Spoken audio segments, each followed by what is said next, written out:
All right, this is a tough one. This is a tough one. Welcome. This is hard to do sing, but I'll try it while people join.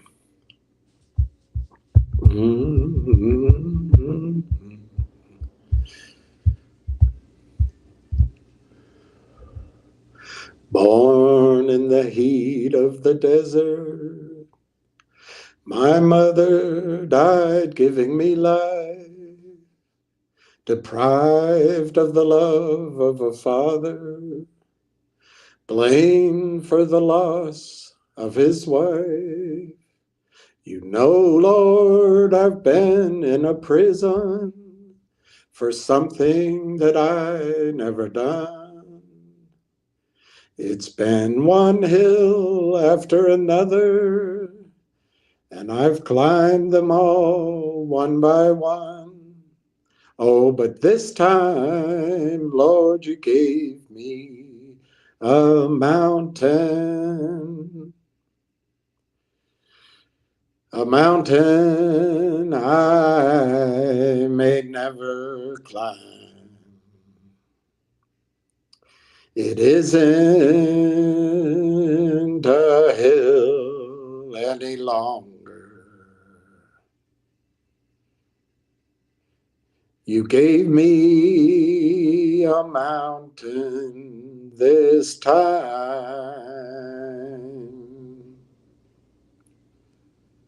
My woman got tired of the heartaches, tired of the grief and the strife, so tired of working for nothing, just tired of being my wife. So she took my one ray of sunshine, she took my pride and my joy. She took my reason for living. She took my small baby boy. Oh, this time, Lord, you gave me a mountain. A mountain I may never climb. It isn't a hill any longer. You gave me a mountain this time. You gave me a mountain this time.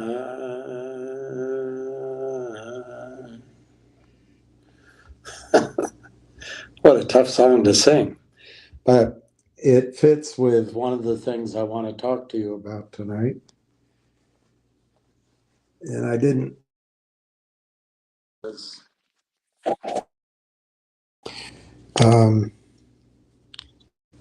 I had a good phone call today with somebody, and I went to mass, and I just thought, I need to go live today, so I'm doing it.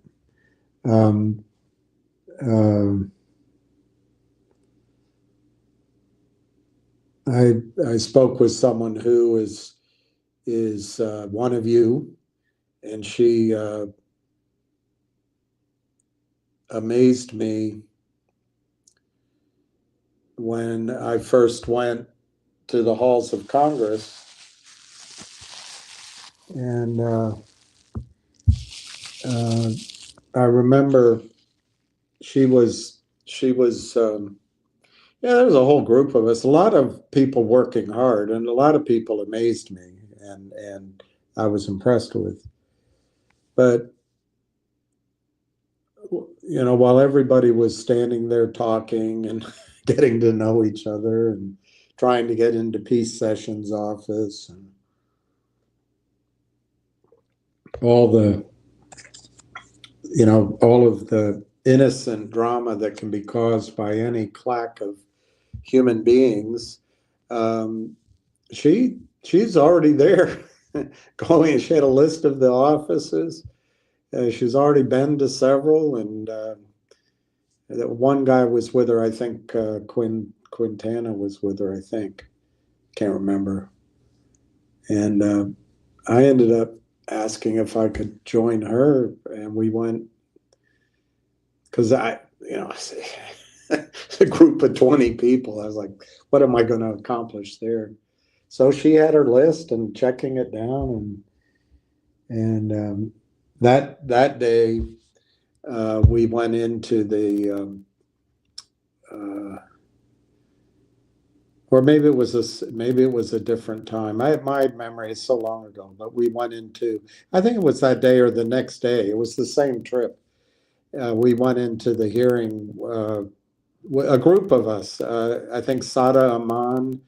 There was a real estate agent from here and Florida. I forget her name right now. Rehoboth? No, her name was.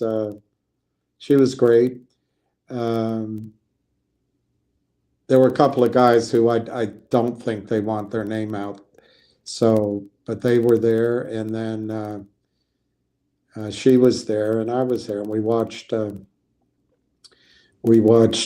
Gensler squirm and wiggle, and I watched him glad hand. I watched the sourpuss face of Maxine Waters, and basically nothing got accomplished.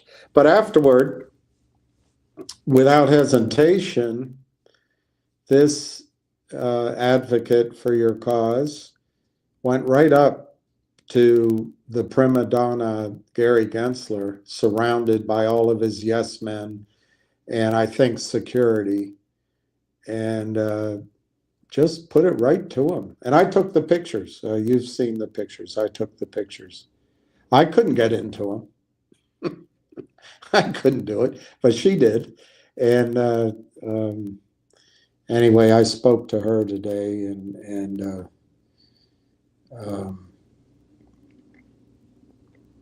there was somebody on here maybe 2 weeks ago that came hard at me regarding her, and I got a little bit worked up about it because, to quote Merle Haggard, when you attack a friend of mine, you're on the fighting side of me, and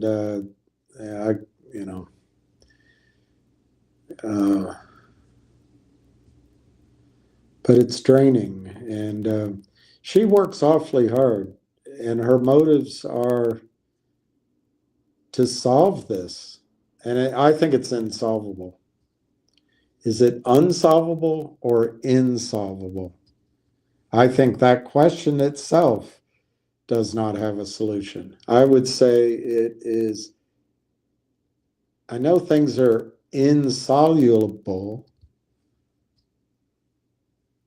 solvable, insolvable, or unsolvable. I think it cannot be solved. And that's why I sang this song about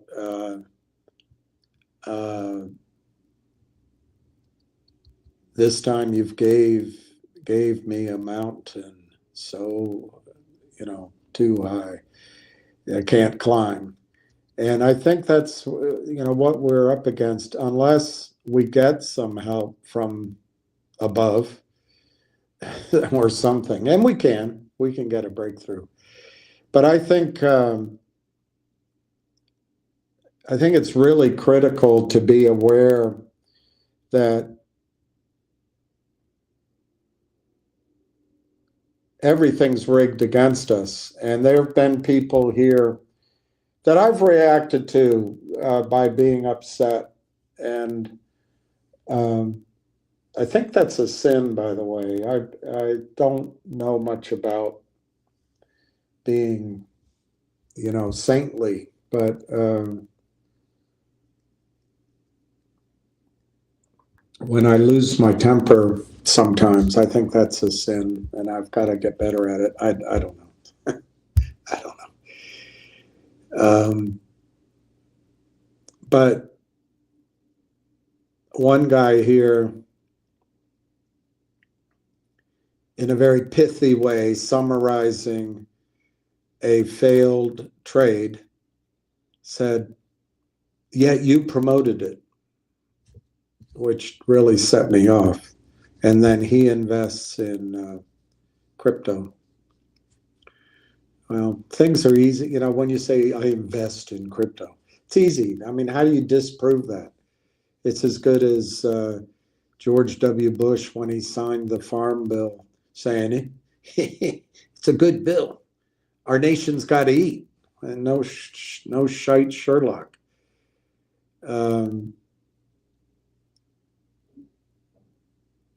But I'm not here to promote stocks. I wouldn't mind making money. I mean, if you look at NIXX, for example, they hired somebody. I forget. I could look it up, but I'm not that interested. It's in the last news report, and they paid him something like 500,000 shares to promote the stock. I wouldn't mind getting into that position. I notice on YouTube, people I follow, they get paid to promote ideas or promote a product. But I'm not here promoting a product. And I found it insulting that days, weeks, months, years of effort gets summarized in such a vulgar way. So I reacted to it. But I think part of it is the assumption that this gentleman made that any of these stocks are somehow a guarantee, or that someone's suggesting an investment in any of these stocks that it's going to work out.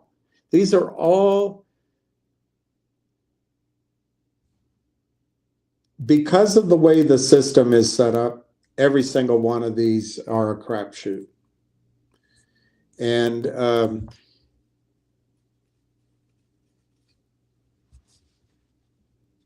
I don't know, how long is that video? There was an interesting video I saw last night that put a lot of things in perspective. I don't know if I have it here. I can keep talking as I'm looking at Time Life video. But to imply that if I give you a stock idea, and I talk about it a bit, why would I give you a stock idea I don't believe in? Of course I'm going to tell the story because I believe in it. And I do work in the case of the one that he was talking about. I've told you it's disappointed me, and I've called it as I've seen it each step of the way, including when the hedge fund got involved in that August. I called it out. I just found an email I sent to all the principals. And so to have it summarized in a pithy, vulgar, dismissive, yet you promoted it. It's an embarrassment, but it's also, it makes me wonder, what the hell am I doing? Is that the intelligence of the people out there? That might be his intelligence. So I got to allow for that, because not everybody is quick on the uptick.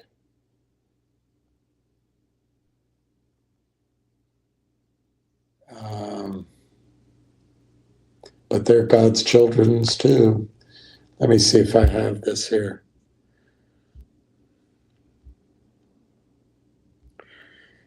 Can you believe Djokovic won? Can you believe it?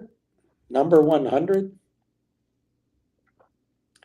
Number 100. So anyway, what all of these stocks have in common is they've got shills, they've got companies and investment companies and opportunistic day traders and everything in between funds offshore, shorting stock, selling stock that doesn't exist.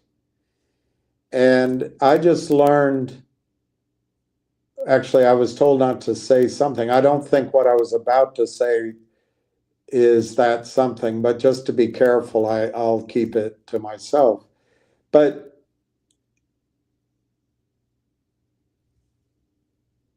everyone from FINRA to NASDAQ to your compliance officers to your broker-dealer to your prime broker, they're all in on it. The big funds are in on it.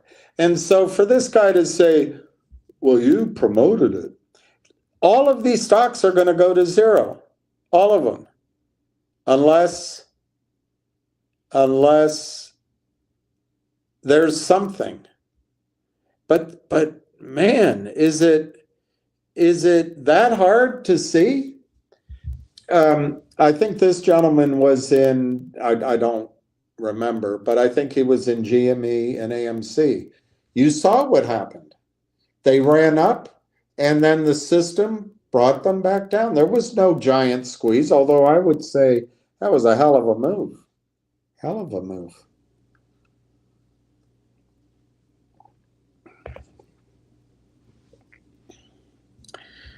Hell of a thing, killing a man. You take away everything he's had and everything he's gonna have.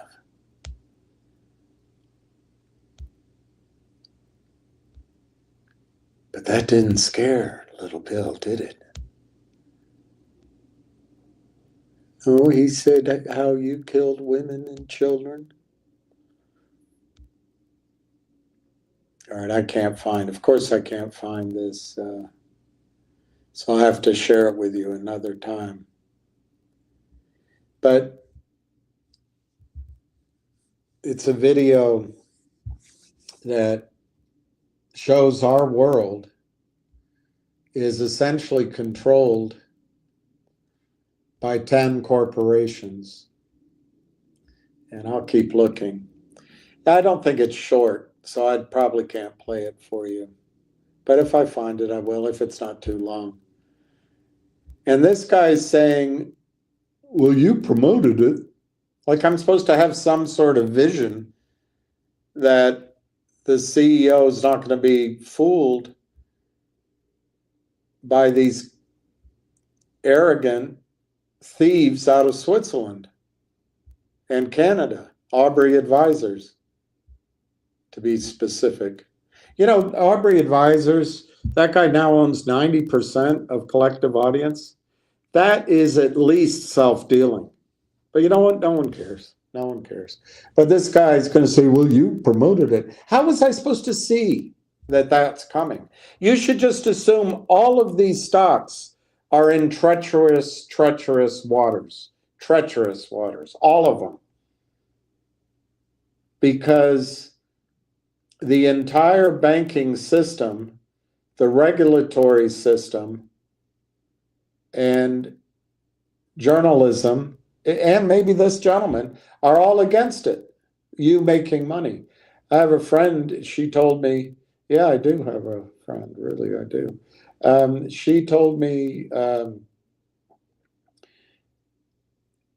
which was pretty smart, I thought.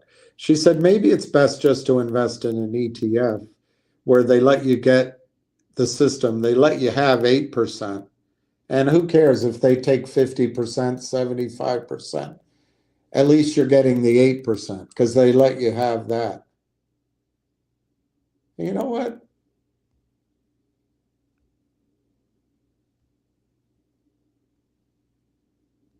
Stupider things have ever been said. Oh, here it is. It's 26 minutes.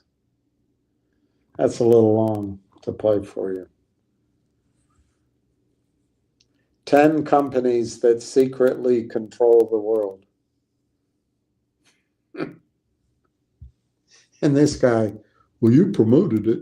Look, all of these over-the-counter stocks and NASDAQ stocks under $5, I don't know how many times I have to tell you, they don't have research. They don't have institutional backing. They don't have retail backing other than the group of us, but they don't have the thundering herd at Merrill Lynch or the equally the similar group of registered reps now called wealth advisors at Morgan Stanley. They don't have any of these guys and girls talking about these stocks. There's no buying. But you promoted it. And then there's no research. There's no investment banking. There's no price discovery. There's no availability of capital. And I get upset with the CEOs, but why should the CEO have to worry whether or not Adina Friedman is doing her job, or Chuck E. Cheese Cromwell, born with a silver spoon up his rear end, New York City dude running over the counter markets? Why should the CEO have to worry about their job? The CEO has enough right in front of her to do. So these stocks are, almost all of them are going to go to zero or go effectively to zero. They'll hide it from you with reverse splits, but you've seen the list of them.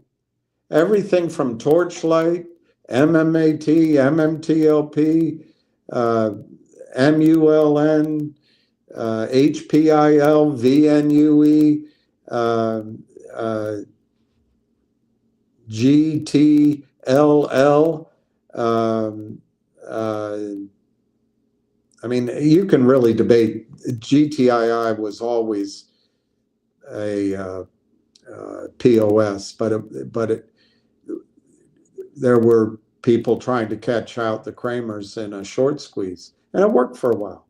And then Cindy Lou Who will say, "Oh, there you go, blaming a dead man." It's not my point. I'm not blaming Lou. My point is that the criminals, they have it all set up to destroy. And then the lawyers come in as if they're our friends, the attorneys. I looked it up. I got corrected. I was at a dinner party a while ago. My friend, my college roommate, who went just amazing career and highly intelligent, and went to the top of the toppermost, but he still occasionally calls me and invites me over and thanks me for playing Rod Stewart and Boston, and what other horrible thing would I do for him? I can't remember the other albums. You know what an album is? An album is it's a collection of songs, and it used to come on a 12-inch record, both sides, and you would put them on, and they'd play the songs through. Anyway, he corrected me. And so I looked it up. Attorney is what I'm talking about. Lawyers are more broad. Attorney is the subset of lawyers. So attorneys. But the attorneys come in here and they pretend to be friends. And once it goes the attorney route, it's like Brer Rabbit yelling, please don't throw me in that briar patch. The criminals want you to be so upset, you want justice, so you take it into the hands of attorneys. It's just what they want.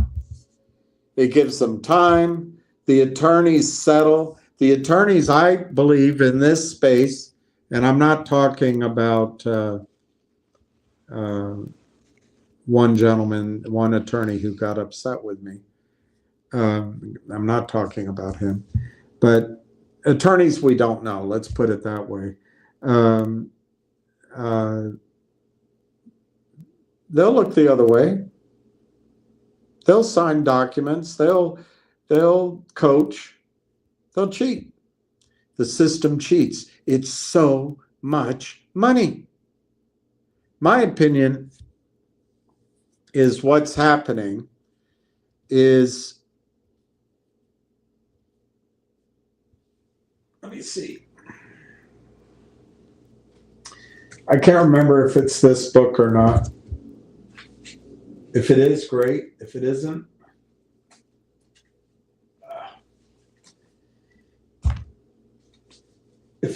I'll tell it to you by memory. Memory. Let me just see if it's here.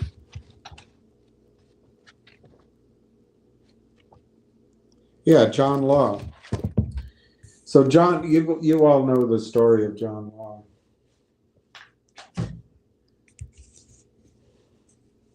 Probably you do. You know the Mississippi bubble, the South Sea bubble.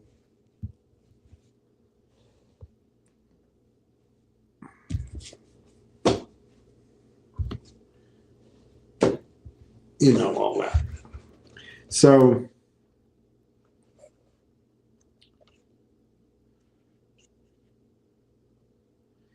they came up with the idea in France.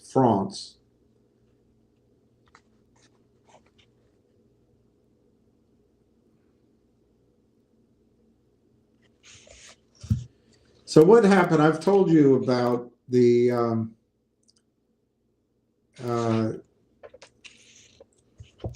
I've told you about Venice, but it happened in England in the 1600s.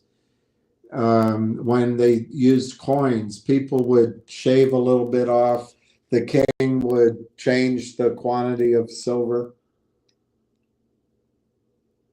And in England, they had a hard time with paying the bills. In the 1600s, England did not have a responsible government. And by the second half of the century, it was common for silver coins to contain less silver than they were supposed to. Every time somebody paid somebody else, both the buyer and the seller had to decide, is the coin worth what it says? And so their system didn't really work.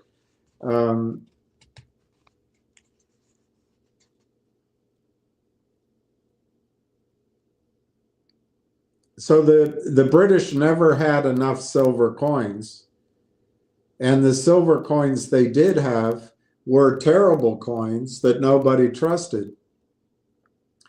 So England needed more money, not more wealth. They just needed more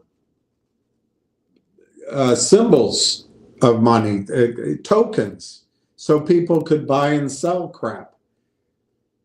And so without really meaning to, and this was, I don't know if it was parallel, but it was essentially parallel. It was later in time than what happened in Venice.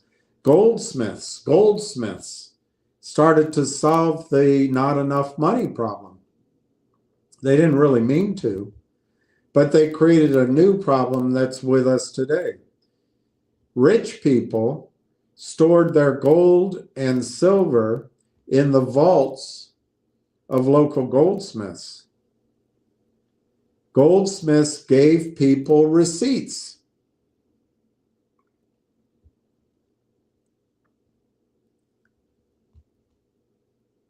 And in China, they did this as well, hundreds of years before.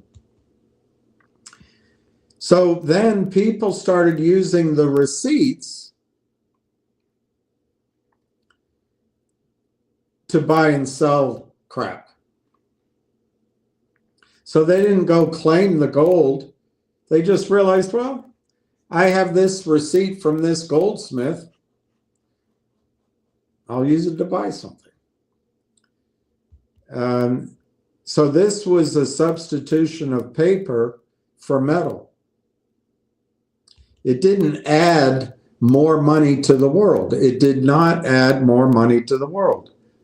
But the next step was the big one.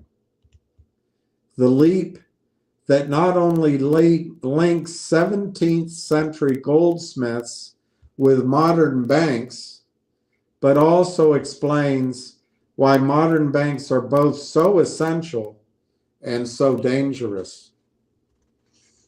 The next leap, goldsmiths started giving people loans. So let's just go through it again. Wealthy people, and I told you this is what happened in Venice and Florence and etc.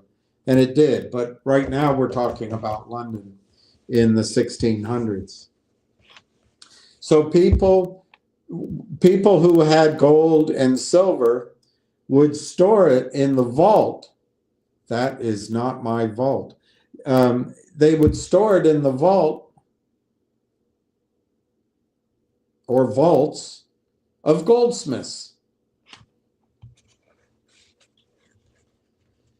The goldsmith would give a receipt saying, hey, you've got 10 ounces of gold, you got 100 ounces of gold, and put a signature on it and a stamp and probably wax or whatever the hell they had back then.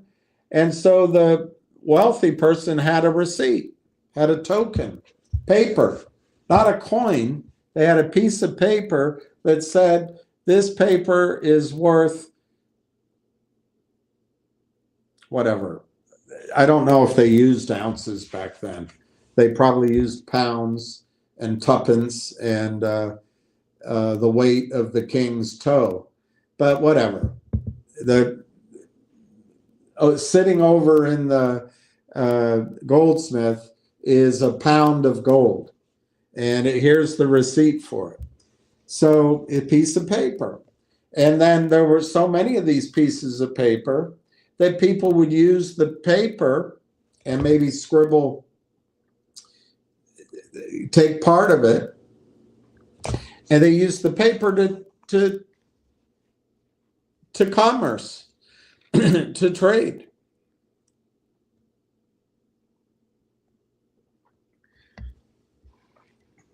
So what the next step the goldsmiths did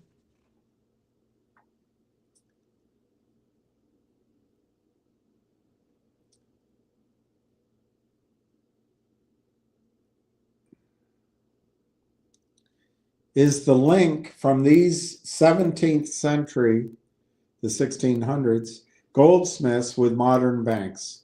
And it explains why banks are essential and why they are dangerous. Now, remember, these paper receipts were just a substitute for the gold and the silver held in the vault. It didn't create money. It was just a representation. It was a facsimile. It was a chit, a receipt. They didn't create money. They were just a substitution of paper for metal. They did not add more money to the world. So what was the change? Goldsmiths started giving people loans. Goldsmiths started giving people loans. No longer did you have to actually give the goldsmith your gold to get a claim check, to get a token, to get a receipt. You could just give the goldsmith a promise to pay him back with interest. In exchange for this promise, he would give you some of those claim checks, which others were circulating in London as money. Then you could walk out and you could say, top of the morning, sir. I don't think they even say that.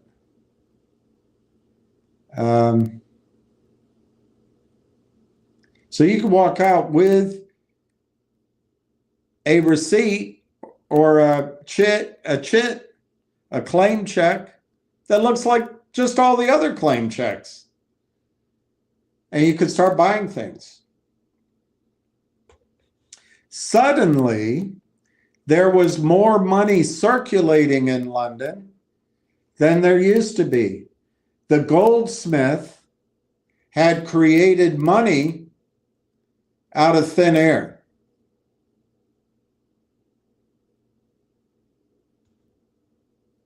The goldsmiths were solving the problem England had. They were solving the not enough money problem. They didn't have enough coins, and the coins they had, no one trusted. The goldsmiths were solving that. And they did this in Sweden, but why? But why? But in Sweden, they did it with copper, and copper, you needed a lot of copper. But anyway, let's skip that. Banks today do what the British goldsmiths did almost 400 years ago. When you deposit money, the bank turns around and lends some of it out to someone else. That money, your money, is now in two places at the same time. It's your money in your account at your bank, but it's also the borrower's money, and it's in the borrower's bank account. And they put a her in here. So back in London, it was woke. So the borrower can deposit her money at another bank. And then that other bank can lend the money out to another borrower. So the new borrower, she can put it in her new bank. So the same dollar is now in three places at the same time.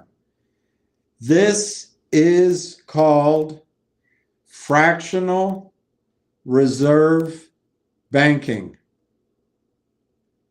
And it is how the vast majority of money in the world is created. This is how the vast majority of money in the world is created. And then he says here, in Venice, money changers had started storing gold for people in the 14th century and lending that gold out. But let's skip that. That's the part I had said before. So a couple of points there. I always take some pause when gold bugs, for example, or Bitcoin bugs, or sudden young geniuses start telling me that the Fed is going to print money. It doesn't quite ring true. And this is what I thought last time when the financial crisis overwhelmed everybody. Was the Fed really printing money? I asked. I never got an answer. I still won't, because I'm talking to myself. But it's my belief that the government and the Fed don't per se print money. They're just catching up to what the banks already created out of thin air. When you use your credit card, did you see Capital One just bought another huge bank? Capital One is the biggest ripoff in history. Their business model is pain, slavery, what's that, indentureship, if that's a word. But now it works. Capital One gives you a card for $200, $250, $300. And instead of giving you one card for $1,500, they might give you three separate cards, one for $300, one for $500, and one for $700. Why? Because they get to charge you an establishment fee, $60 created out of thin air. It comes out of the balance on your credit card. And this all got out of whack in Delaware.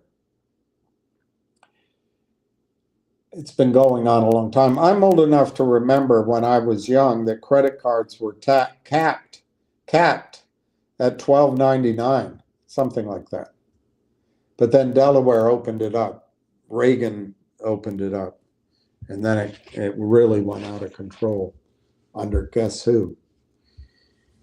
So Capital One, on that $300, you pay $65 to establish the account created out of thin air. They're now charging you 24% on that money created out of thin air. And then you can go you take your girl to dinner, and she really wants the lobster, but that cheesecake at the end looks great too. And she'll have one more glass of, she prefers Pinot Noir, but she likes to say Chardonnay. So she'll have another glass of Pinot Noir, and by the time you get it, the card runs through, but it's over limit by $3. So they charge you a $35 fee out of thin air. So now your balance is $335. You only spent 225 of it, or 230 of it, but now your balance is 335. And then when it comes time to pay, you don't pay enough to bring the balance under the limit. So I don't want to create the nightmare, just accept that you don't have enough money. So you're late on your payment, you're over limit. So they hit you with 35 and 35, and you're accruing at 25%, but they increase, because you went over limit, they increase that to 33%. All on money that didn't exist before. And luckily they sent you another card so you can start moving it around, but as soon as you use that, they take $65 out to establish it, and it's this nightmare of indentureship. I know that's not a word, but you become indentured to Capital One. It's a great business model. They triple their money in 7 years or sooner. They double their money in 2 years. And they created the money out of thin air. They're earning fees on that money. They create it out of thin air. Now, they do need deposits. That's why they bought BF Saul, and they bought Chevy Chase Bank. I think that used to be BF Saul. And now they're buying this other one. But they create it out of thin air. All right, let's just refresh our memory on that, though. Let's just refresh our... There's one sentence he said here.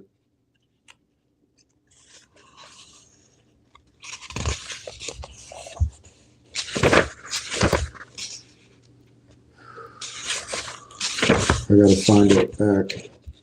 Okay. There's one sentence. When they were just giving receipts for the gold in the vaults, they did not add more money to the world. But when they started giving loans, there was more money circulating.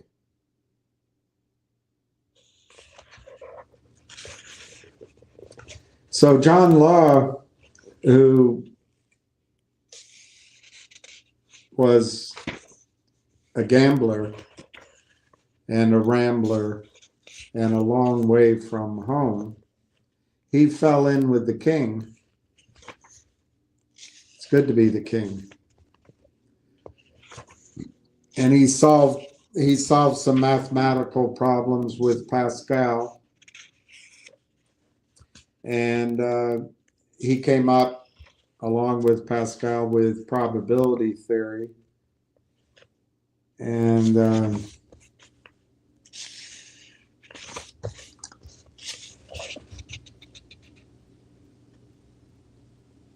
short selling started in Amsterdam. But anyway, so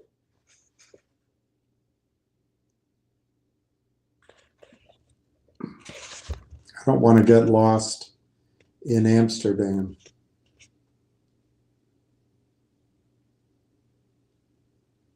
So Scotland needed to create more money.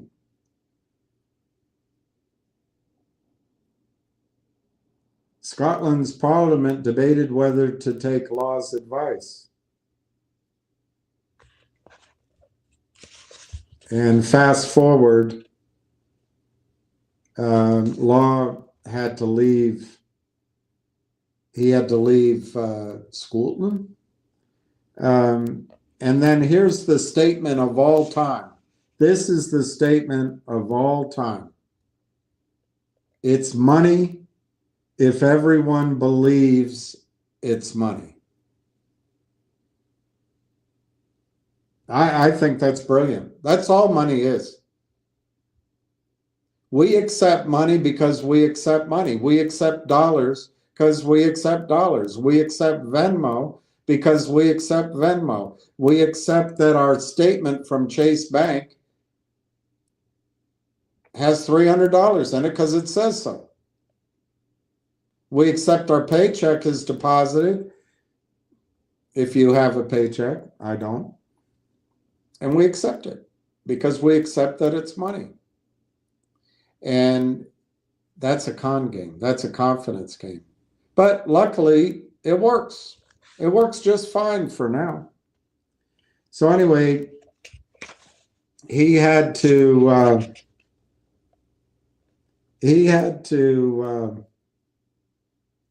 flee, and he went to France, and they set up Banque Générale. And it didn't start right away. And then in 1718, Law's Bank became Banque Royale. Do you know what they call a Big Mac in France? A cheeseburger royale. Anything. Anyway, he goes through, it happens very quickly, and they invented the name millionaire, and people started dancing in the streets. But it's a lot of reading, and I don't want to go. I don't want to lose your attention. But what I want to tell you is that John Law's idea, he just extrapolated it, was basically the idea of creating money out of thin air. And it was backed by the Regent, and it started the Mississippi bubble, which was all about, as you may well guess, the Mississippi River and dreams of gold and silver all the way in France's land. So I'll get to my point. What I want to tell you is fractional reserve banking improved the lives of everyone, wealthy people, middle class, poor people. It created jobs. It created the economy. It expanded the price of houses, the price of stocks, the price of products. Fractional reserve banking, if it's managed well and everyone accepts money as money, helps everybody get wealthier, or most people. Back then, I mean, you didn't want to be a black guy back then, and you probably didn't want to be it probably wasn't good to be a woman, but maybe if you married well, I don't want to get back. Just in general, everybody benefited from expanding the money supply. Everybody benefited. So now I want to bring you to what these geniuses, I think they've been doing for decades, but it really accelerated with Reg Show and with Bill Clinton's signature on the I'll get to that in a second. Bill Clinton. This is so Orwellian. The Financial Services Modernization Act of 1999. Are you out of your mind? The Financial Services Modernization Act. Just set it up to steal. So my argument to you is that what a handful of men decided, and it might be two handfuls, it might be a scrum, it might be enough people to fit in a small auditorium, but not too many people. They decided, in my opinion, that they would turn the security system, your stock market, your bond market, and precious metals into a fractional reserve system. They would do it primarily under the auspices of Bill Clinton's authorization to let the banks pool securities, which belong to you, pool the securities at the DTCC, and then the banks could give you a claim check. Just like the goldsmiths gave a claim check to the wealthy people who put the gold and silver at the goldsmiths, a central depository. They put it with the vault of the goldsmith.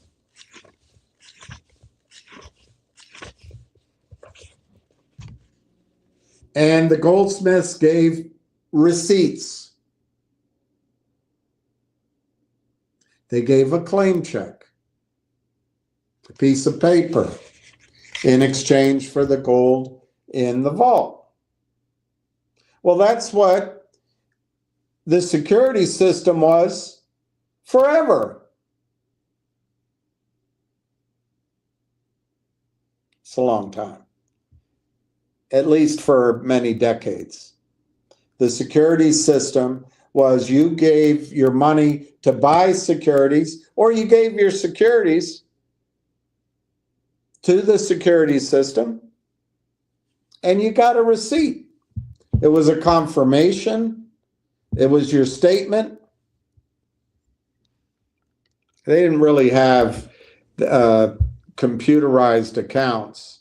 You know, the back then computers took up an entire room. PCs slowly evolved, and so you had to go to your customers, man, your account executive. And I'm sure there was some chicanery at some of the bucket shops and elsewhere. But in essence, in the very simple case, from the buttonwood tree all the way up until Bill Clinton, you gave your security to your brokerage firm or to the other party, or you gave cash to buy a security from another party or in the market via your broker.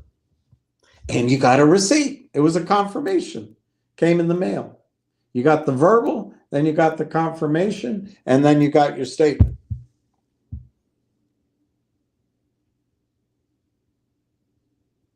Well, then these geniuses convinced the child idiot Bill Clinton to approve the idea, hey, let's loan securities out. Well, they'd already been loaning securities out under tight conditions.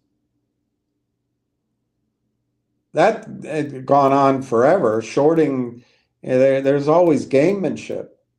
But they convinced Bill Clinton, hey, let's just lend securities out. So Bill Clinton signed into law, or his administration approved, that all those securities could be put in a vault, like the gold with the goldsmiths. Those securities could be put in a vault called the Depository Trust Corporation. And then the Depository Trust Corporation, which is owned by the brokerage firms, via its tentacles of all the brokerage firms, could start lending those securities out, just like the goldsmiths did.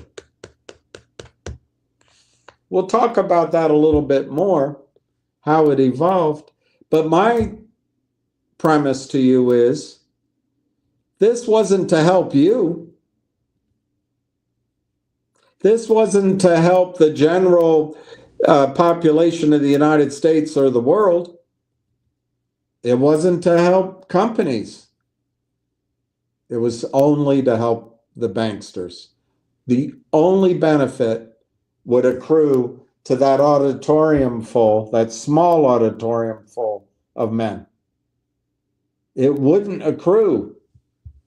And sure enough, since then, this president of the working man and the African American and the woman and the immigrants and people of color and all faiths, this president set into motion the stripping of jobs, wealth. He got NAFTA passed, and it all benefited two places in general. I'm being very general. The banksters and China. So I think the mountain we have to climb is, this is a policy decision. This so-called counterfeiting, which is what it is, was made legal by Bill Clinton. It was made legal by Bill Clinton. So they weren't done with Bill. They had to get other things through. They weren't finished. And that's my analogy, which I'm not going to repeat today. But they are always focused on the goal. Distract, focus on the goal. Get more of the beachhead. Keep going, keep going, keep going. And so after Clinton, they had the Popinjay president, who totally got befuddled by Wolfowitz and Kagan and Rumsfeld and Cheney, totally bought into an absolutely suicidal, insane, maniacal, murderous, evil strategy of the new American century. But he also did financial things. He appointed Cox. You guys, I don't want to get into conspiracy theories, but we all know that Iraq and Afghanistan attacked us on 9/11. We all know that. And therefore, we had to go bomb the crap out of both places. And that's two, if you listen to General Wesley Clark, that's 2 out of the 7 or 8 countries that under the new American century, we were going to spread democracy. Mission accomplished. Well, then we got, well, you know, parenthetically, Saddam Hussein, we used him in our proxy war against Iran. And we actually built him up.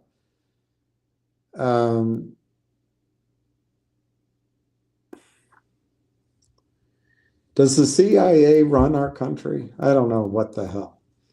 But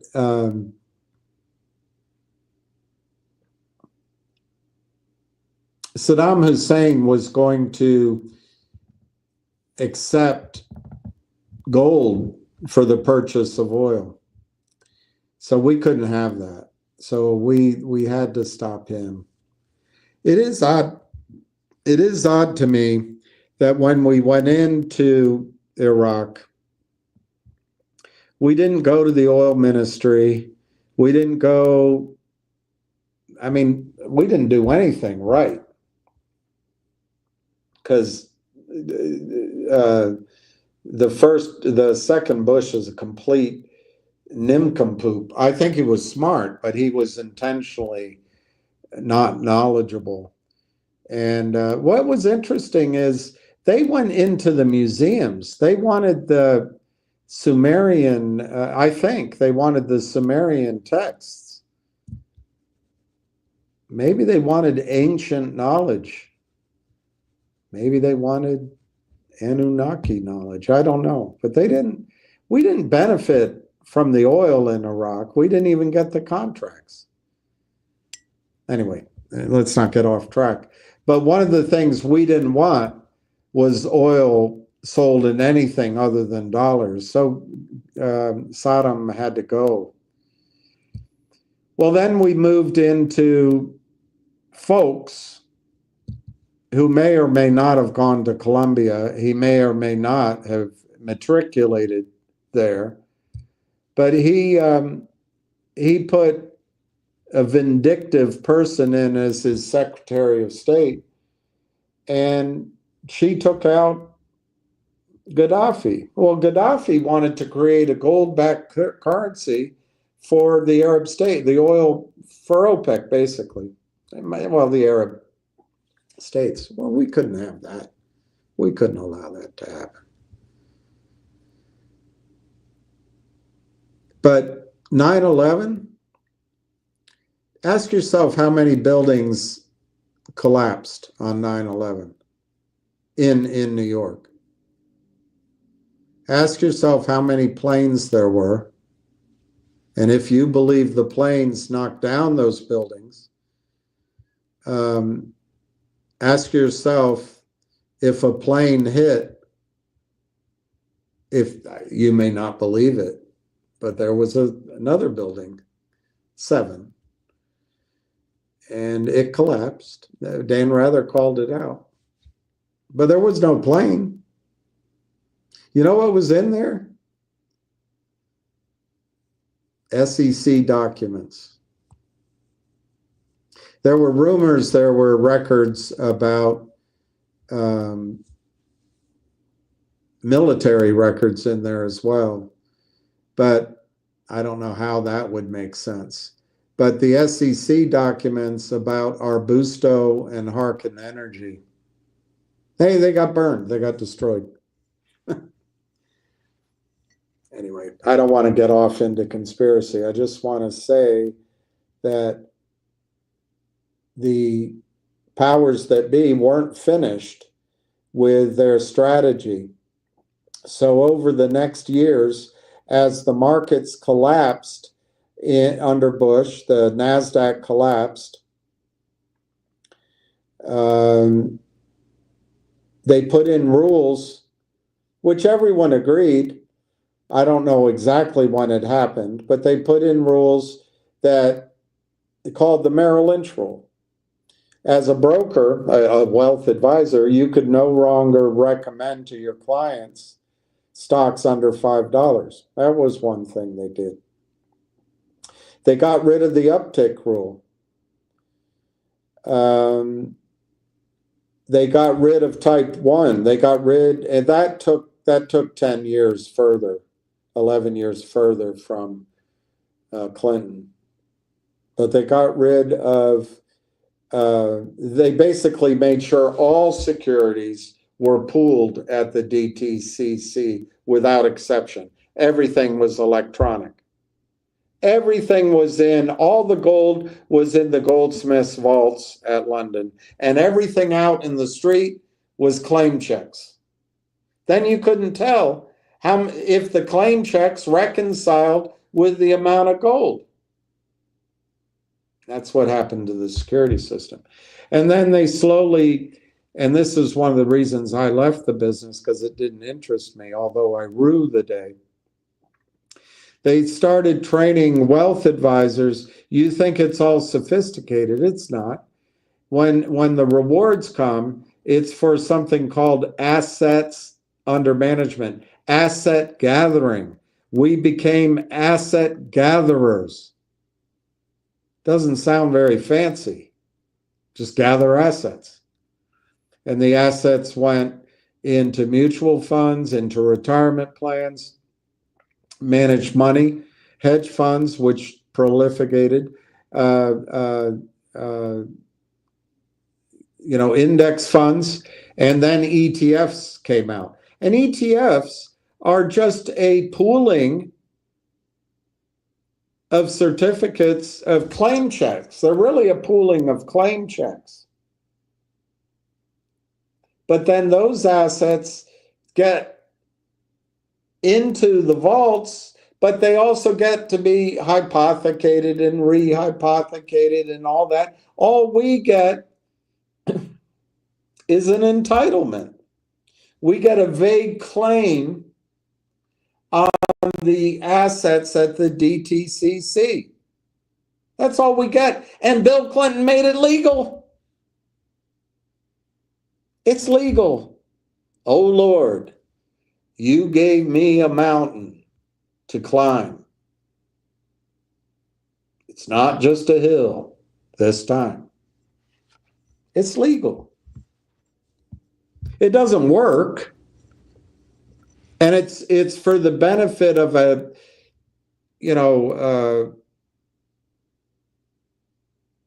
football match worth of men.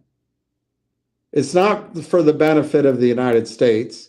It's not for the benefit of the taxpayer. It's not for the benefit of CEOs and employees. It's not for the benefit of towns and cities. It's not for the benefit of scientists, healthcare, inventions, breakthroughs. None of that. It's just for the benefit of banksters. That's all it is. And Bill Clinton put it in. And then they had to make sure that it was safe for them to do. So they got rid of the uptick rule. They got rid of market makers. There are no market makers. They got rid of trading desks. Under Obama, they separated the banks. The head of Goldman Sachs sat in the White House and had to look at all the books of Lehman Brothers and Bear Stearns. Remember Bush, this sucker's going down? At least he was honest about it.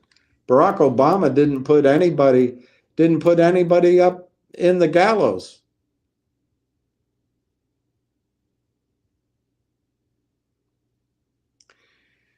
They got rid of research.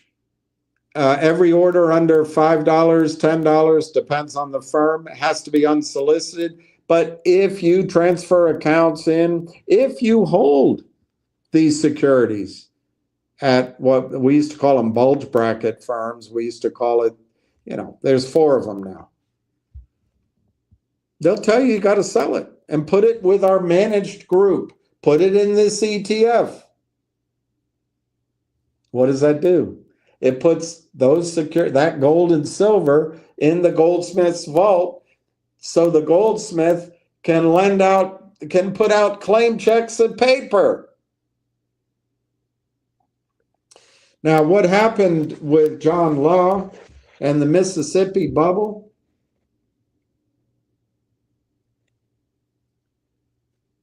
Everybody got rich. Everybody got rich.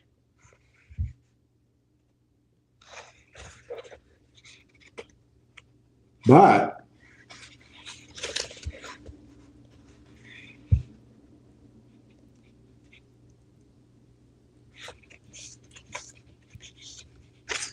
he talks about Bitcoin, so I've got to skip that.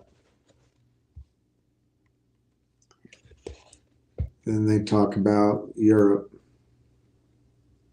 I want to get to law. The shadow money. You think about that? That's real money.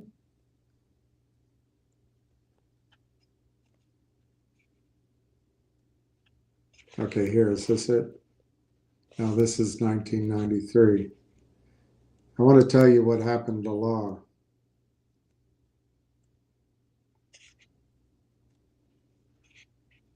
Poor bastard. Oh, they start talking about the United States. That's all interesting, too. But let me get to, there's the case against gold. I agree with it. And then modern, Stephanie Kelton. Well, I can't find what happened to law.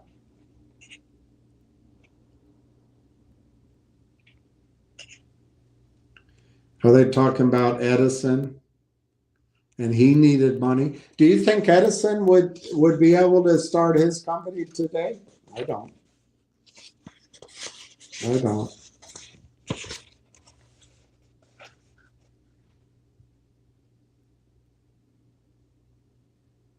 Okay.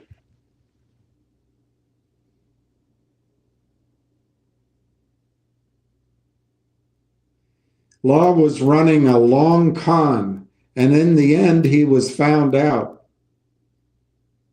That's what history says. This guy says he doesn't buy that view.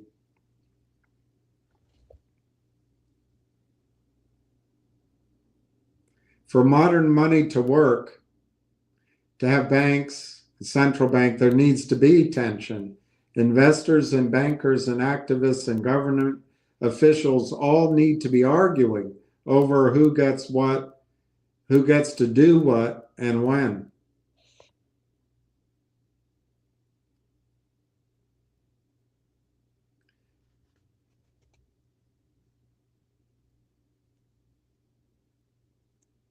Let me just tell you what happened. He went too far. He was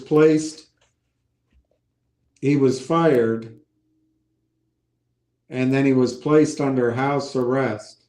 Mobs attacked his house, and Law's only choice was to flee France, and this was as he had fled England. He took a borrowed coach to Brussels, where he stayed under an assumed name, but everyone knew who he was. So he went to a theater.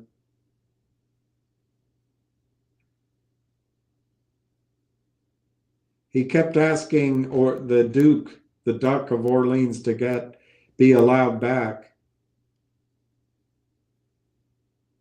But Law died of a heart attack in 1723 at the age of 49. He was with a mistress at his time. Oh no, that was the Duke. The Duke of Orleans died. So Law settled in Venice with his son.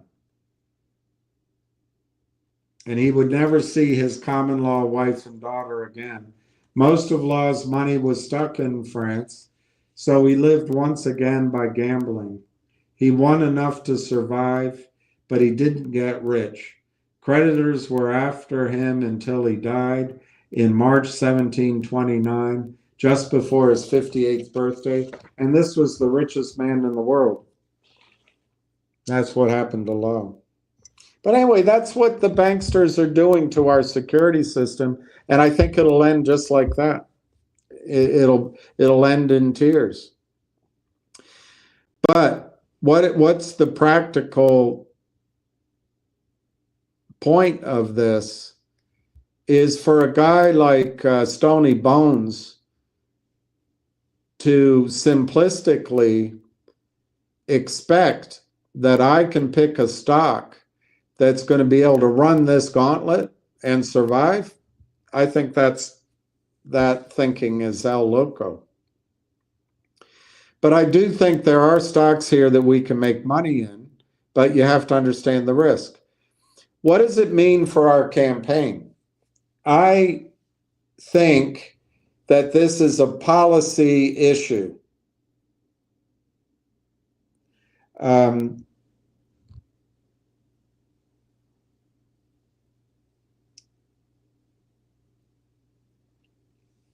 I listened to a video the other night that the shorts are going after Tesla, for example.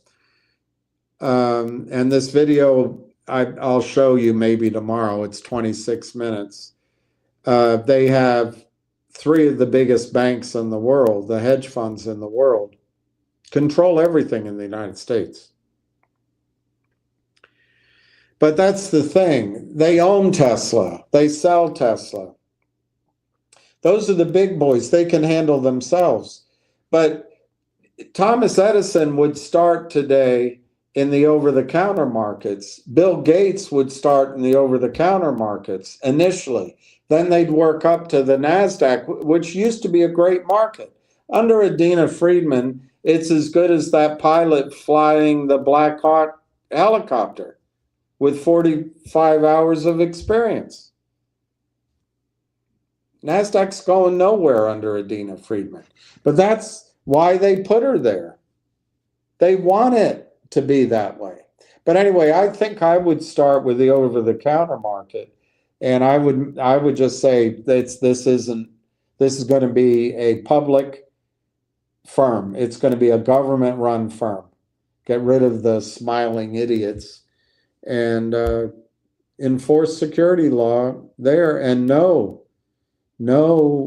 pooled assets, no Bill Clinton exemption, no George Bush exemption, no Obama exemption.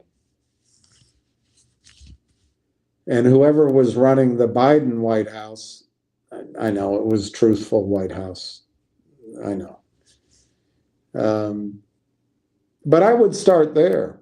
But we're so far away from changing policy that I think for you guys to expect stocks to squeeze borders on I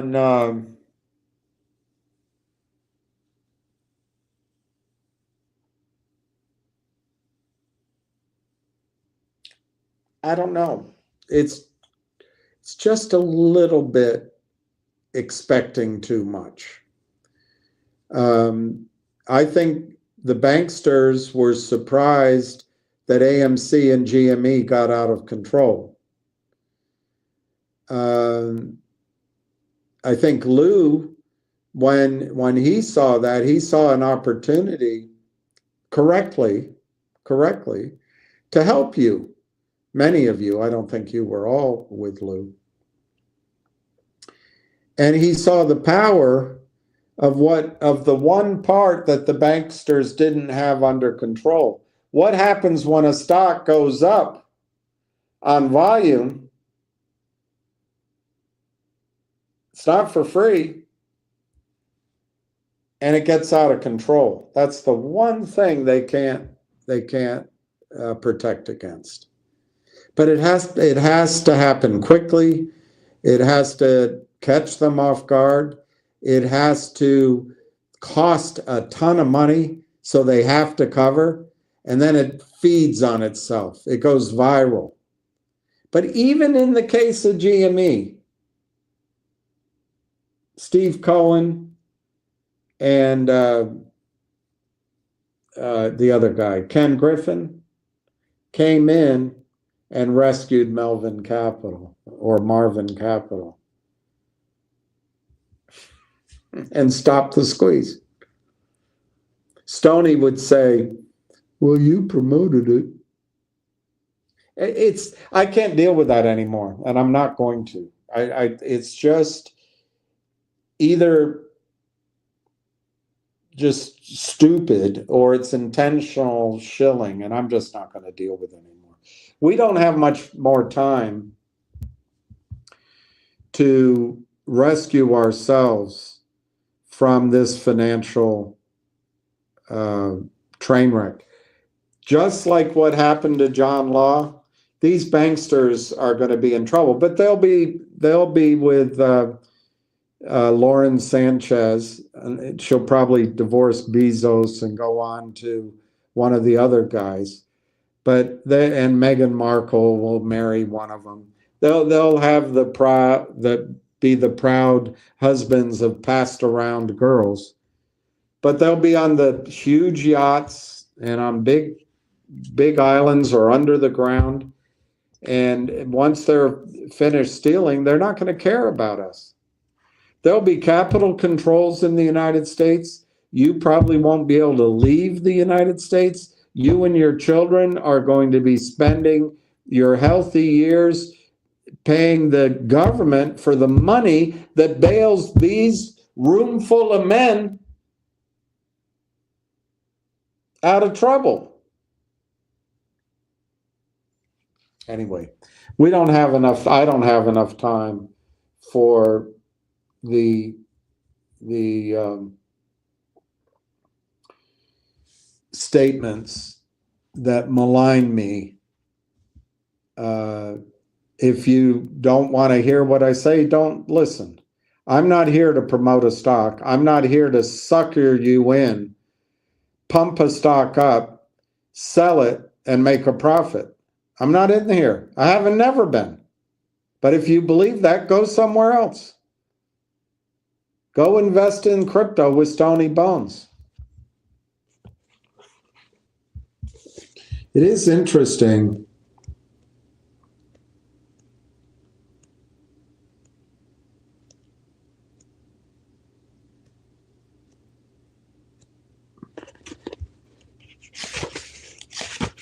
The price of Bitcoin.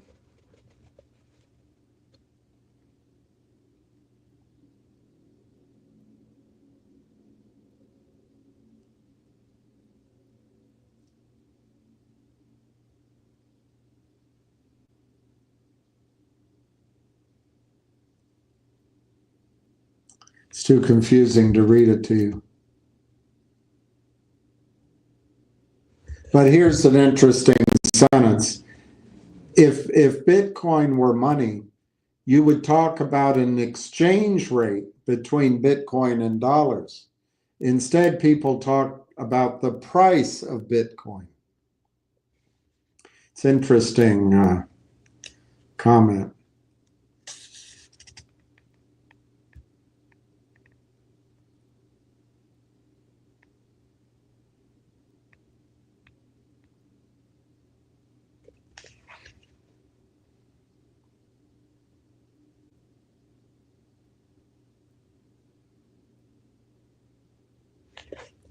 Anyway, we'll talk about that another time. I want to get on to our stocks.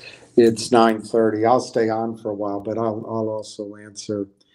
I'll go to the top and see what some of these questions are before they get lost.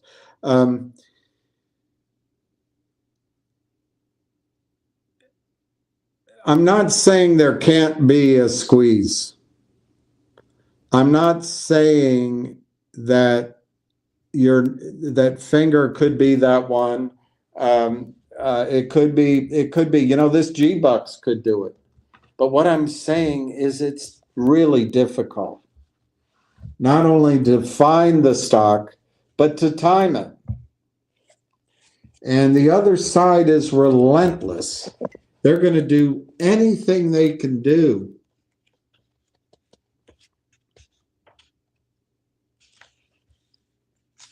to win.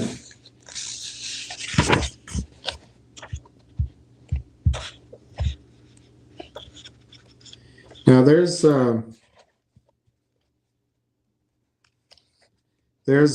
I'm reading a book on mining, and I'll save the whole discussion for later, but I hope I highlighted it so I can find it. But his main point, which we've learned, one good thing about what you've been through with GME and AMC, I've been through with several of these companies with you. We've learned a lot of lessons, and I think we can use those in the greatest bull market that's coming in precious metals and mining stocks and oil and gas. Anyway, I can't find his quote, but it mainly is this: you got to sell.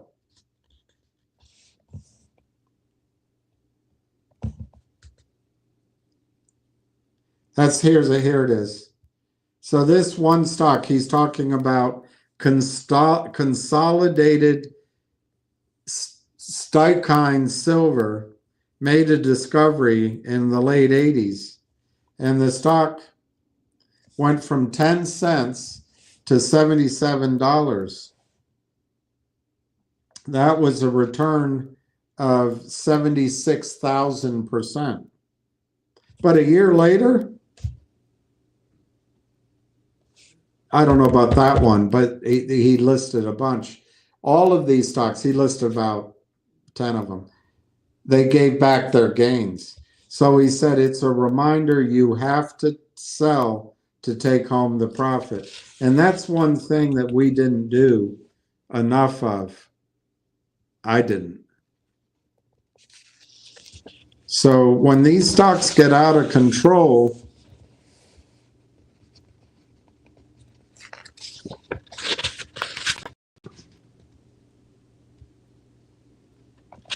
we've got to remember to sell. All right, I can't find the exact quote. Of course not. Of course not. All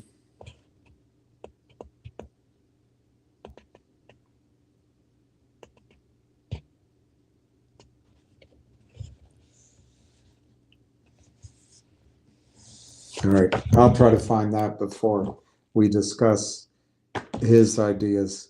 But let's go. Darren, hi, Darren. I'm going to go quickly down here because I want to talk about the three stocks. Hi, everybody. I'm not going to highlight you each, although I like to say como está. Have you talked with Ham? Everything all good with you? I haven't spoken with him today. I spoke with him yesterday.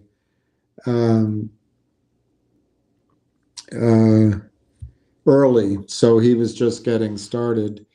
I know one of his meetings, I don't know if it was, I don't think it was the meeting, but it might have been, I don't know. But the people he was talking to had made money in trading in the stock, so I guess that's either good or bad depending on the perspective. They're letting GameStop run to distract people from finger motion. It's possible. Let me talk about that at the end. I want to get through these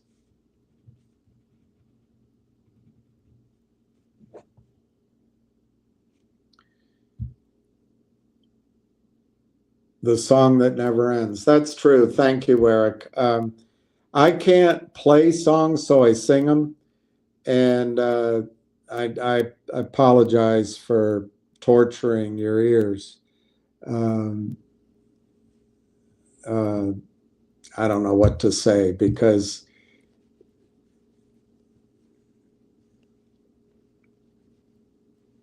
I'm sure I might have found a quote in Tolstoy or Dostoevsky, but I didn't think of any of those. I thought of that song to get across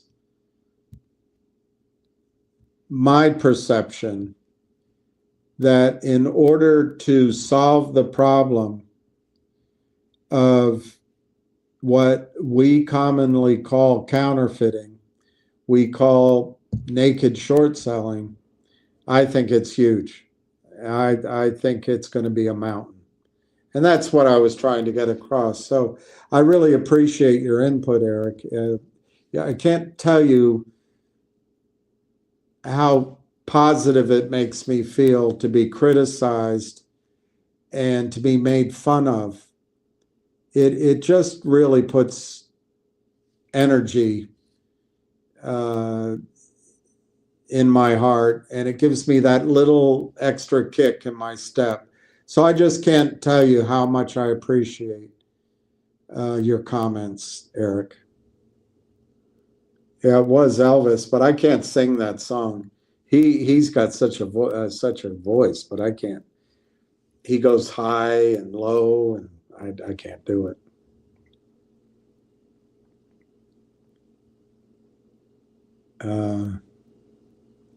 You made it tough. I made it tough. What did I make tough? What did I make it tough?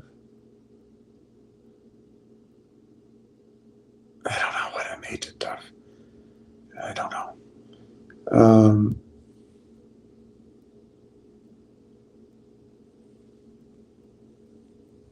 So this guy's trying to protect his livelihood. Yes, they did mess up our world this bad, but they didn't mess it up. They're smart people, they're professionals, but they did it for themselves. I don't have it right here. I have it over there, but they take trillions of dollars out. But for you, it's a good system because you take 500 a day, 1,500. Sometimes you're lucky you can take 10 grand out of the market and you feel good. Well, I don't want to argue anymore. There was a time when I was trying to understand each person here. I've come to the point, I'll talk to 5 people or I'll just talk to the moon, but I don't want to argue anymore. I see what's happening and you're on the wrong side. And I don't know what to say. You're a human being. You have a mother, you have a father, you might have a wife, you might have children.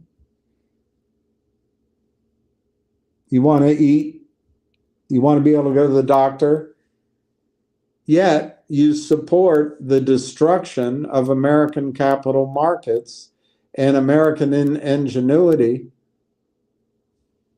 Look at TILO. TILO is about making people live longer, but you short it. I don't want to fight anymore. Well, then he says happy. All right, so maybe you're not one of them, but I don't know what you meant by this statement, so sorry.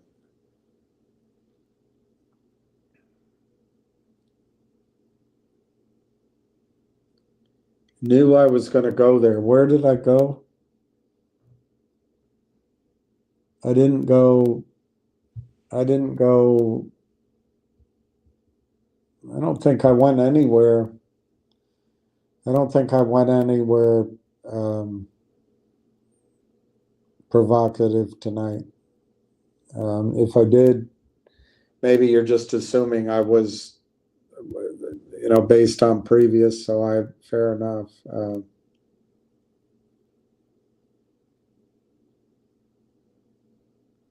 Oh God, who are you? Does it help to know my life story? Does it help to know struggling or not struggling? I don't know that it has any bearing on making investment decisions. But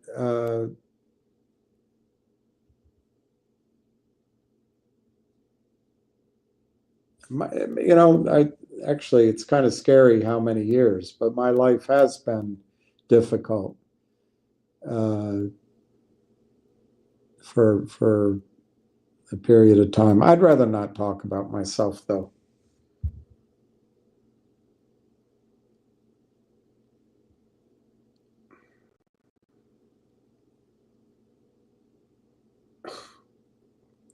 All right, I'm not going to answer your questions anymore. Hey, Barbara.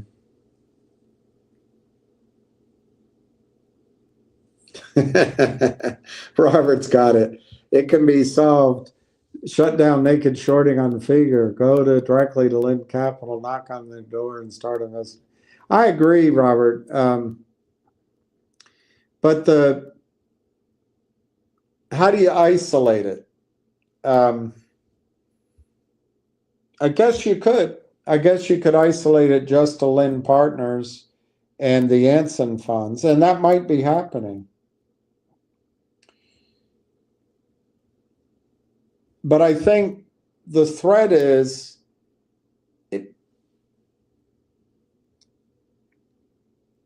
try to take what I described to its logical conclusion, which is all that economics is, in my opinion. That means on the banking side, we've got an enormous money supply that we can't afford to let it collapse, or home prices go down, stock market valuations go down, art prices go down, whatever. Everything goes down. There are arguments as to why the monetary metals like gold and silver still are a safe haven, if not a wealth creator, in periods of depression. That's what it would be. When money contracts, that's a depression. Well, if I sound like Dr. Jacob Bronowski, or was that one of my economics professors? If anyway, if the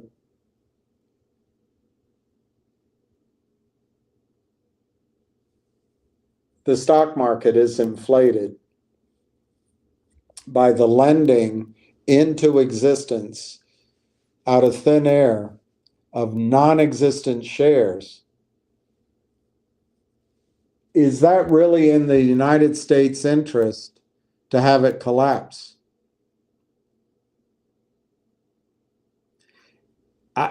I think, and I can look it up, I'm not going to look it up, but I think after the stock market rallies, if I'm correct, that we get a blow off top, I think the DTCC will have over $100 trillion in assets that are ours, our country's.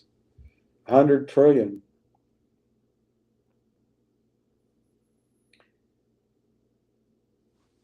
There's two ways to look at that, and I don't know which way. I don't have the data. I don't have a crack research team.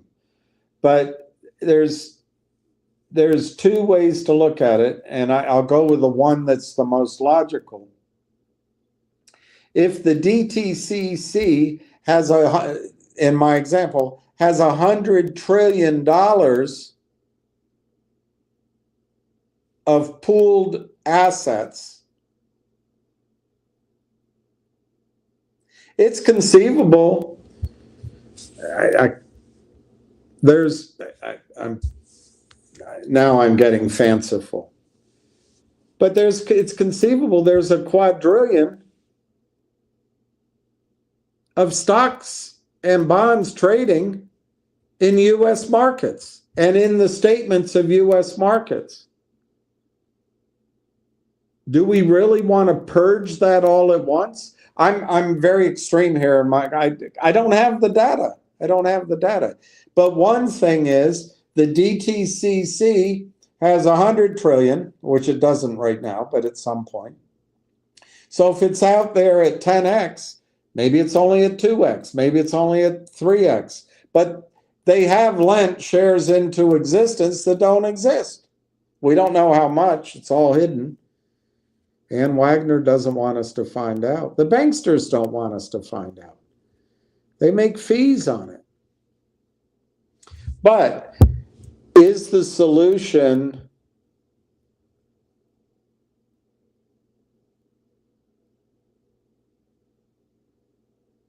to just pop that bubble? I think the misery created by that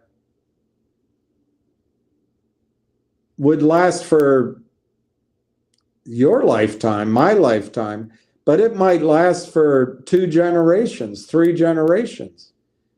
I really do. That's why I started with what Eric calls the song that never ends.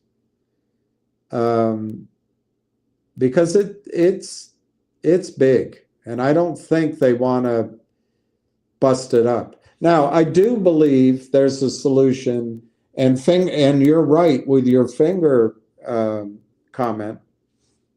Just do it with the stocks under $10 or under $1 billion, or it's got to be a moving thing. Because once you get a specific rule, the attorneys and the criminals will figure out a way around it. And so you not only have, I think you should have a new government department, the United States Department of Financial Markets, the United States Securities Exchange Committee. You don't want it called SEC, but just make it a secretarial post. Have a bureaucracy, but make it professional. As salaried people that don't benefit from the criminality. And I think you start with the over-the-counter markets, because that's where capital formation is necessary. And I would include NASDAQ in that. And I would take away private ownership of the over-the-counter markets and of NASDAQ. That's what I would do.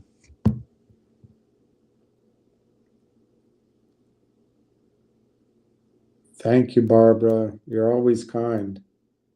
I don't know why a guy like me deserves someone as kind as you, but thank you. What's going on with Ham? Spam, spam, spam, spam, spammy spam. I'll have the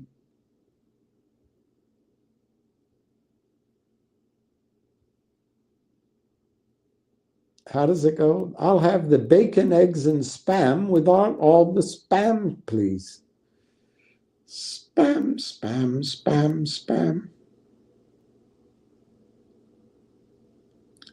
All right, let's see. Oh, I didn't answer your question. Sorry. What's going on with Ham? I don't know. I haven't talked to him today. All right, so let's talk about finger. Oh.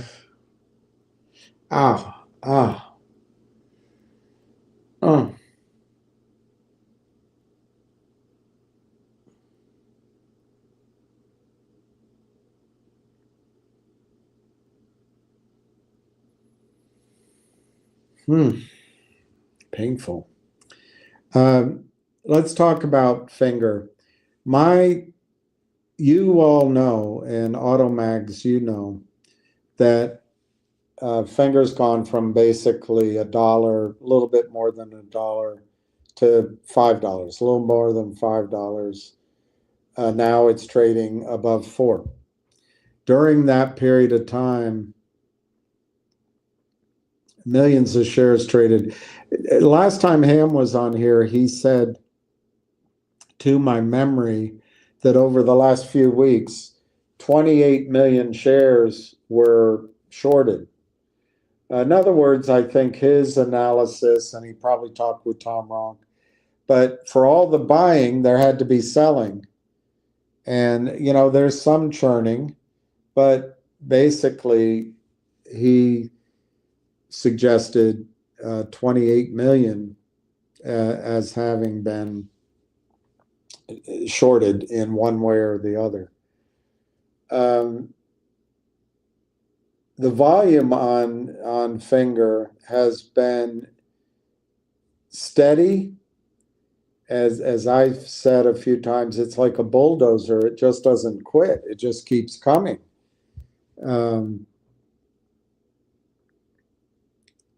Or going, whatever. So I think there's 3 broad things that could be going on with Finger. Of course, it can be a combination. But broadly, there's 3 explanations. One is possible, and when I bring it up, people get upset with me, but it's possible. I don't know anybody else that's saying it, so I would, even though I think it could be likely, the fact that nobody agrees with me might mean it's totally unlikely. But for me, how do you pronounce that word? It's Occam's razor. It's the most logical explanation. It's the simplest. It is possible that Anson funds or whoever is sitting with large undelivered positions short of Finger, or just criminals in general, or people protected by attorneys so they don't feel like they're criminal. I don't know. But players, let's just call them players, the bad guys. They can spend money to, what's the word? What the system uses to destroy prices of shares is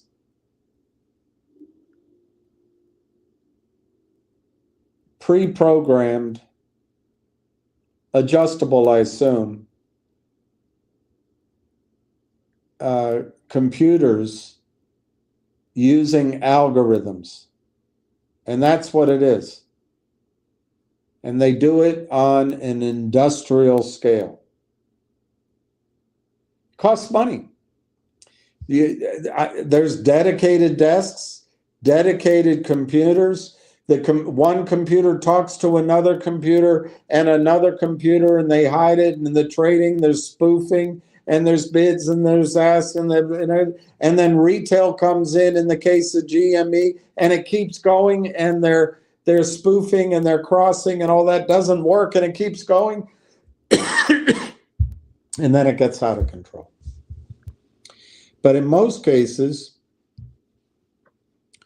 their algorithmic trading destroys the price of the stock. And they do it slowly because that's how they can make more money. Well, guess what? Over the last year, or 9 months maybe 10 months, I've learned, I didn't know, but I've learned that there are players, and for the sake of keeping the sides clear, we'll call them the good guys, but I don't see any difference in their methodology. But they're on the side we're on. And it costs anywhere from $1 million to $3 million or more to acquire the services of these mercenary trading desks and start algorithms to the buy side. And they would do it with spoofing and crossing and fake orders and, real orders that cause fake orders, and they'd spread it around the world. I don't know all how it's done. And in some cases, you need to have somebody put up 100 million so they can use that money. But the fees are in the millions, and you might start with 200 million. And the whole thing is to get the computers, the algorithms, let's just call it the good guys side. They're doing the same thing, so it's indistinguishable. There's no morals here. And then the bad guys, they're doing it, and then the computers are duking it out, and all of a sudden it starts working for the good guys. And suddenly you see it skyrocket. Doesn't last long, though, because the good guys aren't in it. The advantage the bad guys have, their goal is to slowly take the entirety of the market cap. So their goal is to take a $7 stock down to being seller boxed, or to take a 70-cent stock down to being seller boxed. And then a reverse split, and they do it all over again. So their modus operandi, their methodology, is just keep selling. Just keep selling. And then you can have it all. But for let's call them the good guys, they by definition, it has to be a short period of time. They can't do it for 5 years. What are they going to do? Make the stock go to the moon? Go to the sun? Go to Venus? They can't. So by definition, if the stock ever catches fire, so to speak, on the upside, the good guys are going to sell too, along with anybody in it like you or I.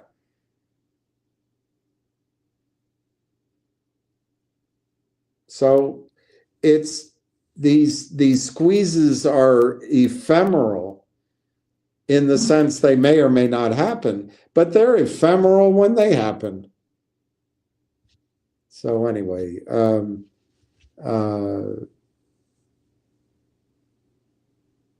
my first, and to me the most likely thing happening with finger motion is that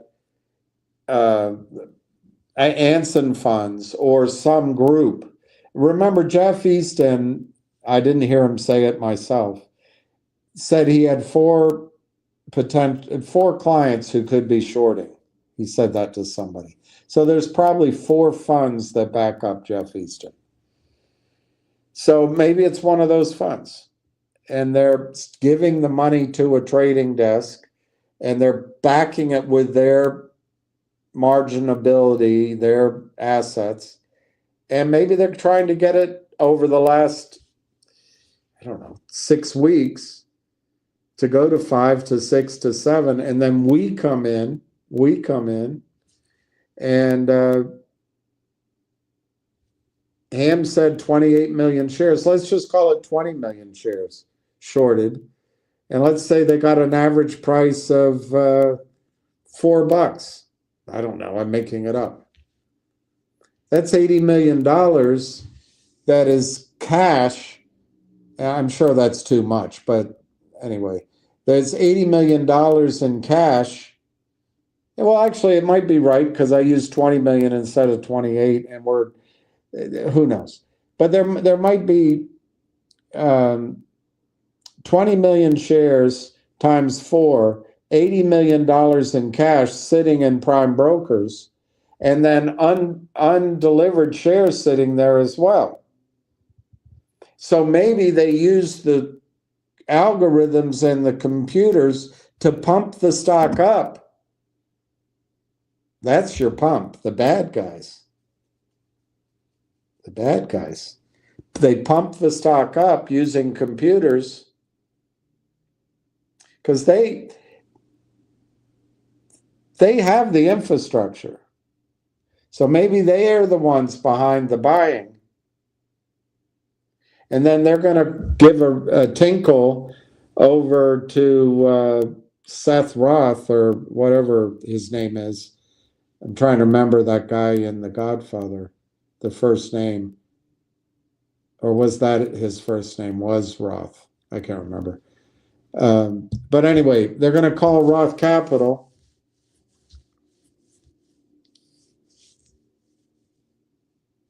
The guy down in Cuba.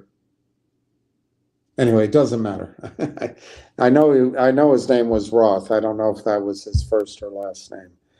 But anyway, maybe they're going to, whoever's doing that, if I'm right, maybe they're going to call Roth Capital and say, you know what, we'll give Finger Motion, I don't know, how greedy are they? We'll give Finger Motion $60 million for 20 million shares at $3. Well, that's going to be a tough call if that happens, because if Finger Motion has this huge contract with the C2 vehicles, 60 million could turn them into a self-funding monster of a company. So they might take it, and then it's good for Finger. I think it would be good for Finger, and it wouldn't preclude a squeeze in the future. By the way, I'm not a big believer in squeezes right now, but if you're chasing them, they can happen. But it's just a different way of looking. It's not really an investment then. It's a bet. It's a gamble. But I think G-Bucks and GDC, ZJYL, and some of the others we've talked about, I can't even remember the names. So many, they all could have a shot at it. I'm not saying it can't happen. But the other side is rich. They got the attorneys, they got Congress, they got Wall Street, they got the regulators. It's tough. It's tough. Well, you promoted it.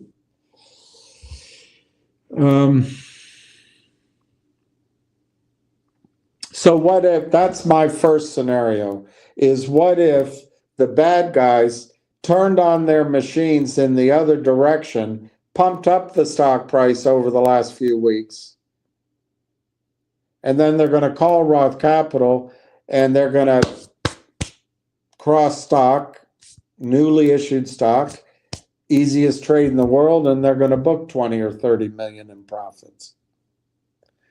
That's what I think's going on with Finger.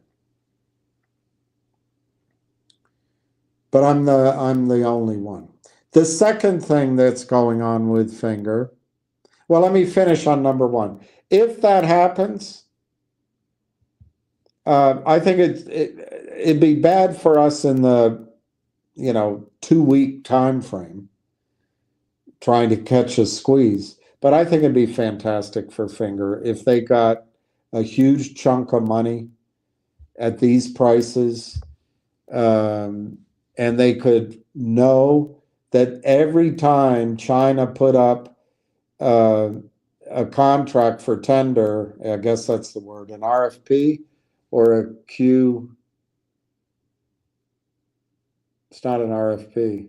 Anyway, they put out the various cities and towns and national entities for a contract. Finger could fulfill it every time. It'd be brilliant. It would be brilliant. So I think it would. I actually think it would be a good scenario for Finger, number one. But in the short run, it would mean, well, what happens with the squeeze? We don't know. Second thing that could be going on, there could be news we don't know about. I don't know about. It could be that they're going to do a joint venture with SAIC. It could be that there's a huge fund coming in with money. It could be that President Xi's daughter is going to marry one of the principals at Finger. I don't know. But if you had big, good news, that would be fantastic. My favorite would be that they do a joint venture with SAIC. But I don't know. Maybe it's one of these other rumors, which I'm not going to repeat, out there. If news came that was fantastic for Finger, the stock will go much, much higher and very quickly, and you could get a squeeze as a result of the stock going much higher very quickly. You see, you need out of the blue events that cause the stock to go up quickly, costing money to the prime brokers and the cheaters. So it's got to, by definition, be unexpected, and the price action happens quickly. So it could happen in number two's case, or it just revalues. I mean, if they did a deal with SAIC, or they had a big investor come in, or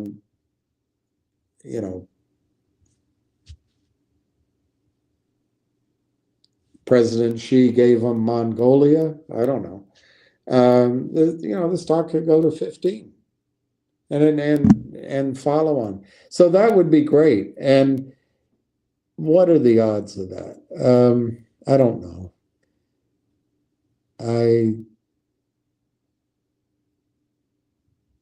I have to say, the way the stock's been trading, it's possible something's going on. That stock looks strong. And for all of my caution and thinking it might be something else, that stock looks strong. But on the offsetting side, everything's,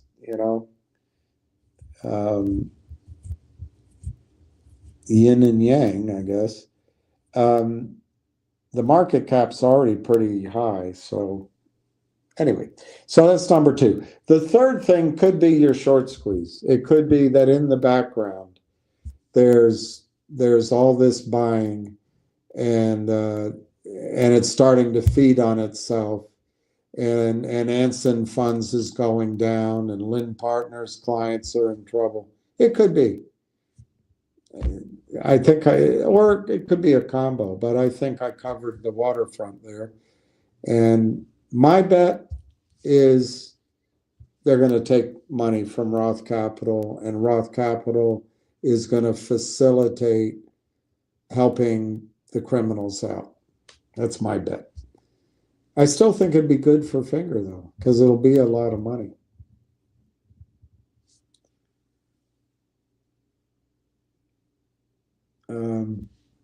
Cabal's short and his buddies are trapped.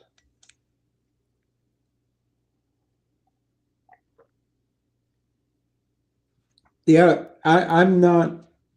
I'm sorry I'm talking so loud. I'm not dismissing it, Igoris. I'm not dismissing that you're right. And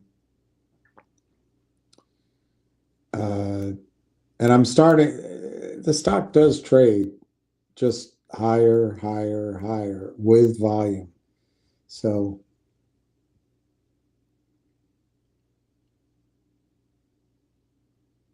Ham's on a mission from God.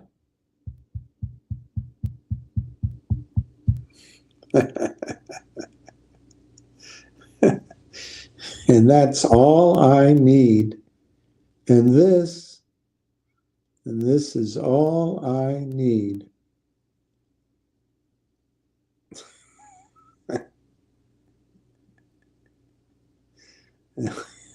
I was born a poor black child. And then he's dancing. He can't dance to the music, but he hears jazz on the radio or something. And he starts dancing. He's such a goofball.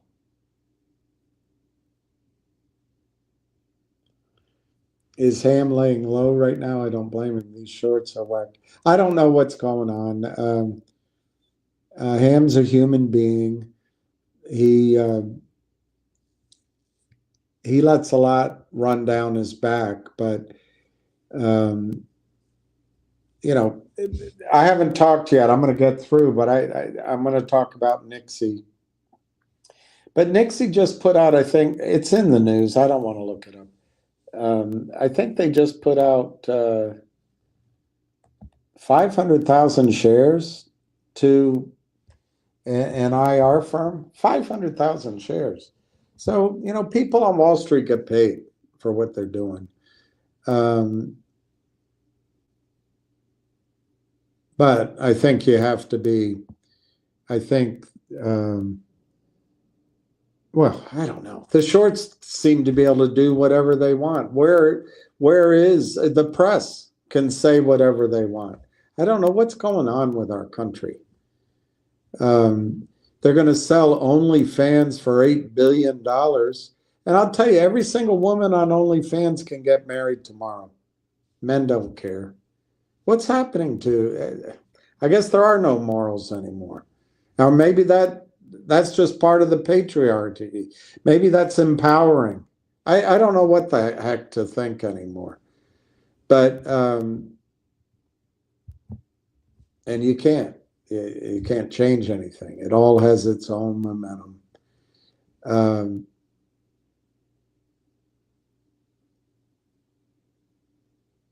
But I do think even if you own a stock or don't own a stock, or you're being paid, everyone you talk to on Wall Street is being paid.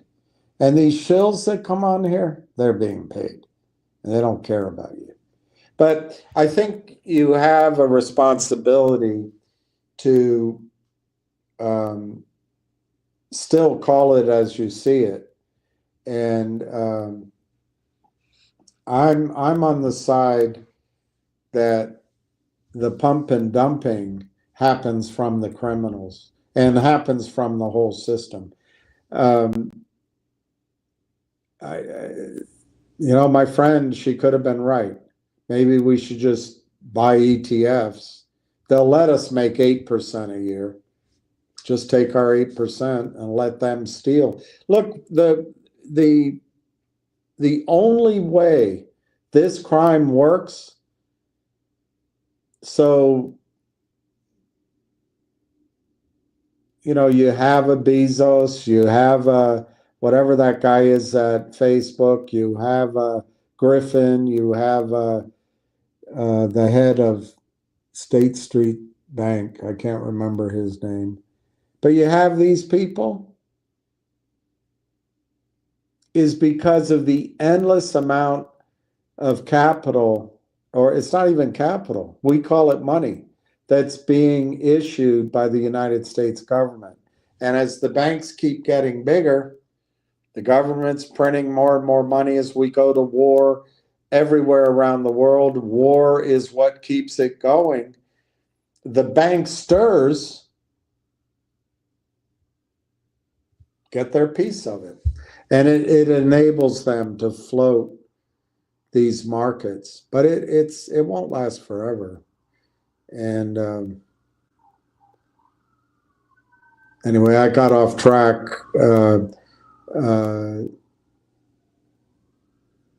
I do think Ham is under attack quite a bit, but he's resilient. He's resilient. I've Googled finger,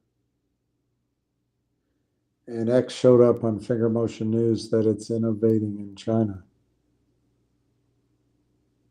Okay.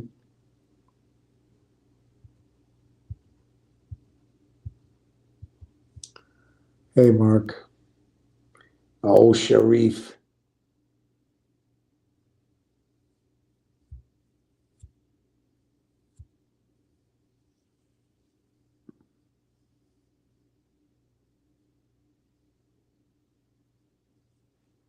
Steve.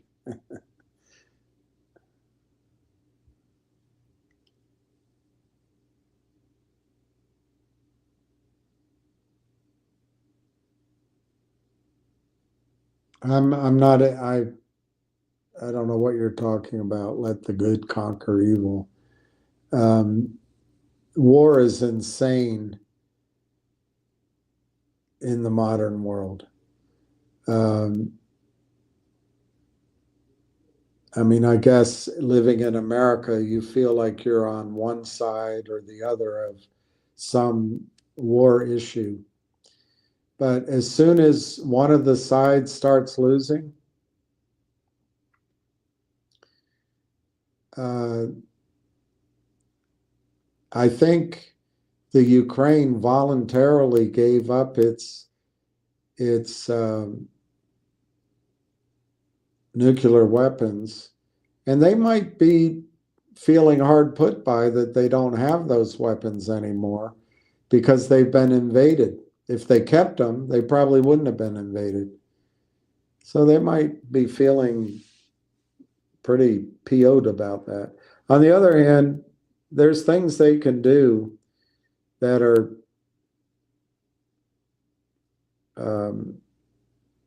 Armageddon-like. And that applies, I'm not going to go through all the potential hotspots in the world, but that's what overlooks war today. So I don't call for war.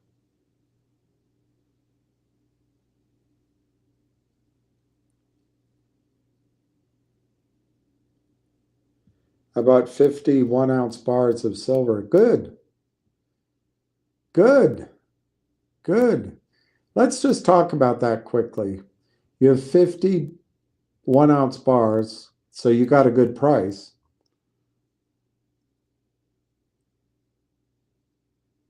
Let's say you got it to 100. You had 100 ounces of silver. And I've got different information here and different projections. But I saw one projection at, I think it was 5,000 an ounce, but call it, let's just say 4,000 an ounce. Now, I don't think that's going to happen overnight. So if you own silver, I don't think you should trade it.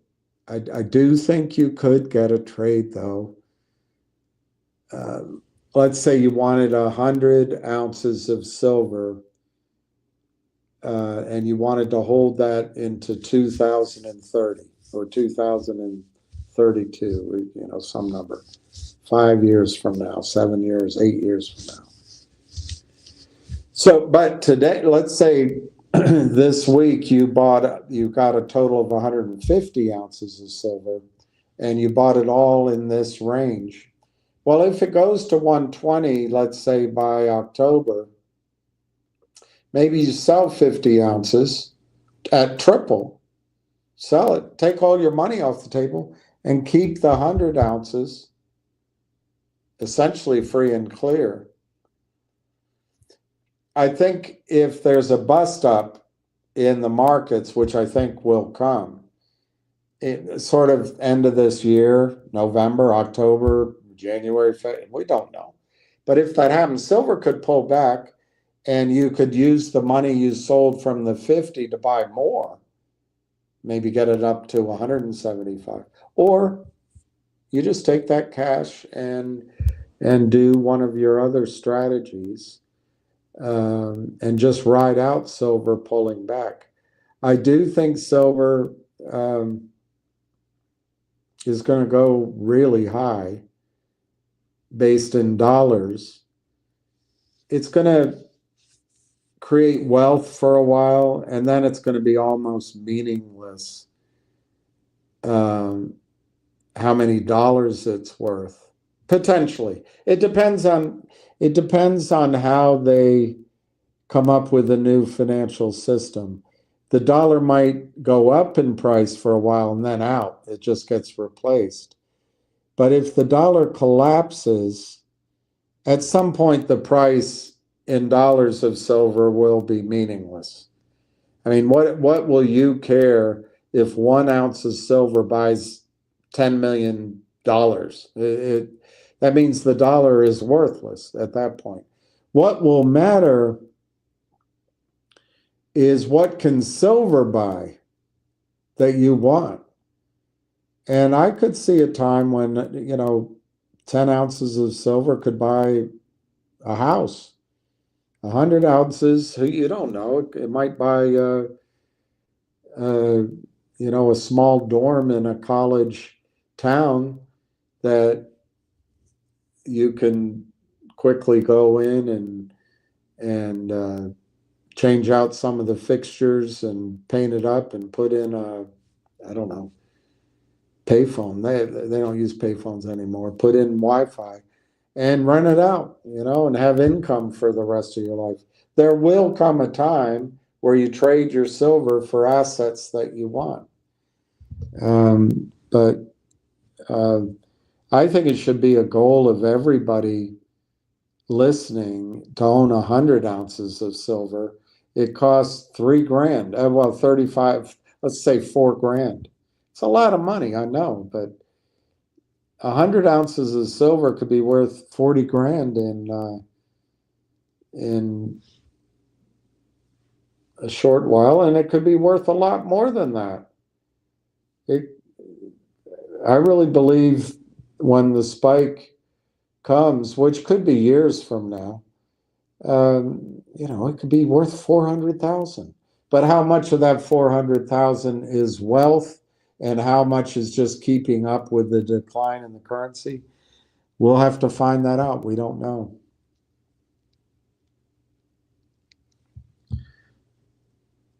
I love this goal. I love this goal.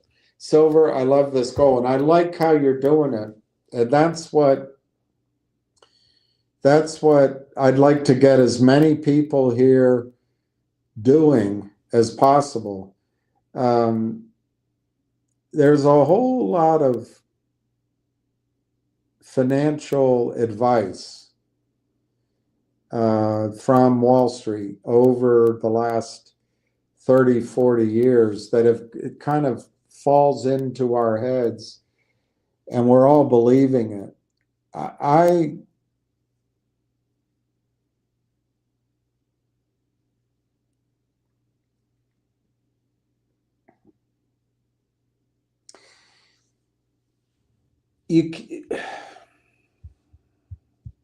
It's risky. So you have to, if there's areas that are outside of the financial markets, number one, I think you should focus on that, whether it's your skills or a business or farming or anything. Doing something that will have value in the future is incredibly important.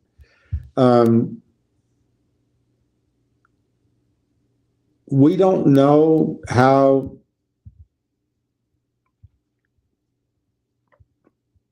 we've gone through 40 years, maybe 45 years of leveraging everything.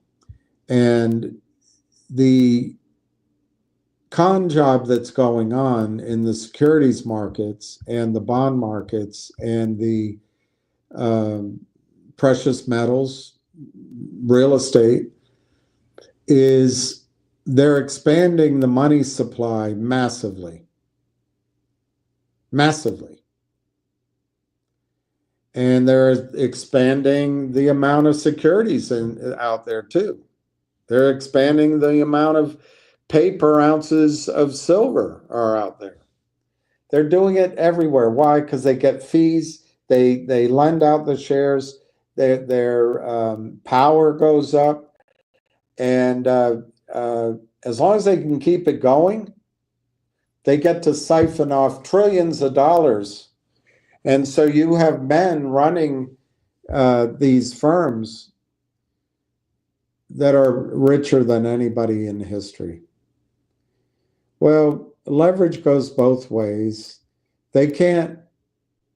Even they can't hang on to all those trillions in a collapse. Now, they have advantages we don't have. They probably will own gold and silver. They probably will own some crypto. They'll own, even if ETFs and mutual funds collapse, they'll still own the income streams off of them. And they'll own land, and they'll own the food, and they'll own water. They own everything. I'll show you this video tomorrow. They own everything. So they'll be all right. But their net worth will go down. I'm not going to say they'll suffer. But the United States could be in a whole world of hurt. And silver minecart, what's going to make you independent and strong is 1,000 ounces of silver. 1,000 ounces is brilliant. It's a little more expensive than 100, obviously, and it's going to be, I don't know, it's going to be, you're buying the right way. I like how you're buying, but if you buy the coins, maybe it's 40 grand. But you can make it by trading these other stocks. And that's what I like about what you're doing. And if you can build up the 1,000 ounces of silver, I don't know. You would be a millionaire, I think. And then there's cycles, so if real estate's overvalued right now and it comes down and silver goes up, maybe that's the cycle where you're out of silver and you buy a farm, you buy a development, who knows? Or maybe anyway, let's not make up hypotheticals. I love your strategy. AppMex is great. AppMex is, I find them, there'll come a time when they can't handle the volume. But I think AppMex is, particularly once you get your data into them, they're absolutely efficient, terrific. And what I like is you talk to them on the phone. I love that. I love that. But I also I don't want you to ignore Mike Maloney at goldsilver.com. If you're buying smaller amounts, but particularly if you're buying U.S. silver and Canadian, his firm is tremendous. I've used them many over the years, and I think he's one person. Where AppMex, I don't know who the one person is. So his ethos just permeates his firm, and he's honest. His heart's in the right place, and he really means for each of you to survive what's coming and to prosper. But there's others. This guy, Andy Schleckman at Miles Franklin, I've never used them. I've listened to him, and he's pretty sharp. And I think he had to build that up with his father from the ground up. I like SD bullion. I like, well, I've told you there's one that went out of business. There's some others, but I also like John Croissant's advice to get to know your local dealer. And I've unfortunately, both times I walked down, they were closed, but I'm going to try to do that.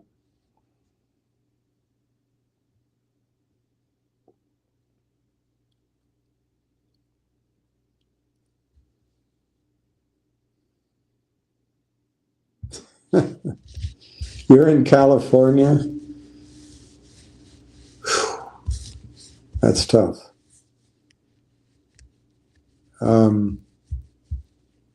California is beautiful and it's wealthy. California is wealthy. And a lot of the state, quite a bit of the state, I actually think in a fair election, I think Bernie Sanders beat Hillary, by the way.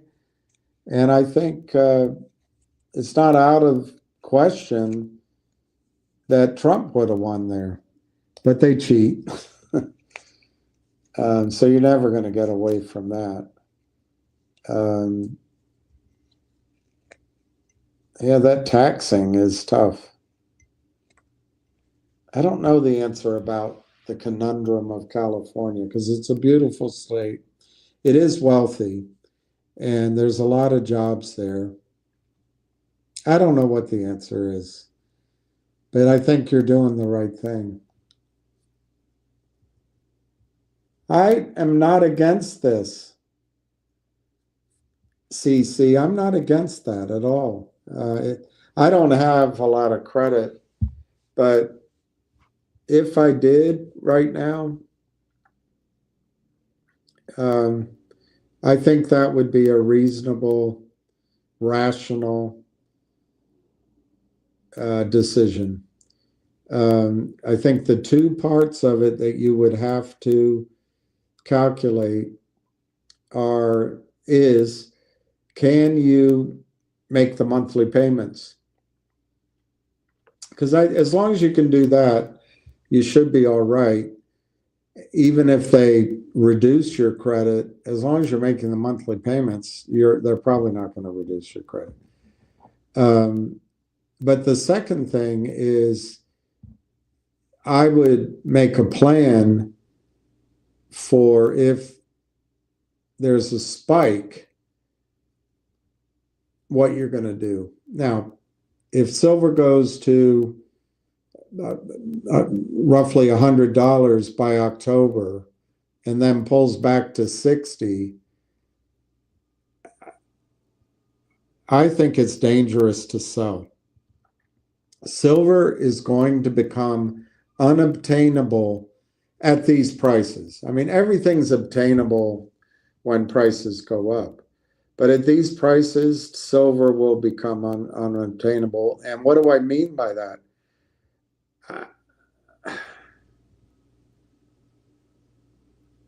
I see so many conservative projections out there because everyone's trying to be careful. They can't get their mind around the fact that things are going to just change dramatically.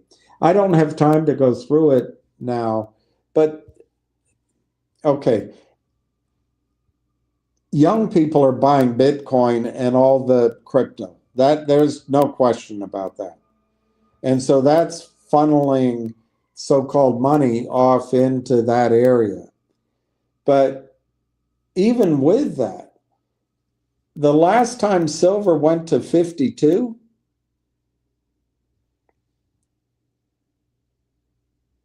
I don't know how, I forget how many people it would be, but I would say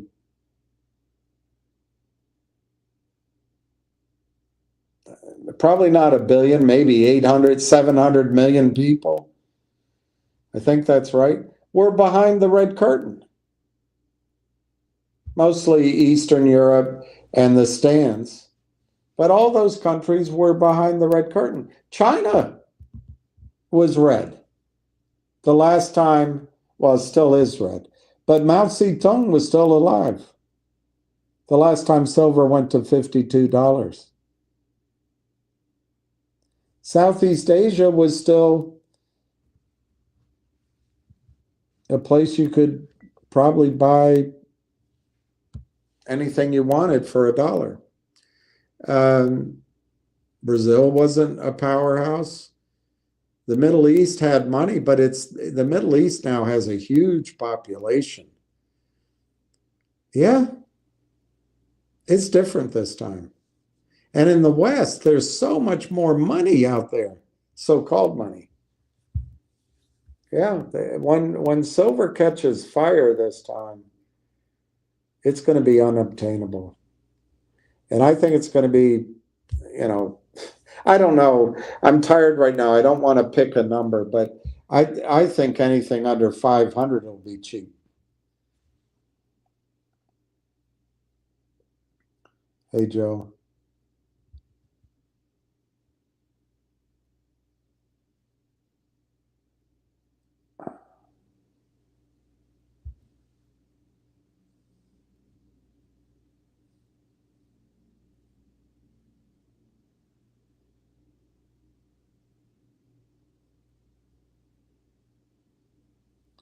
Well, did you tell me that it's the banking system, the monetary system is all based on maritime law, flows?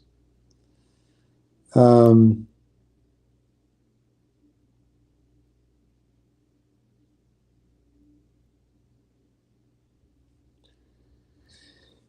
reason I'm pausing, Winged Wolf Salt, is I've been watching these videos and I can't tell if it's good information or not. But salt is one way that observers are measuring the population of China. The annual usage of salt. And China might not have anywhere near the number of people we think it does. But I don't know how to find that out. I don't know how to find that out.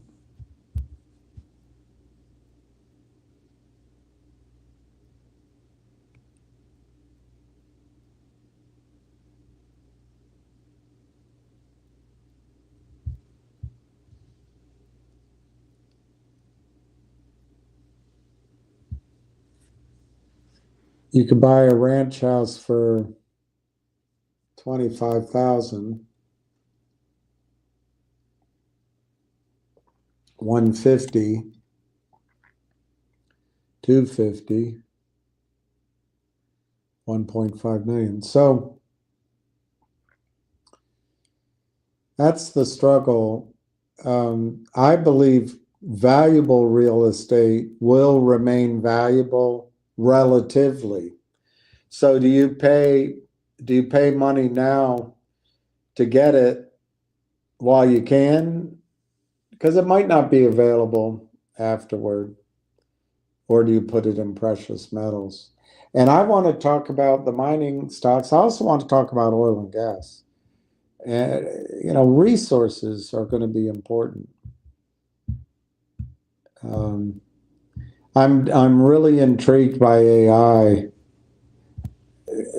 and I'm really slow too, but it looks like Google is winning. Apple doesn't have it, which is really interesting.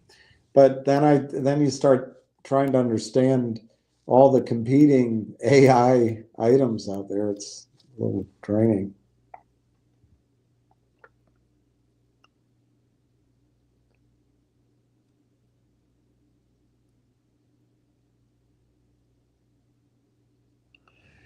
Well, I miss my house for that reason. I think people who own homes, even with leverage, if they're in the right place, they're part of the privileged few. You can make more money owning your home than working. in many cases, as you described, maybe. But does it, are our homes now a financial asset? Are they a bond? Are they a speculation? Or are they an asset that we live in, shelters us from storms? I don't know. The cheap-ass homes that are being built now are essentially worthless. The more solid, the ones you have from the 70s are probably okay. But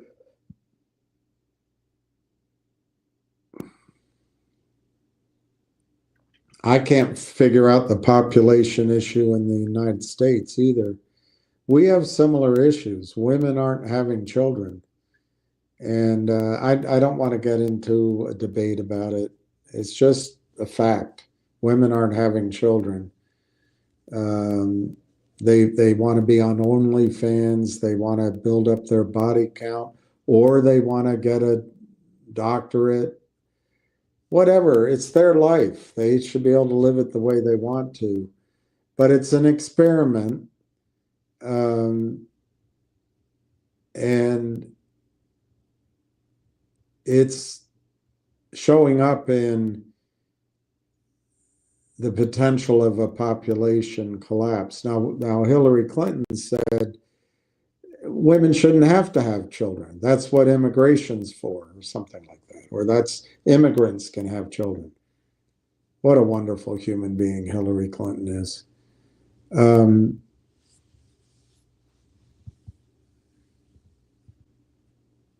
If the population collapses in the long run, home prices aren't going up. They're not going to stay up. They're not valuable. On the other hand, land's always been valuable if it's productive, if you have oil under it, if you have water under it, if you have, you can grow corn, land's always has some value. And particularly, where the term dirt poor came from. I guess everybody does. But dirt poor were the farmers that couldn't grow anything.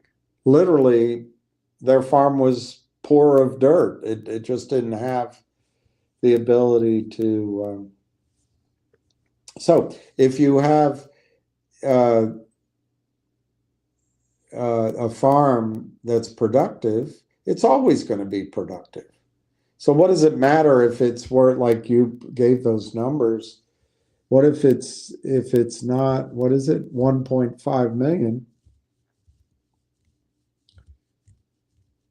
Yeah, that's what happened to my house. My house was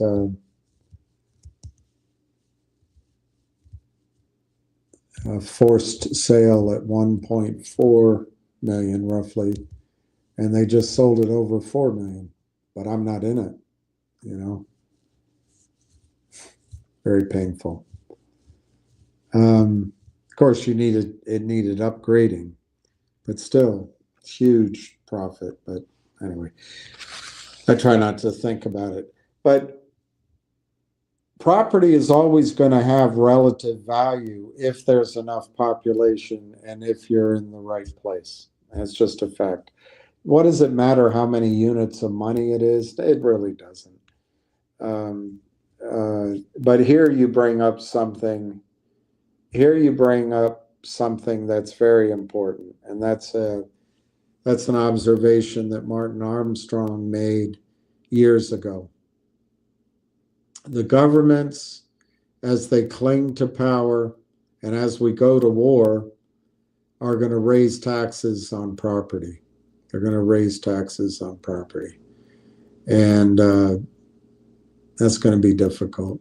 And as soon as people realize that Stephanie Kelton is just a chick with a PhD, and that her idea that you can just print money and be wealthy, I mean, it works. That's the thing. It works early on. what she's talking about works early on. And in our case, it's worked for 80 years. And maybe it's got another 30 years in it. But I'm going to show you we don't have enough oil to continue this monetary system. And all monetary systems collapse. All con jobs collapse. Most marriages collapse. If a tree falls in the Ordovician, does it really matter?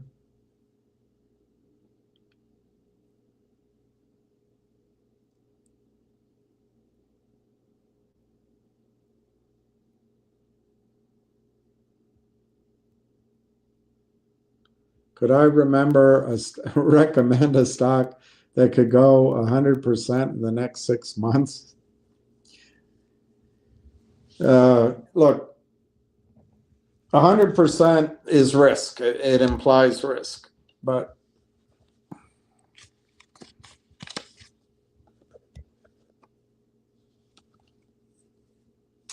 I think NIXX, NIXX, could give you 100% by July 4th. I think Railtown, RLAIF, could give you 100% by July 4th. I actually think they'll give you more than that.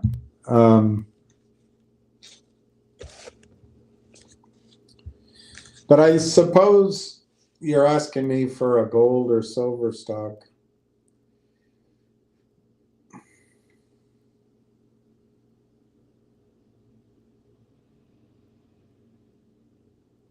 I don't know the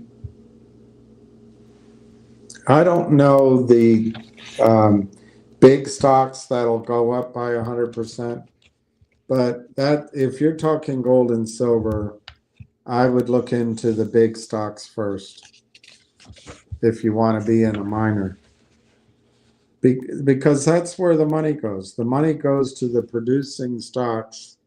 That's where the institutional money goes. They're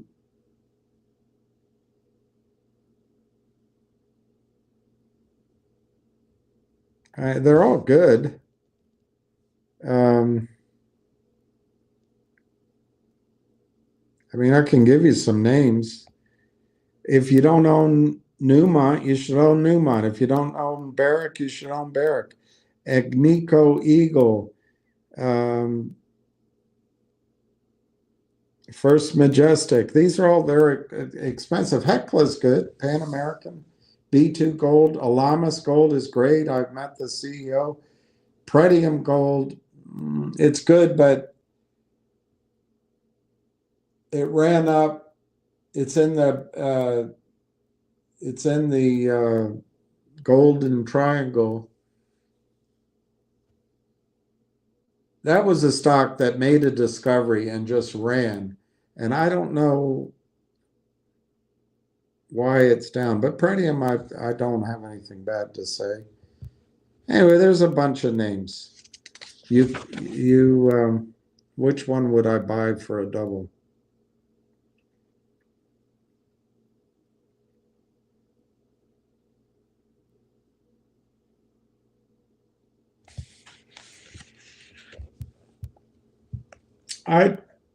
I'm not sure that off the top of my head that I'll pick the one that doubles in 6 months. I think they all will. I think you should own more than one.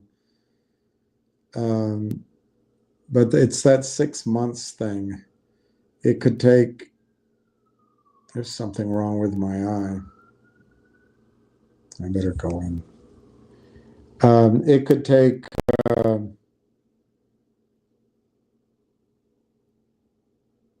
yeah, I'm going to write that down. I better go in and get my eye checked.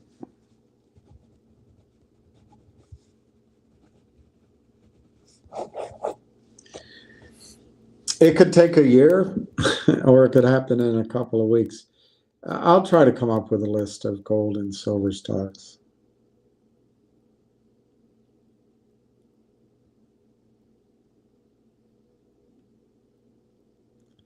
What's my view on the India and Pakistan wall?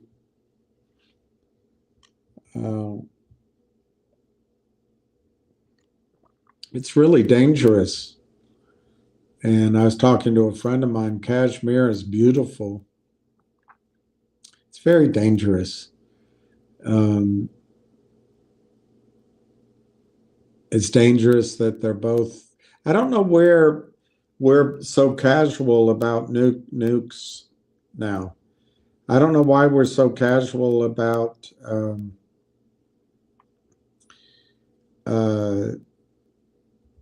nuclear power. My doctor told me to eat salmon, and I've been doing it, but it makes me so nervous because of the radioactivity in the Pacific Ocean. But it's in all the oceans. But our bodies can't tell. Anyway, I think if they start launching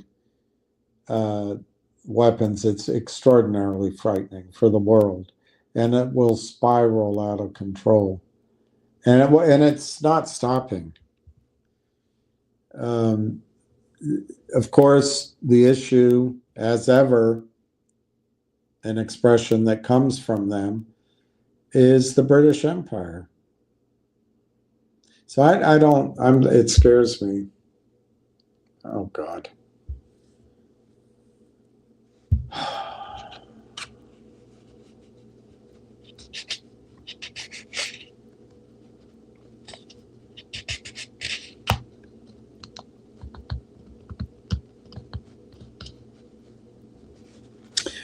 I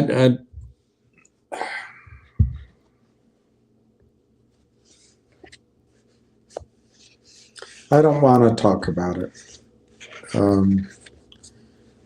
I've told you that as soon as it's financed, I'll hold a Zoom call, and I'll do it for the investors involved. And I'd rather stick to that. In terms of the deadline, I wouldn't be concerned about that. But anything I say is just going to be repetitive.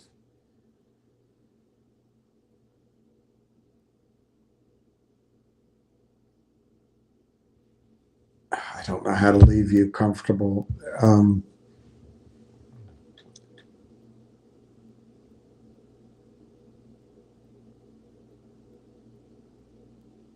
Your decision, you're saying, is to take the money and the interest on the loan.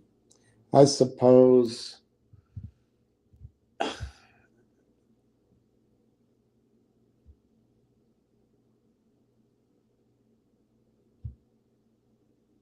I'm trying to see it from your point of view.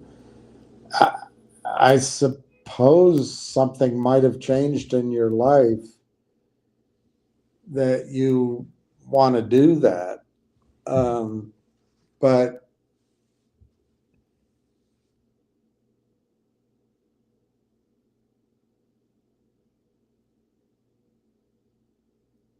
yeah, I just can't see a reason why you would want to do that. But I am tired, and so I may be missing something. Things take a while. Nothing, in my experience with small private companies, has ever gone perfectly smoothly. And in many cases, looking back over all the companies I raised money for, many of them didn't have the success they projected. But some did. Some did surprisingly well. And but I'll tell you what, none of them met their timelines that they projected. None. So I don't know who Jeff Kahn is. I don't know how much you put up, but let's just pick a number. If you put up $10,000,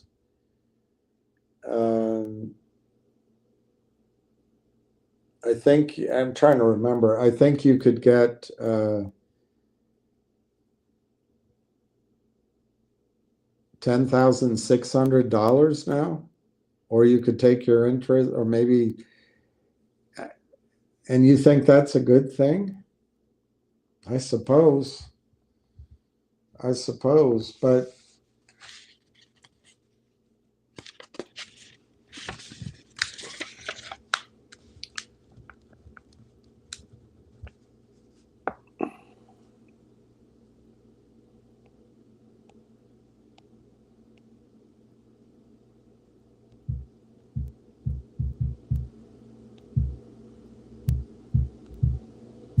yeah, for $10,000, you control 500,000 shares, and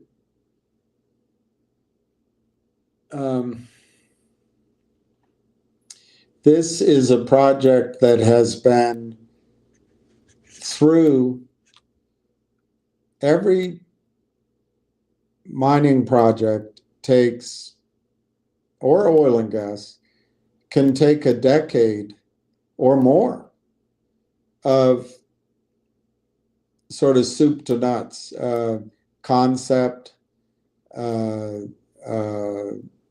leasing up the land, raising money, drilling, proving, building a plant, and going into production, for example.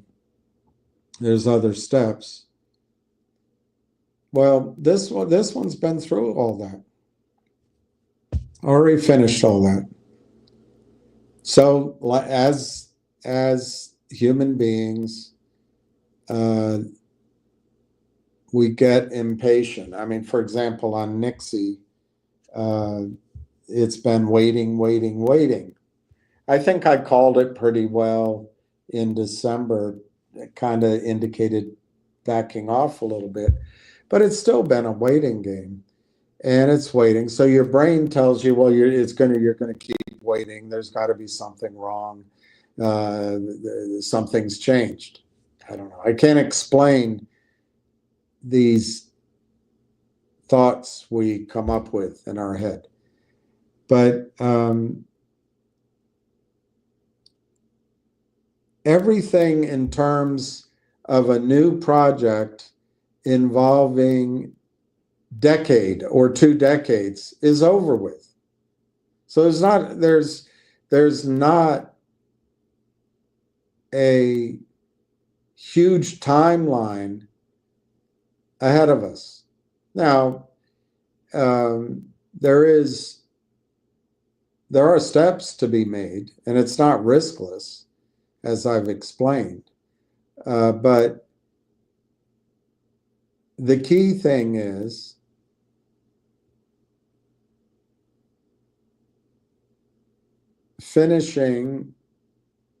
getting the pilot plant producing every day.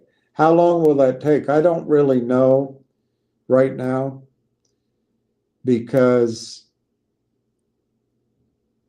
for 2 reasons. One, I think it's going to be good news, and I think it's material news. But I think I need to bring in the money before I should hear about that progress. But we'll see. I play that by ear. Also,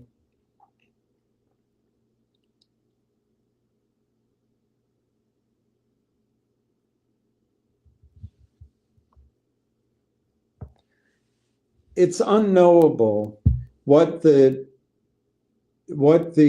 strategy will be once they, quote unquote, weigh the gold.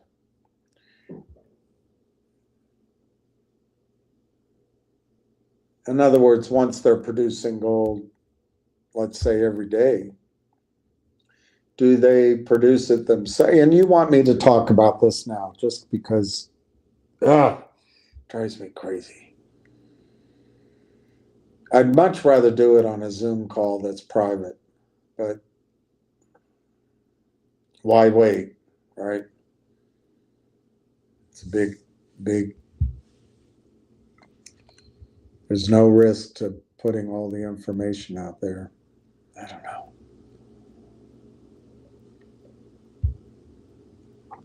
Anyway, if the company were to sell itself, I think the time frame could be very quick to get it under contract. If the company decides to get a joint venture partner, I think that could be fairly quick. But the risk is when you choose a partner, if you choose one that's just going to put you on the shelf, well, that's not so fun. So it's a negotiation. But depending on the deal, it should be fairly quick. If you want to go it yourself alone and build it out and create a major production facility, that could take longer. So you just don't know. You just don't know. And these are all decisions that will be made later. But as we sit, as we wait, gold has gone up by almost double. The cost of production hasn't gone up at all. The assets that were laid down, if they're recoverable in the strategy that's been given, they've been there since the dinosaurs roamed. They haven't gone anywhere. So you're worried about a deadline and a decision.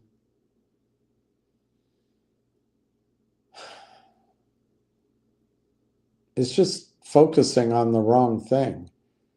I don't mean to dismiss it. If you need the money, let me know. But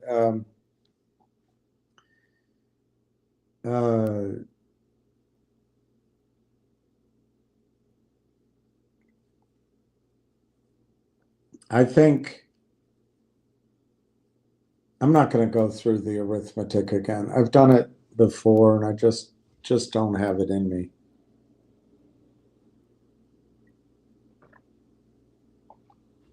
But my conservative targets,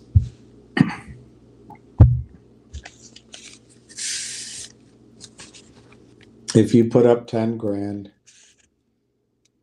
and we got the financing rolling in the next couple of weeks to a month, I don't know. I think nothing's changed. It's the same story. But I guess you need to hear it again.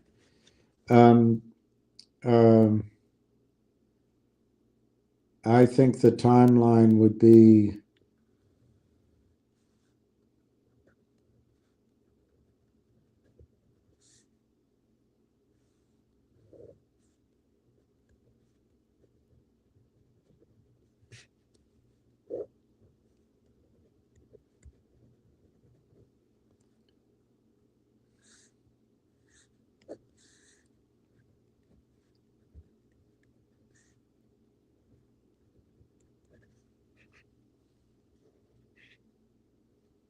I think everything could be completed and running and by the end of the year, but I think it could all be as it went. It could be running. I would give a 90-day buffer on that. So I think just anything can happen. Nothing ever works on time. The solar flare from the sun could hit us tomorrow. So I would say by the end of the first quarter, which I know is disappointing, that's a good essentially, that's a year later than I thought. But it could be sooner, a lot sooner. I'm just trying to give it could be, everything could be exciting enough, by Thanksgiving. But I'm going to say by the end of the first quarter, the project could be not only fully funded, but fully in production for the small processing plant. It's not small. I mean, it'd be making money, but small compared to an ultimate full scale production plant. Now, during that time, that let's call it 9 months, the company in all likelihood would be seeking a joint venture partner. And right, as you know, of course, I don't know if you take notes, but right up the street, Dinosaur Street, about 4 hours away by automobile,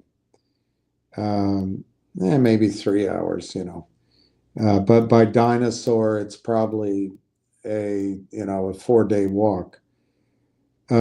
Sits two of the largest gold companies in the world, Barrick Gold and Newmont Mining. They have a joint project called Gold Strike, and this is the Carlin Trend. This is a discovery, not so much discovered in the sense they've known the gold was there, but it's invisible gold, and it's nano gold. It's refractory.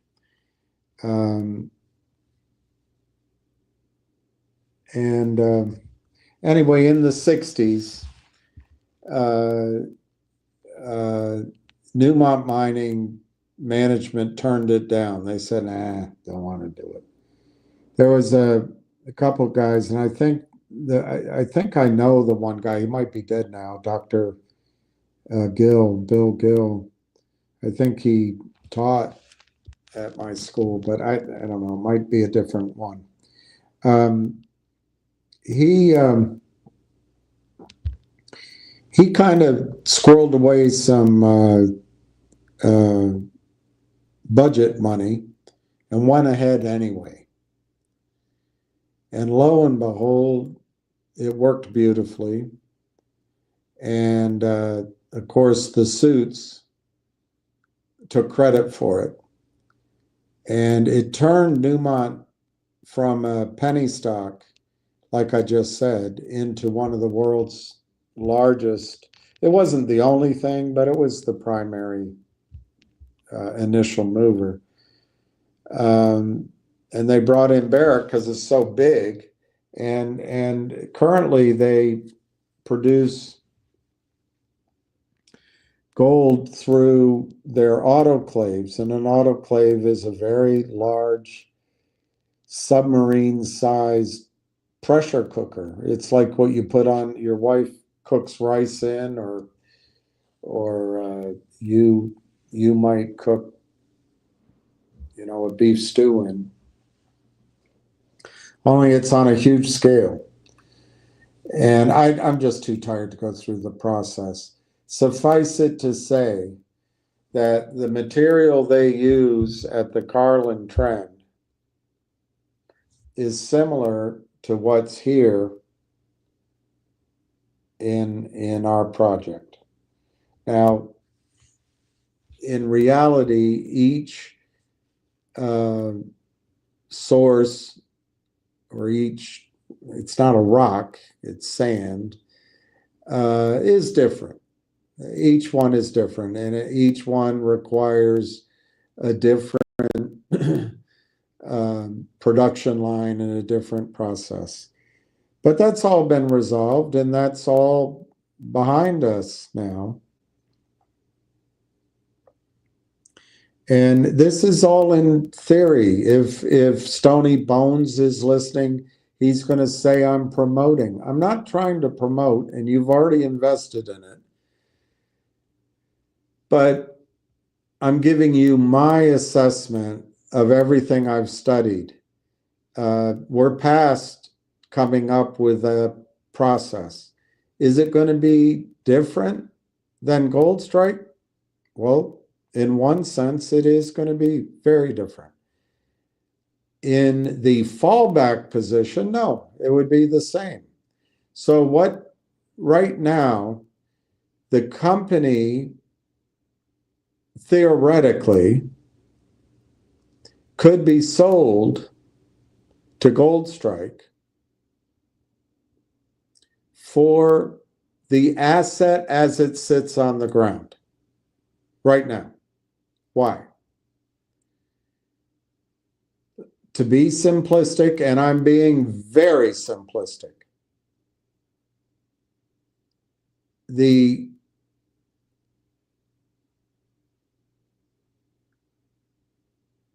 Carlin trend is nano gold at 0.033 ounces of gold per ton recovered. I'm sure there's some variableness in that, but that comes from an annual report that a metallurgist showed me 2 or 3 years ago. That's my memory. It's approximately that. Well, this project, using a caustic fusion assay method, came out with 0.038, almost 0.04. It's kind of the brutalist way, I guess, of getting the gold out. But the logical thing would be to have Gold Strike send its team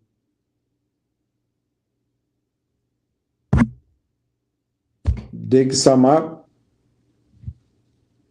put it in an autoclave, and get gold out. In that scenario, I'll just base it on what was proven already by third party. That will have to be proved again. There's no question, because the third party effort was done a decade ago.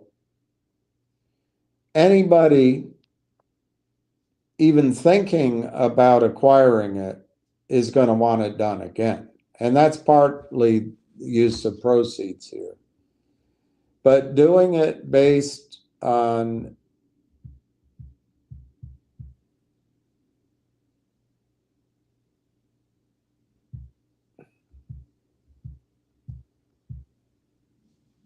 the third party recovery, that should be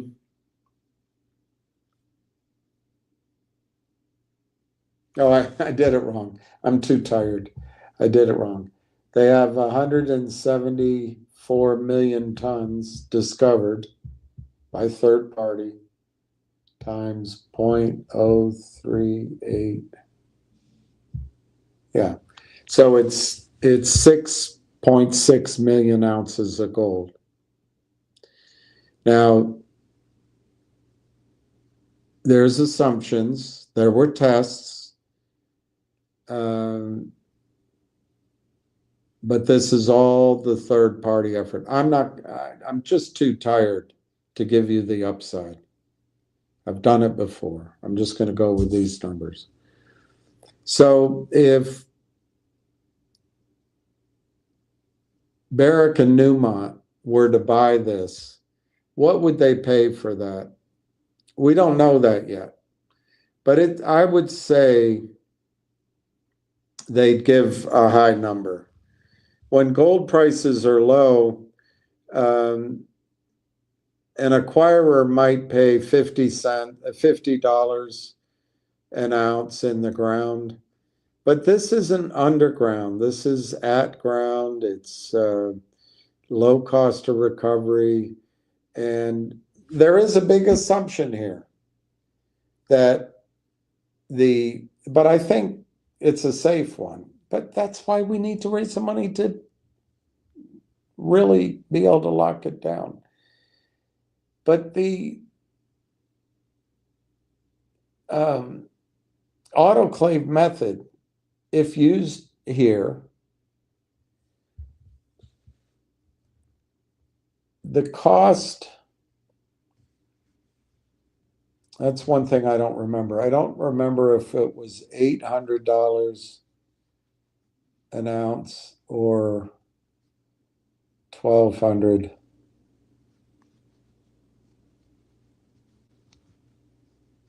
Let's say the cost is $1,500 an ounce, so that the profit would be $2,000 an ounce.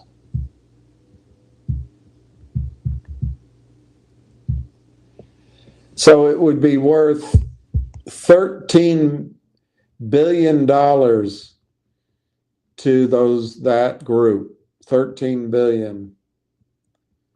What would they pay for that? I don't know. It's a hell of a lot of profit just sitting there. And of course, you want to talk about it out in the open because you can't make your decision on whether you should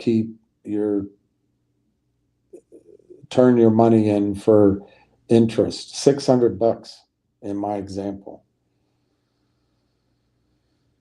I don't know what goes through people's heads. Another way to look at it is the purchase price of gold in the ground can be $50 an ounce on the low end. It can be as high as $400, $450, $500 an ounce. I don't know which one to give, just to use as a conservative number. I would say if you're talking 50 to 450,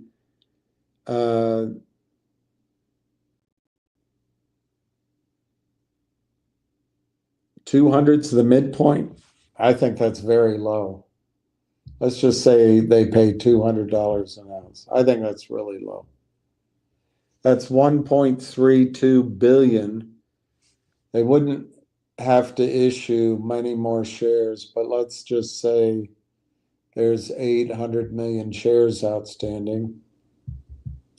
There's not, but let's say that's what would be there by then. That's $1.65. So let's say they'd pay $1.50 a share. It would probably be some cash and maybe stock. And I'm sure there would be an override involved, ongoing income. I'm not going to use $1.50. I'll use $1.60. Why? Because the math is easy. The arithmetic is easy. $1.60. You paid 4 cents. So it's 40 times your money. 40 times your money. So what would, if you invested 10 grand times 40, that equals 400,000 minus the 10 grand. Okay, so if you wait, I think on a very conservative low end, you stand a chance, if you wait, of making $390,000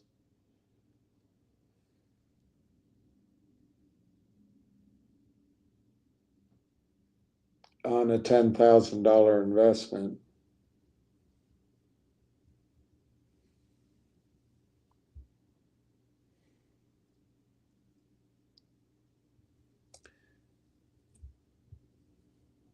Versus $600. So let me see. It's a big decision coming up. I can take $600 now. Nothing's changed except we've had to wait. I might get 390,000 on the low end. It's a tough decision. I better put that question out to William on his call, because that's an urgent decision to make. Should I take $600 or they might sell the company, if I'm hearing this correctly, maybe in 9 months they could get that under contract. Maybe it'd be another 6 to 9 months to close it. So I might have to wait a year and a half to 2 years. But so if it takes that long, I could take my $600 now. That I know I can get the 600. But if it takes that long, am I willing to wait up to 2 years to get 390,000? This is a critical decision.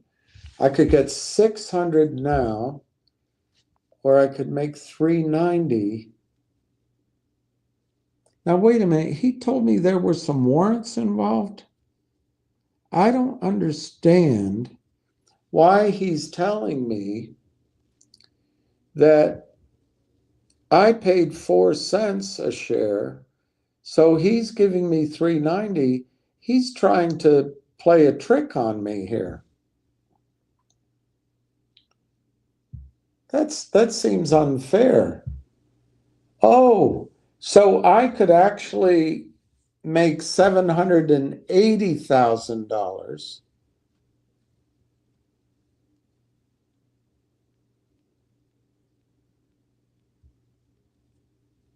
on the low end. Let me just make sure I'm doing that right.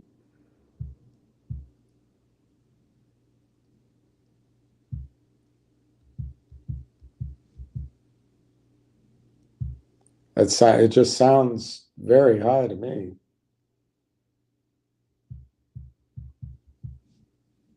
Yeah.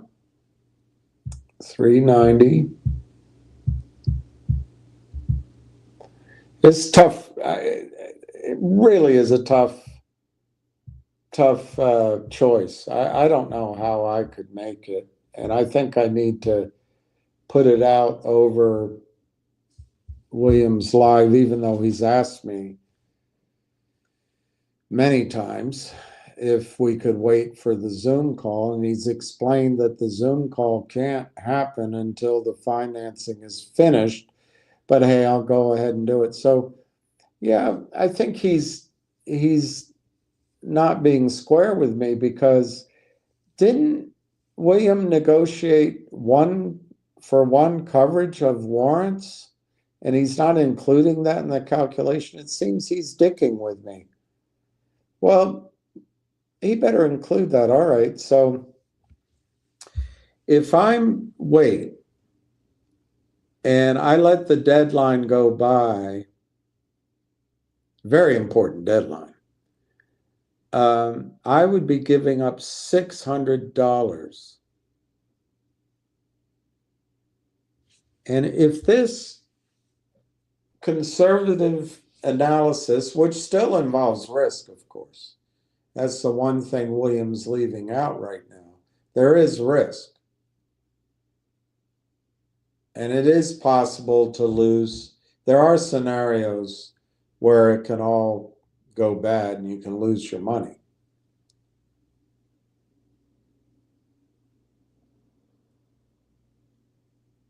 But if I'm understanding it, this is what the third party discovered 12 years ago.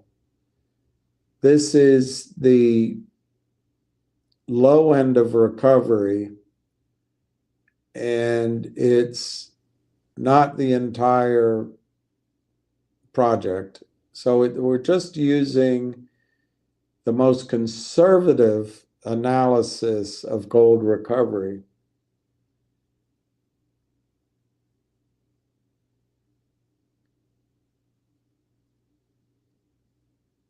I can make 780. So why don't we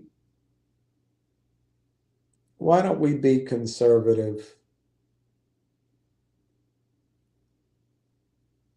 Let's just say they paid $100 an ounce just to be conservative. So it's back to 390.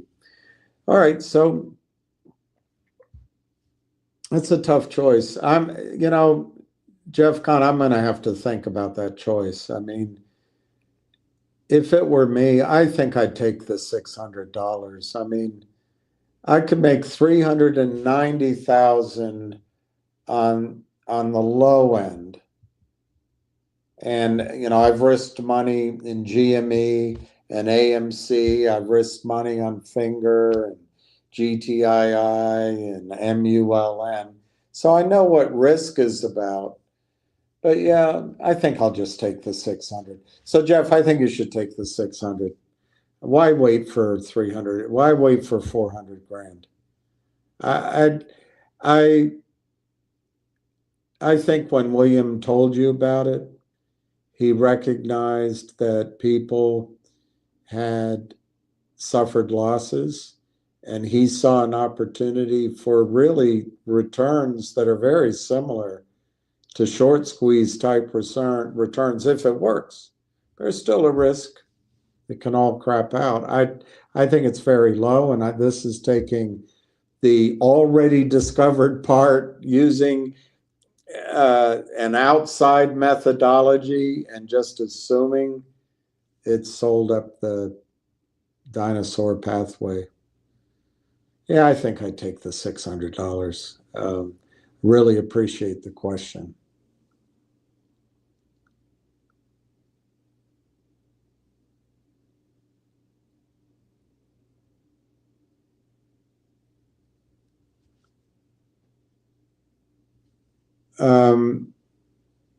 I was telling. Oh,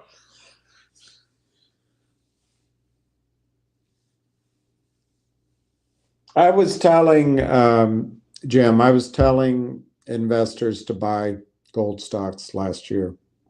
Just unfortunately, the liquidity isn't there yet. So everything's up. That's just how it is. But this is something I've been talking about now for 3 or 4 years when I can. And you're absolutely right. For me, it's not hindsight. It's just that people didn't want to do it or they didn't have the money. But it's not over. The good thing is it's not over. In fact, I think all the good times are ahead.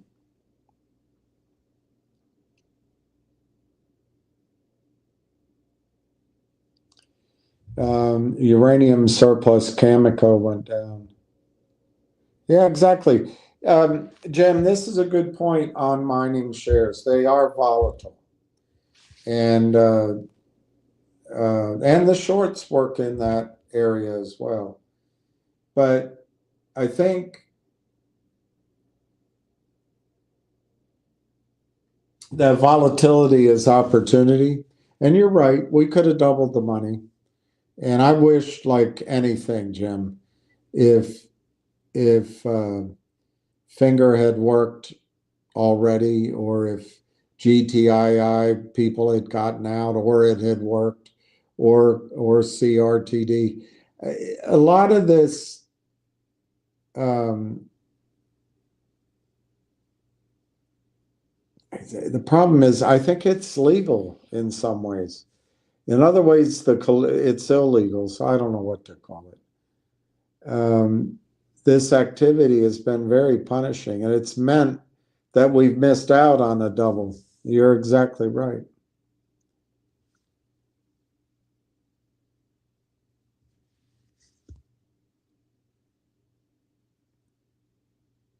Yeah, Jim, it'd be fun to have a conversation about it because,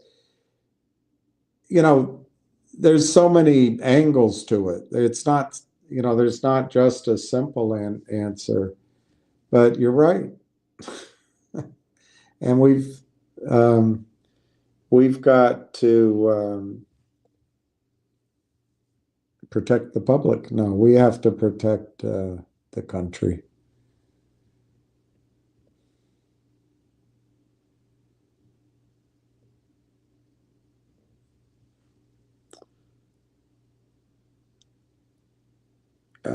Finger, I think Finger's been trading very well. And I'm surprised at the price, how strong it is over $4. Tomorrow is Monday and there's no trading. I think that if I'm not recommending options, but if that's where your mind is, I think the premiums will be cheaper on Tuesday than they were Friday.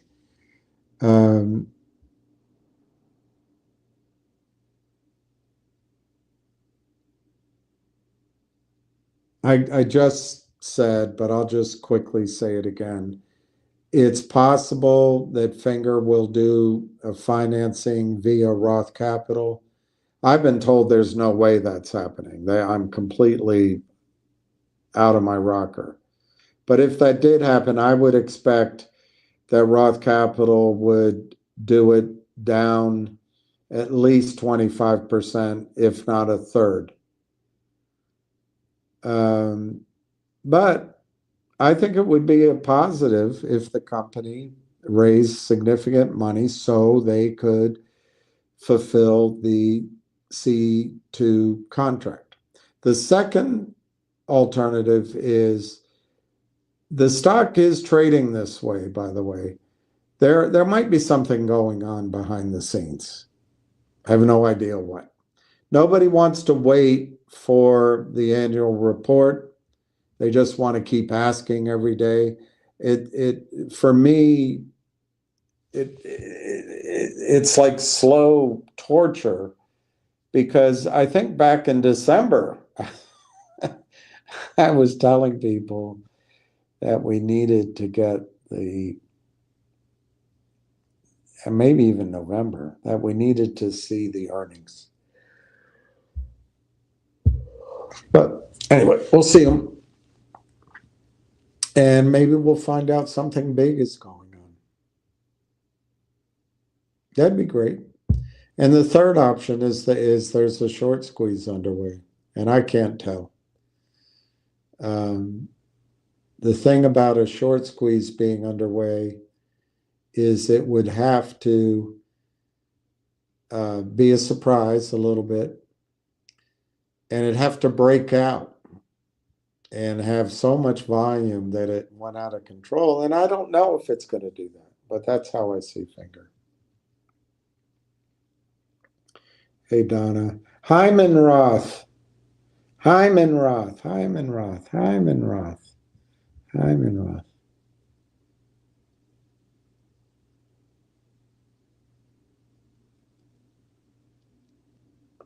The bad guys are the ones who front load, hype a ticker, then dump on gullible retail.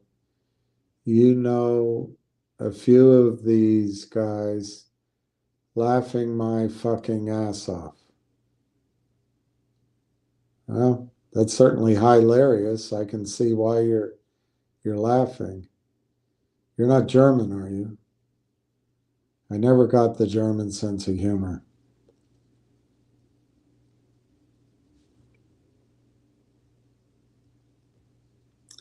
If Finger doesn't get smoked this week, I'll be shocked. Well, that's useful. You don't give a reason. Bad guys are front loading, hype a ticker, and then dump on gold. So that's what you're saying? You're saying people are out hyping Finger and dumping it on retail? I really wish you wouldn't show up here. I really wish you wouldn't.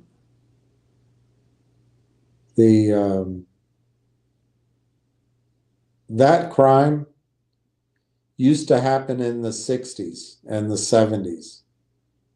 It doesn't happen anymore. You know why it doesn't happen anymore? You guys don't let stocks go up. How the hell can anybody hype a stock? They don't go up.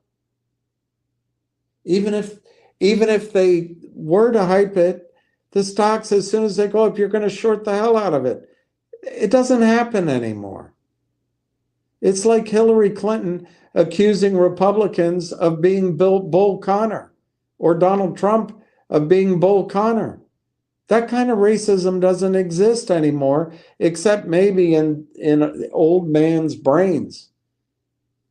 And Hillary Clinton, the Barry Goldwater chick's brain, and the one that the chef said that she used the N-word in the White House all the time. That brain might have it. But race relations are not perfect, I'm sure. But what human relations are. But it's different now. The things to address are different. That's the same with the stock market. You're sprouting crap from back when First Jersey Securities was around. Those kind of firms. And you say it over and over and over again. It doesn't exist. And I guess people believe it. And then you blame the people who are trying to educate the crimes you're doing, and you're getting paid to do it. I just wish you wouldn't come here. I really do. I really do. If you want to show me your trading records through all of your aliases and all of your buddies, let's go to pick a busy restaurant and we'll meet. I'll bring you my trading account.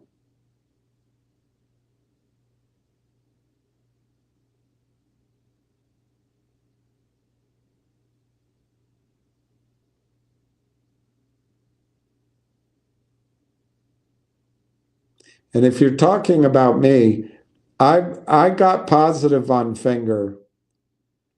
I don't remember if it was January, maybe end of January, particularly at $1.04. That sticks in my brain.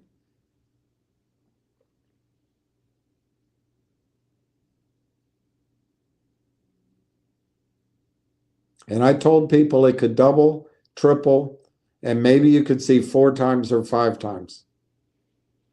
And guess what? It happened. You know what? I didn't dump any shares. I did not dump a single share. I didn't front load.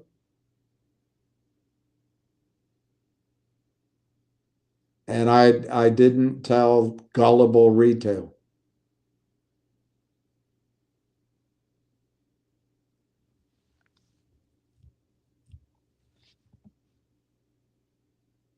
People of your ilk have come on here and said I'm a fudster when I pointed out the dividend would be taking, I thought, until the summer.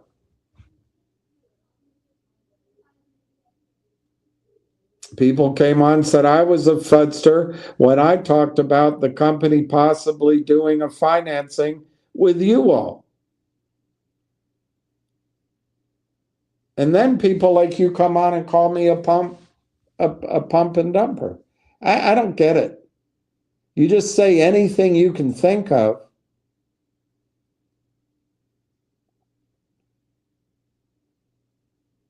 So you can get retail to sell. So you can make your 500, your 1,000, your 1,500, your 2,000 by closing out your short positions. And your idea of work is you see a stock up, you sell it, and then you come on the chat boards and you do this childish crap. I wish you wouldn't come here. If you want to see a bad guy, look in the mirror. You're not looking at someone that's doing that. I do question my sanity. Why the hell am I stuck in this particular ditch? But then when I get a phone call like I did today, I realize that this evil, which has been allowed to fester, which allows people like you to prey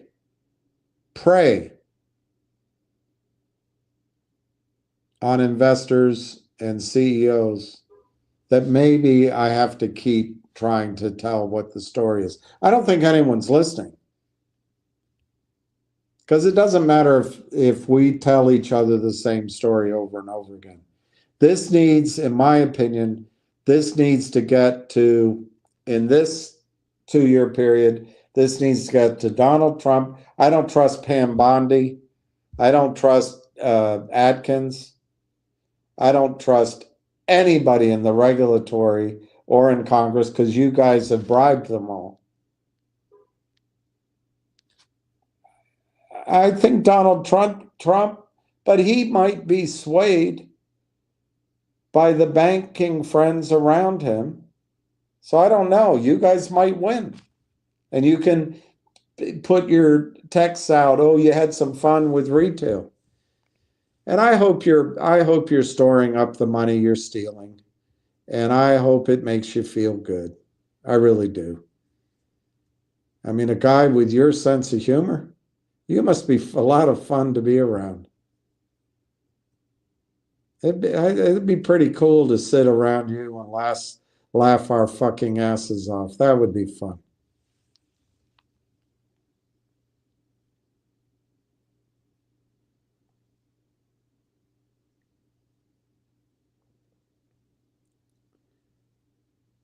Can you repeat everything? I can't. I don't even remember anything I said.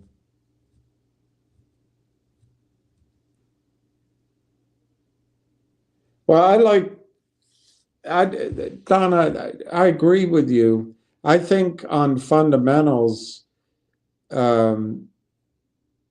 Finger might be fully priced right now, but that doesn't mean fundamentals won't improve. I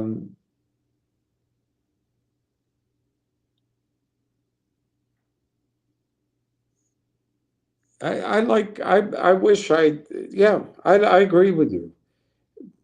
I'd love to see the annual report. I'd love to see the management's discussion.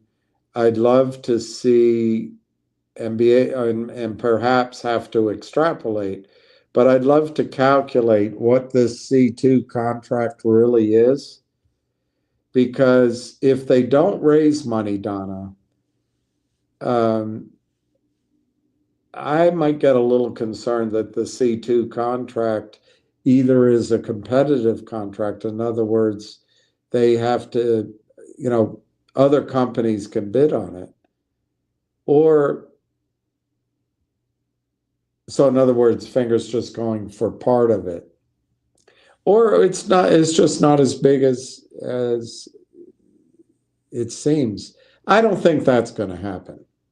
I'm just trying to talk out. I really believe that it is a large contract. I'd like to get the information because we don't know it.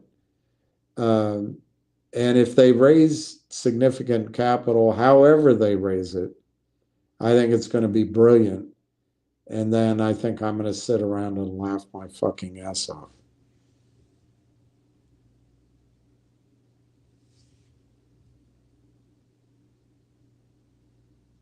I have no idea what that it means. Hey, PS 71.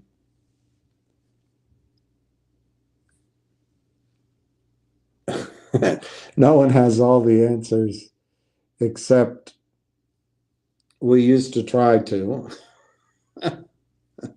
We used to try to. I like that one, Randy. Gold is money, everything else is credit. Exactly, Mackley. And that's something one of the guys in the gold space quote says that all the time. I think it is Andrew McGuire. I think it's Andrew McGuire. When all else fails, they take us to war. That's Gerald Celente. And I think you're 100% right. And I think we are going to war. And the only thing that keeps us from going to war is Donald Trump. And it's a shame that you don't share your love with me. It's a shame that we're not economic partners with Russia.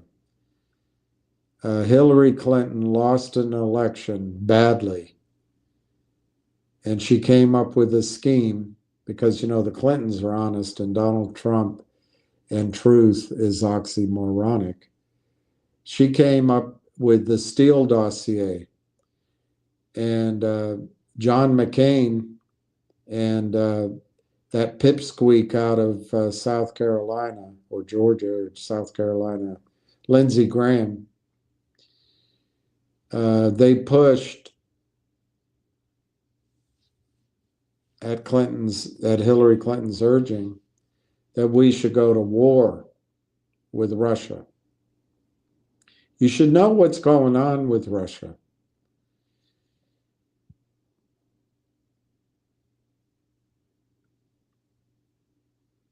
I had a girlfriend, really, I did. I was thinking about her the other night, actually.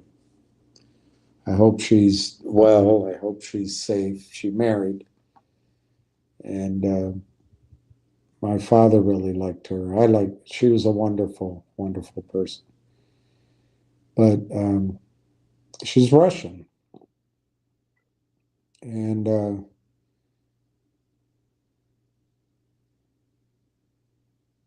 she pointed out a couple of characteristics that I never saw.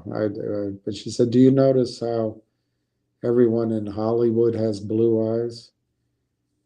And they don't, but that's how it comes across, I guess. I noticed Hillary Clinton changed her eyes to blue. The other thing she noticed, I'm not going to bring up, but what Yeltsin did was try to give ownership of Russia's of their factories and their wealth to the people. So he listened to this crap from the banksters and they gave shares. Well, this was a population, and I lived there. It's a population, I had no idea what a share was. They didn't have enough bread.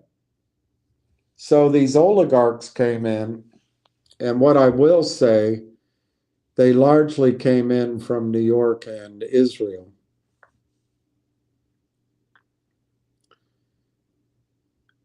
But it was New York money. And they bought up all these shares.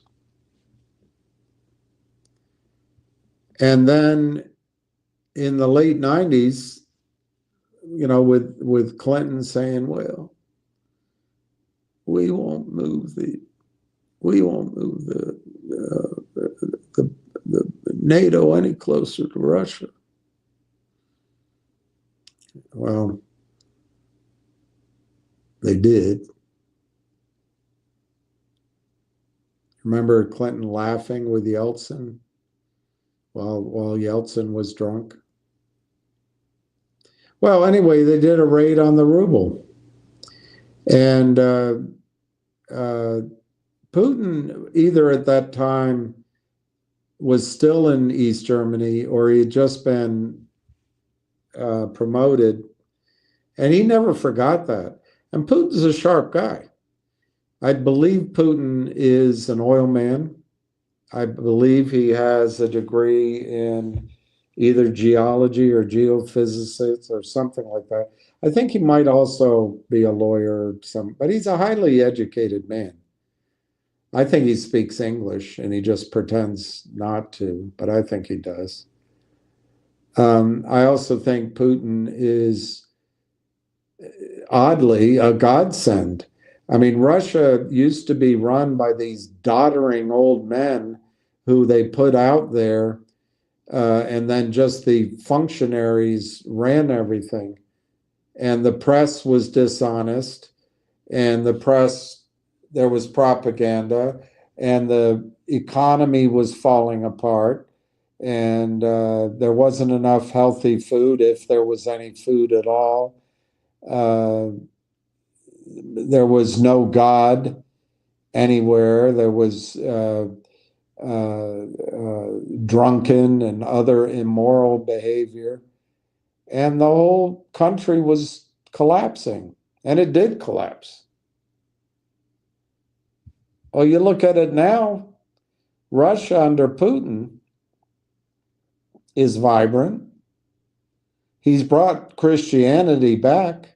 He believes in God. He's brought the churches back. He doesn't have any wokeism going on.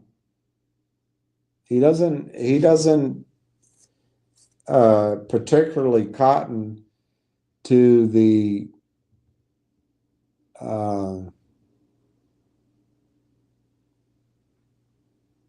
anyway, a lot of the Western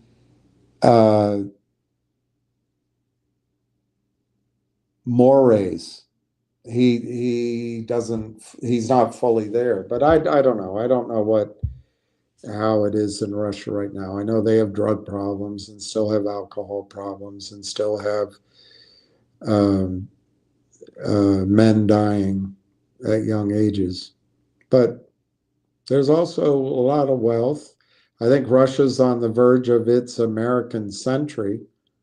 I don't understand why the world wants the breadbasket of the Soviet Union to be destroyed by radiation.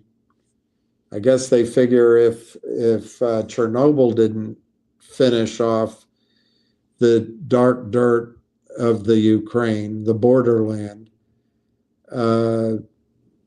why don't we go to war and finish it off? It's insanity. But anyway, Hillary Clinton lost an election, and she decided that the best thing was to start up the Cold War again. Sheer genius. Sheer effing genius. Do you know, if we had instead built our economic bonds and our trading bonds with Russia, we'd find they're very similar to us. We wouldn't be competing with them. There's nowhere in the world we compete with them. At that time, now we have competition going on. Why? Just because Hillary lost an election that she cheated on anyway? It's terrible. It's terrible. Anyway, we're going to war, and now this woman, Van der Leuven, or whatever her name is, wants war. Starmer wants war. Macron, the cokehead, he wants war. You know what they want?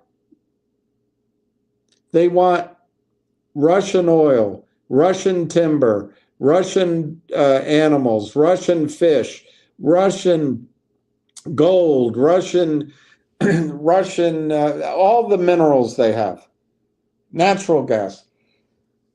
The banks want to take it. Banks want to take it. And I think Putin recognized that when the banks did the run on the ruble and the oligarchs bought up all the shares, that it was the same thing. So anyway, I think we're lucky we have Putin who hasn't overreacted. There's people behind Putin who would overreact. And they took us to war in the Ukraine, not Putin. But anyway.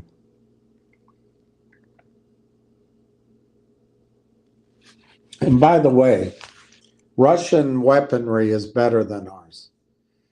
Trump's doing a pretty good job of selling that we have the best. Maybe we do.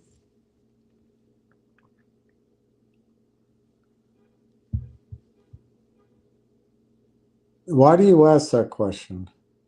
I find that question completely stupid. Many Ukraine nukes unaccounted for. I didn't know that. But were they sold? They were probably sold. It's frightening. Jim, no one cares anymore. You've got nuclear weapons in Germany, weapons, not Germany, sorry, the United Kingdom, France. I don't know of any other countries in Europe, but you might be able to tell me. But it's the United Kingdom and France. Israel has them.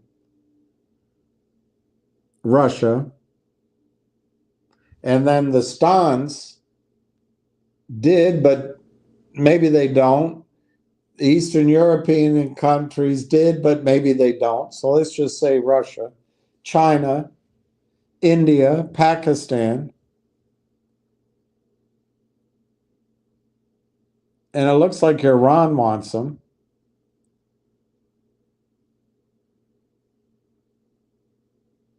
I'm sure I'm leaving, and of course the United States. I'm sure I'm leaving, and North Korea. That sounds like a safe world, doesn't it? Fukushima puts 400 elephant-sized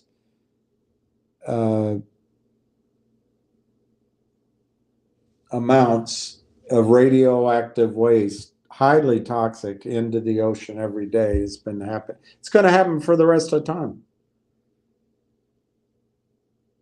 And it's in our atmosphere. It's all over the globe, but we don't test for it. Unbelievable how cavalier we are. Is it because we're stupid? Is it because we're feminized? Is it because we're DEI? Is it because our schools don't teach anything? Nobody worries about radiation. Hillary Clinton. Hillary Clinton.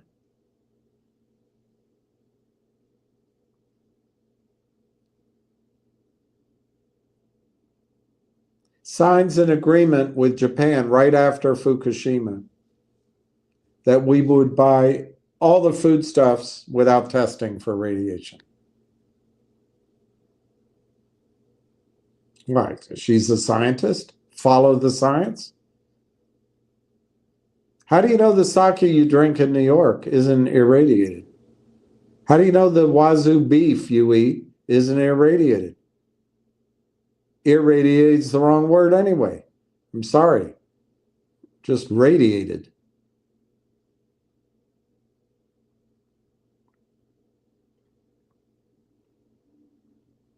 You don't know. No one tests for it. No one tests for it. So there's nukes traveling around.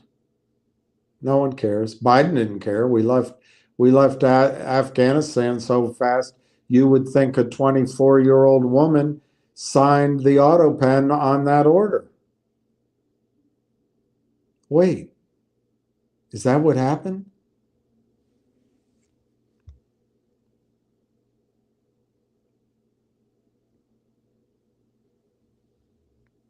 Oh, I listened to Burl Ives about 2 weeks ago. I don't get. He was good in a couple of movies, or reasonably good, but then he's a singer, and people used to listen to him. I don't know. I didn't get it. I bought precious metals 3 years ago, and I'm still not selling. Oh wow, wow! You're still not selling.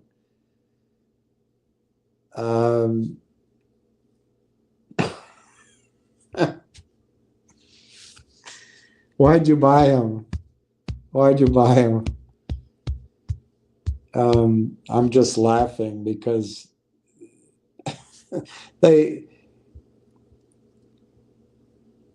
I mean, if you bought gold and you bought it 3 years ago, I guess basically, God, I'm seeing things. Basically, you doubled your money. But if you bought gold 3 years ago, did you buy it to double your money? I don't think so. So I don't know. I shouldn't be laughing, but I don't know why you would even think of selling. Gold's going to go to, I don't know, could go to 100,000. But what part of that move is wealth creation? I don't know. 40,000? Why sell gold? Gold is real money. Gold is real. And silver hasn't really gone up much. I really, well, actually, silver's doubled from when I wanted to buy it. But yeah, I just haven't been able to get fast actin to actin. The US dollar is lost versus the euro. Well, yes. And, you wonder if that's what Trump's trying to do.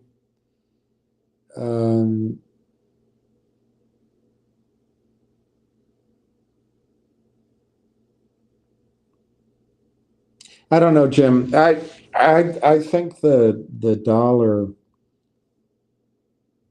it's everybody's favorite story now. So that makes me suspicious. Why is it out there?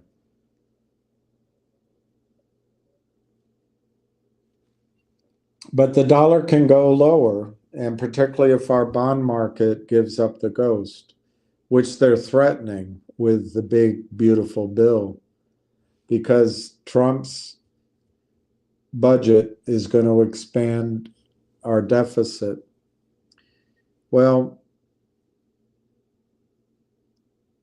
I think we should borrow money while the world is giving it to us at low rates. What's more important to me is what we do with the money. I think Trump is doing some right things, a lot of right things. But I think we could do maybe some better things with our money than bombing Moscow via Ukraine or taking over Gaza Strip or I don't know. I really don't know. Our defense spending is over $1 trillion. I think we are at risk. We don't have a hypersonic missile that we know of. I think what is that called? The S-160, the S-4-180 or something. The Russian anti-ballistic missile system is, I think, superior to ours. And these weaponry, and this is why Trump was brilliant, I think, to go to the Middle East. These weapons are something that Russia could sell, and he may still sell to Saudi Arabia, sell to Iraq or Iran, and then oil would be priced in rubles instead of dollars. But we're going to be in a multipolar world, and we need to get over it. I don't think young people want to go to war because Hillary lost an election or John McCain was a prisoner of war. I think it's time for younger generations to run the world, and I don't think they want war, except for this chicken Europe does. They want. I heard that Russia has $90 trillion worth of wealth with a T. You don't think that would help Macron? You don't think that'd help Europe? Help the United States? 90 trillion. Help the banksters? It's irrational. It's irrational.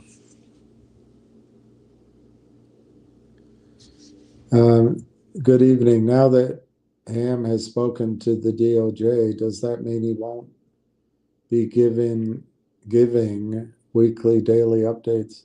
I don't know that he spoke to the DOJ. That's information that I'll leave to you. I don't know that he has. I have no idea if he's going to be giving weekly or daily updates. But you know Ham. Do you think he's going to stop giving updates? I don't. If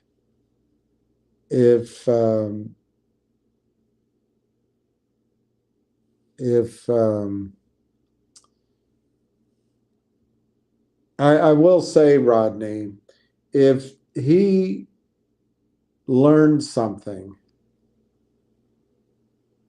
and he was told by the company to keep his mouth shut, the only way he could keep his mouth shut is if he didn't do updates, because otherwise he'd make the mistake of saying something. So I'm not telling you that to hype the stock, because I don't give that high odds of being the case, but it is possible. It's one possible reason. But what is it? You haven't heard from him from a day? I wouldn't read too much into it. I think any human being gets into meetings, gets worn out. I don't know though. Rodney, I don't really follow Twitter anymore because you see me get upset here. I would just get too much. And I don't know who to believe or not believe. And I'm sure Twitter is a revolutionary place to spend time, but I don't know. It doesn't thrill me. Jim, I would love to.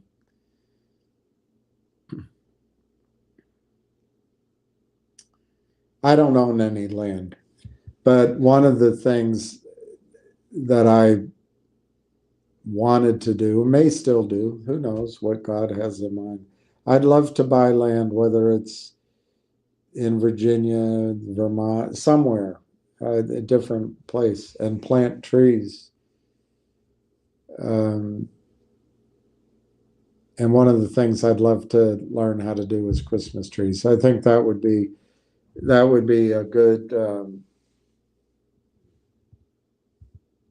Well, I mean, you got to assume there's a population of people that still believe in Christmas, but I think that would be a great business, and I think it would be profitable, and I think it has huge benefits in the future. But I also think it would be great look, trees clean the air, and they take a lot of.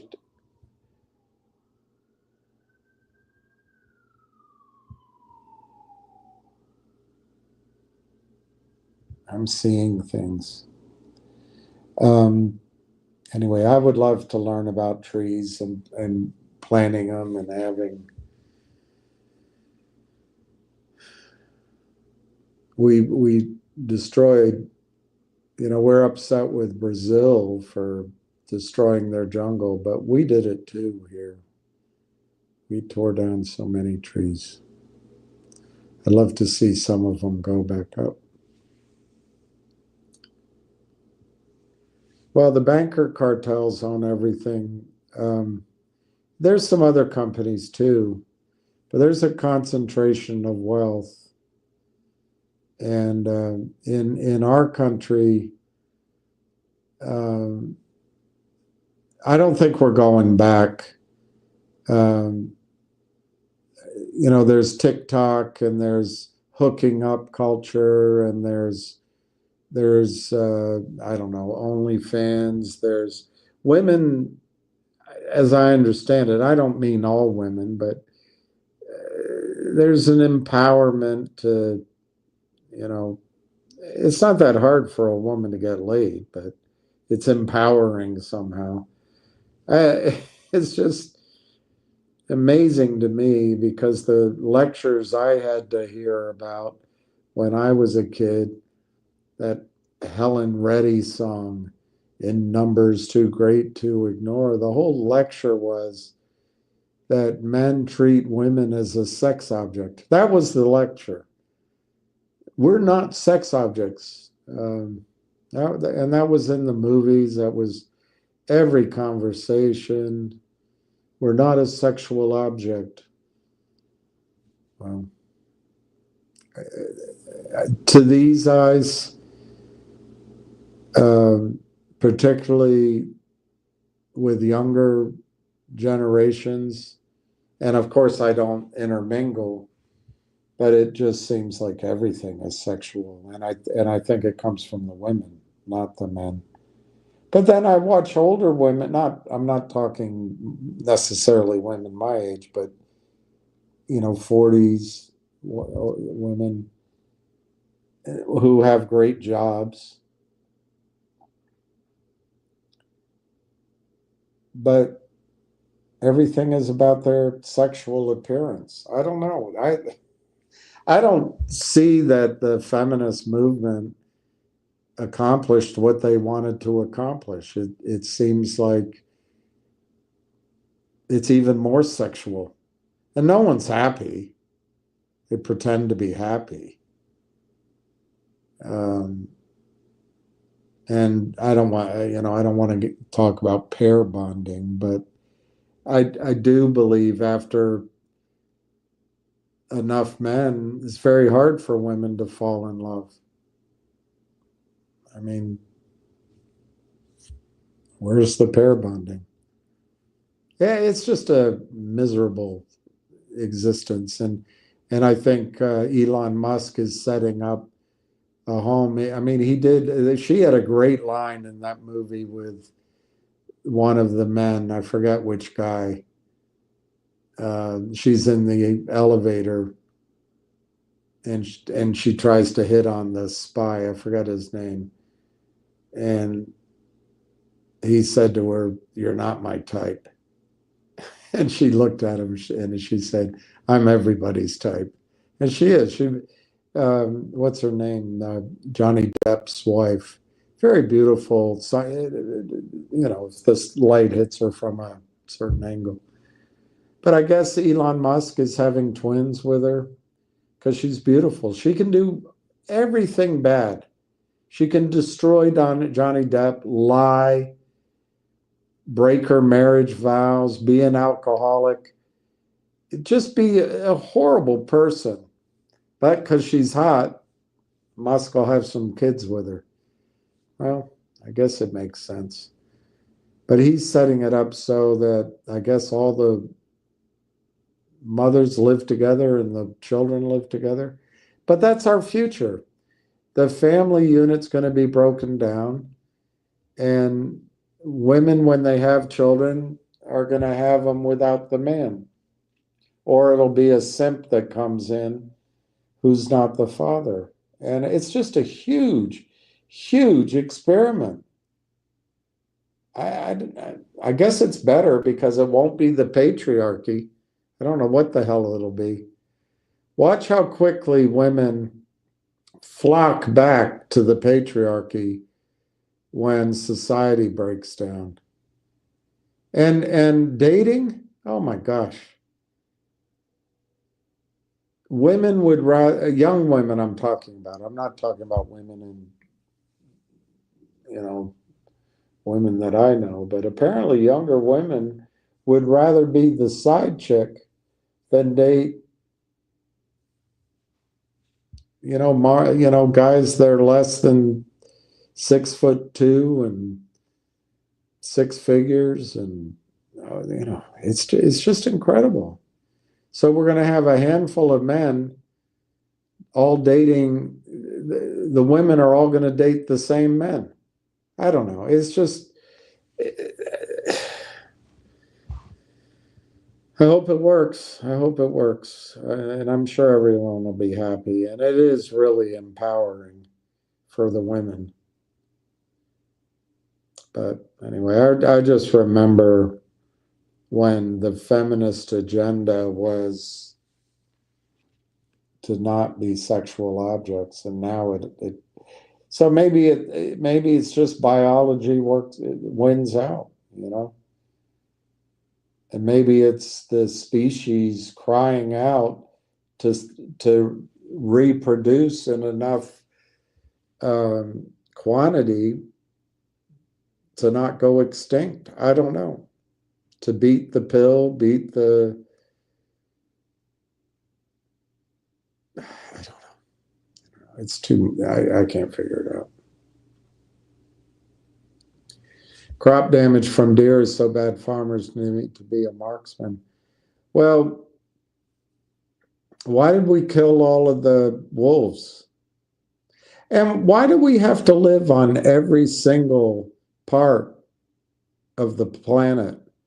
Why don't we leave some of the wild to the bears and the wolves and the deers so they can live? I don't know. But yeah, I imagine that there's a lot of deer, and we eradicated their natural killers.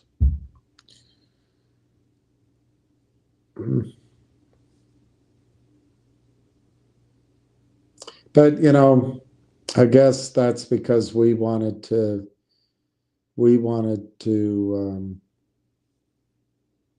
grow farm food. So there's nothing perfect. You can't, there's going to be a cost to everything. SDI, I like SDI. I must be really far behind. No California dreaming. Yeah, junk silver is in short supply. And Jim, I would say that's what will sell out first is junk silver. That's what'll sell out first.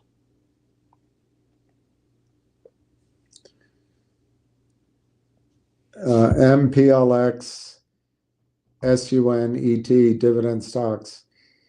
I'm going to look those up. Not now. I recognize MPLX, but is it Plains? Can't remember.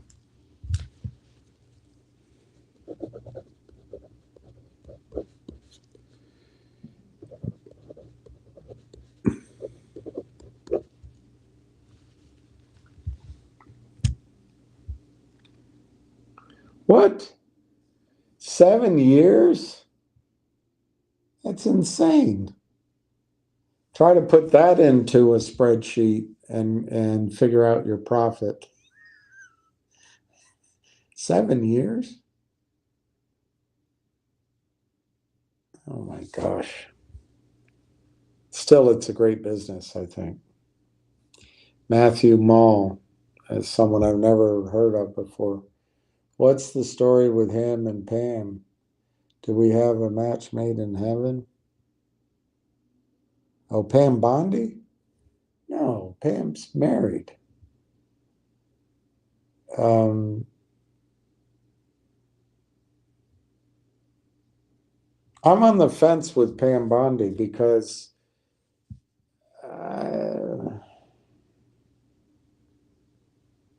I don't know. She might be Rhino. She certainly, this Epstein character, and some people say it's Mossad. I don't know, but there must be some real dirt on people because it's pretty powerful how they're behaving in a disappointing way. Anyway, I personally I'm not ready to say that I'm thrilled with Pam Bondi. Most profitable farming is specialty crops I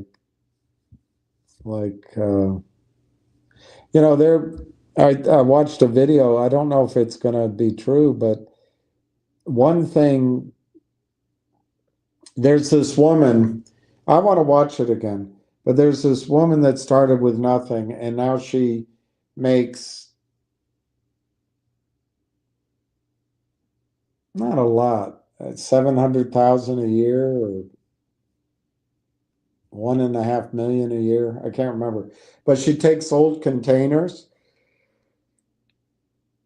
and she grows food inside, and her business is booming.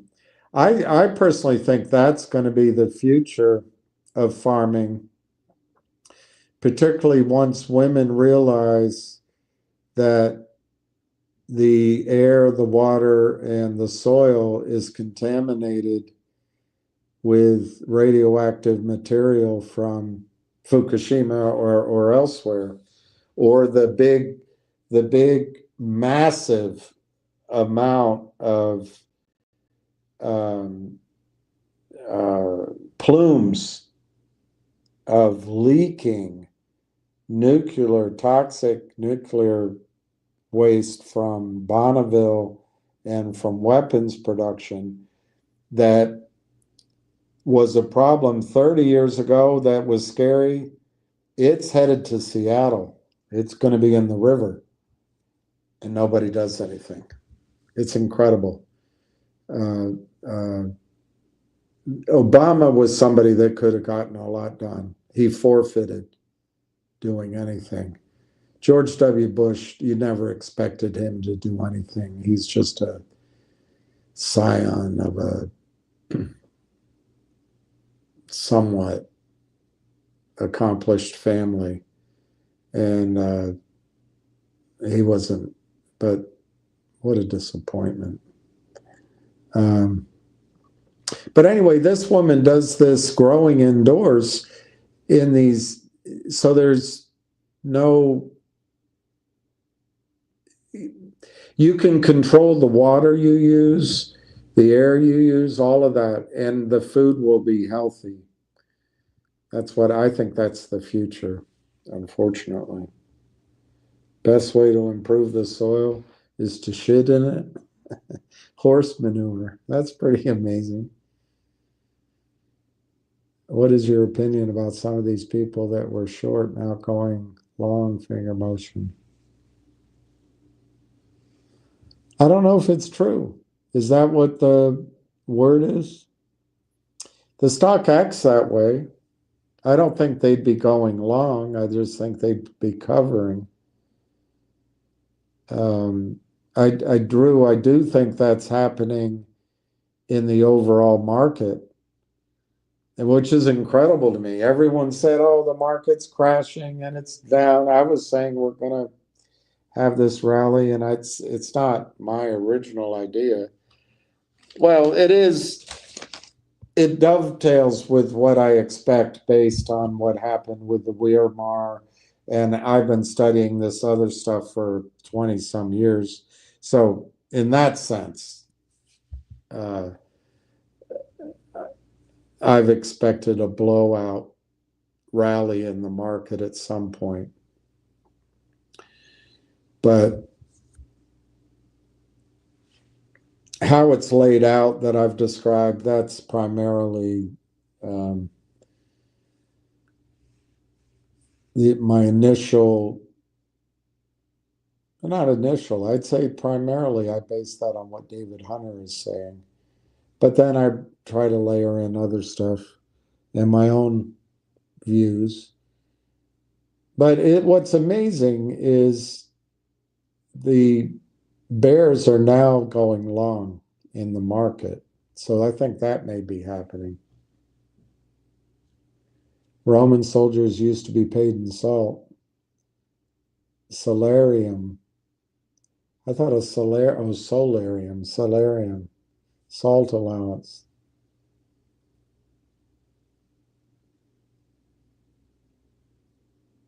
But money today means the new world order was a success. It's written in Latin on the back. That's interesting. I'll look on the back, but salarium. I didn't know you spoke Latin. Governments want people poor. Well, yeah, and I think that's the Marxist agenda, I guess, which I never really thought was going on, but maybe it is. But the breaking down of the family, absolutely. The strong family. There might be something else going on because there's weirdness about our food supply and about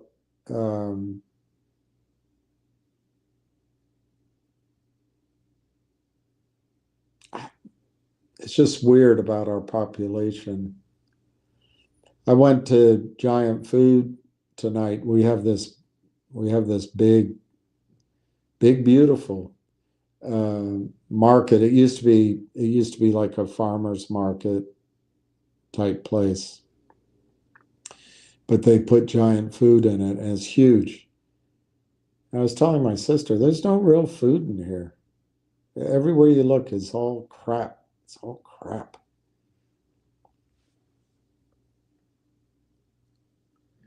One day the world's going to realize that we've been led down a dark alley for slaughter like cattle. Yeah, I've been wondering about that. If there's something bigger going on, much bigger, because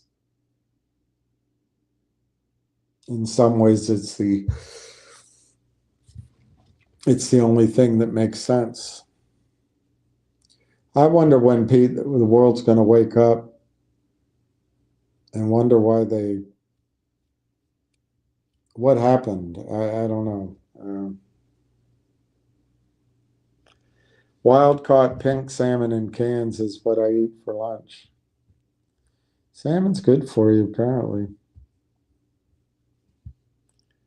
What do you think about MMTLP close to solving? Well, number one, I think MMTLP does not exist. It's expired and it's gone to sing in the choir invisible. But if you want to hang on to MMTLP, I'm not going to fight it. You can do whatever you want. No, I don't think there's any solving MMTLP. If you want to make money on that investment, the proactive or the active, rather than being a victim, things you can do, move your MMTLP to NIXX. Sign up on their list. Make sure that NIXX knows that we're all here and we're ready to put up money. NIXX is listening to Johnny Tobacco. I've never met Johnny Tobacco, but to me, Johnny Tobacco was backroom guy. He's part of it. He's part of it. He's not working on behalf of anybody. That's how I see it. I could be wrong. But one thing Johnny Tobacco apparently is pushing for is to get it trading on blockchain or token or some shit. Look, as soon as it's trading, they're going to leverage it up with derivatives all under ETFs. It's all allowed. They want next bridge trading so they can hide the big swath of crap they sold that didn't exist. They lent out. But anyway, I don't see a solution for MMTOP. Nothing soon.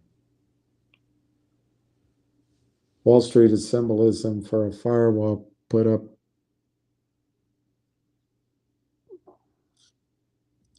Well, that's true.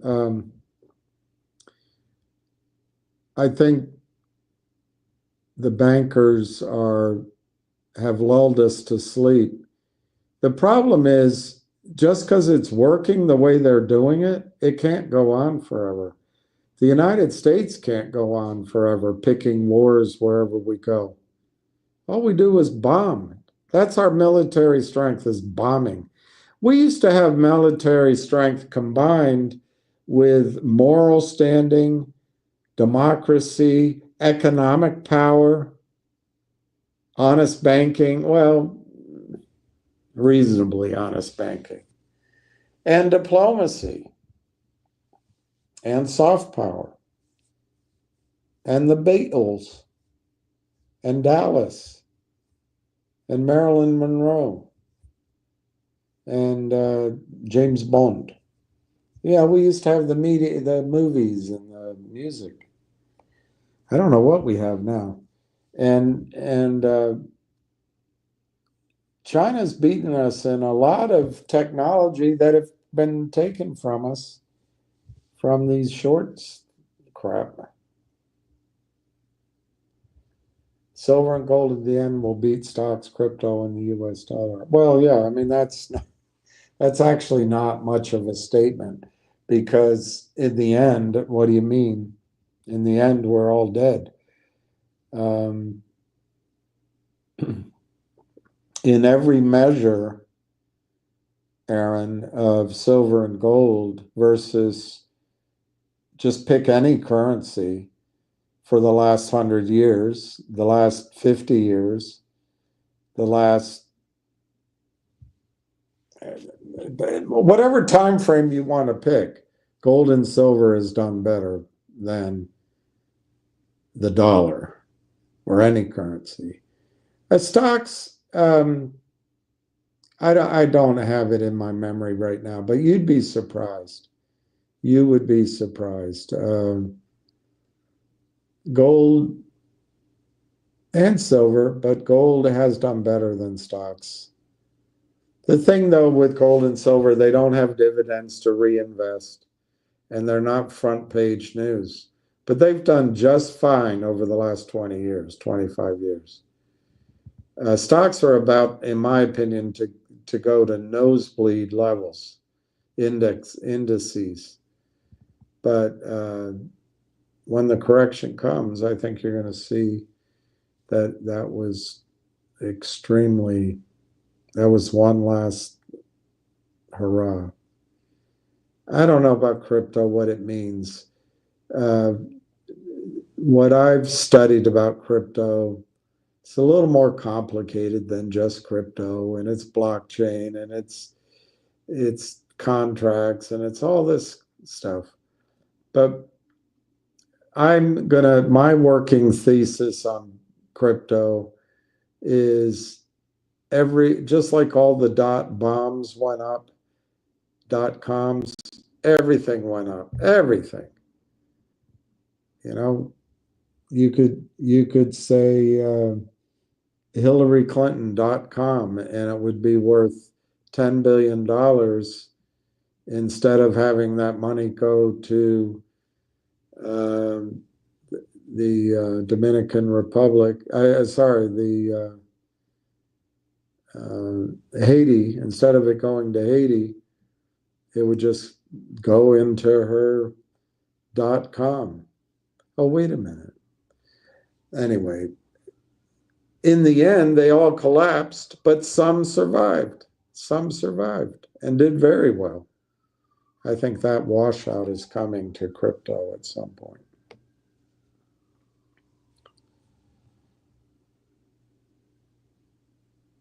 Already, Wall Street insiders acquire these shares at par value, which is and then dump them to the public.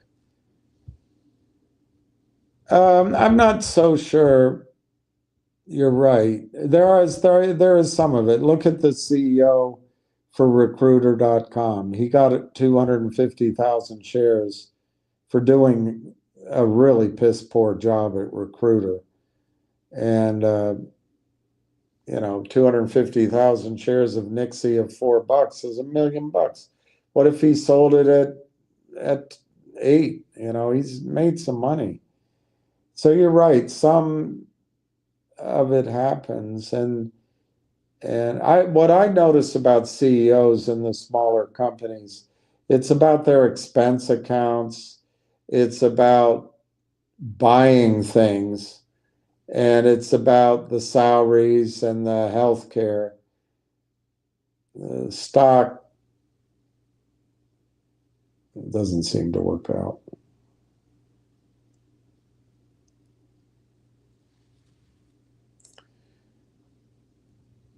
That's true. Gold is extracted. Gold and silver are everywhere. It's just you need to get it in clumps or in places where it's commercial to get it out. But Jim, the Sumerian texts talk about the Anunnaki, and I guess the father was Anu. And the first two sons, there was a daughter in there, but the first two sons, and I'm sure there was more that I can't remember, but the first two were Enki and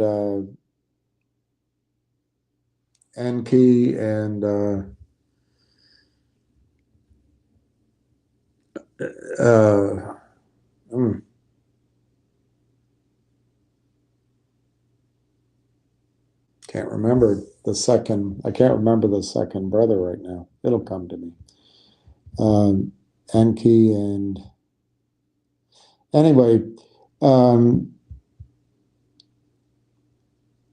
I think Enki got South Africa, and the other one got Neil or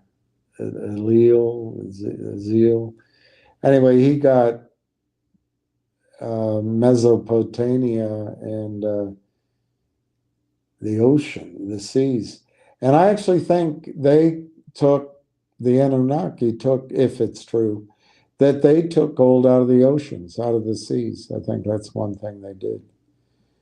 But anyway, I'm too tired to get off into that. Governments just want people to walk around tied to. Well, not only that, the food is designed to hook us on medicine. And I'm taking medicine now.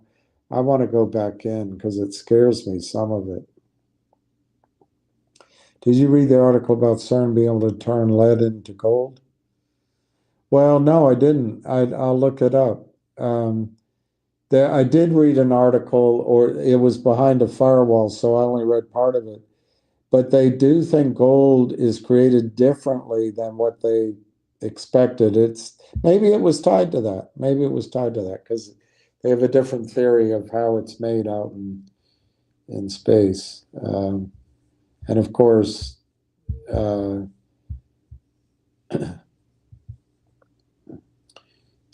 I can't pronounce the words, but the gold and silver and all the metals,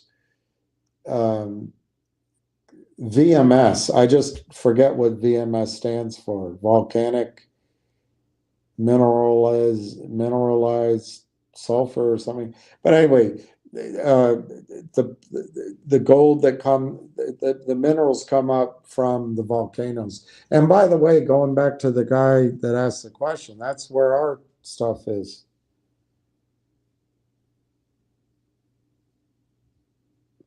Precious metals are manipulated using the word scarcity.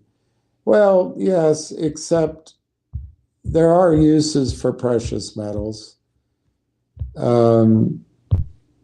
particularly silver. But scarcity is a weird word.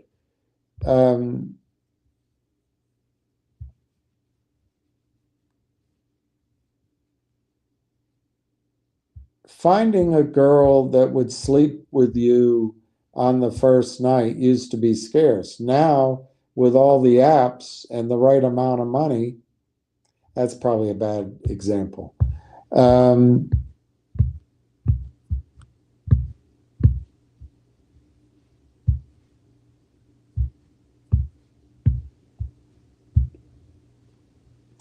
Well, I mean, one obvious one is oil was seeming to become scarce until George Mitchell figured out fracking, horizontal drilling and fracking. And so first the price had to go up because of the sense of shortages, but then technology came in because there was that price discrepancy, and all of a sudden it was cheaper and more plentiful. I would argue they're just sucking more. Anyway, so the thing about scarcity is it's just price. Sometimes you need a higher price to get more supply. But I don't know with gold and silver how profitable getting it out of the ocean really is. I think there's plenty of gold and silver to mine and find elsewhere on the planet. But I admit that I don't know the economics.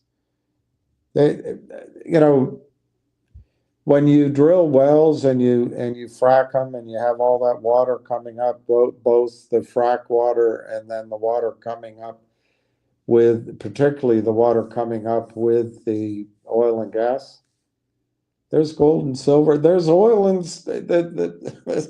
there's money to be made. So anyway, I'm sorry I'm late. Did we say anything about ham or finger? We did. I think Ham is traveling. I don't know how long his trip is. He's got a family, and I'm sure as soon as he's back,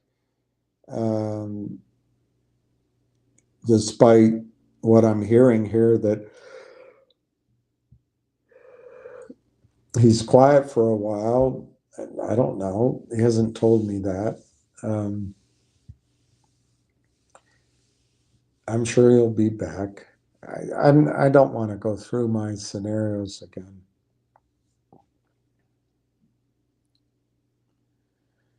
MMTLP. MMTLP is worthless, and I think they've pretty much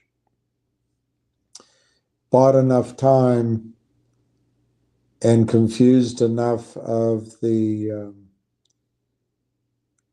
people involved in a regulatory sense that there'll be more time, so that I don't think that there'll ever be a settlement for MMTLP.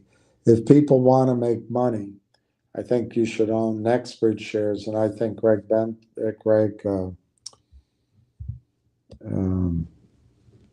McCabe can build a company that will give in fairly short order, 5 years, 7 years, 10 years, give you money that will more than make back what you lost. I'm pretty sure Roth Capital stands for Rothschild. Wow, I didn't think of that. I didn't think of that. It's pretty clever. Dennis Moore, riding through the night. Dennis Moore, galloping through the night. He steals from the rich, gives to the poor. Dennis Moore, auxiliary, something like that. When stocks do an initial public offering, that means the public's money, then they leave the public holding a failing company. Not always, but yes, I think that's what happens now in the over-the-counter markets and on NASDAQ. But it didn't happen with Facebook. It didn't happen with NVIDIA. What they do a lot of, and it's the same group of bankers and venture capital, they've strangled it down. So they find somebody like a Bezos or somebody, and then they'll fund him from the angel round, the friends and family, the angel, there are no functioning markets to compete with the banksters. So they'll fund everything, and they'll bring in a group like Madison Dearborn or Polar or whatever. They'll bring in a fund, and so they'll take an idea from beginning all the way up, and they're earning fees all the way, and they give themselves shares and bonuses all the way up, and then they sell it to your retirement account. I've seen that a lot.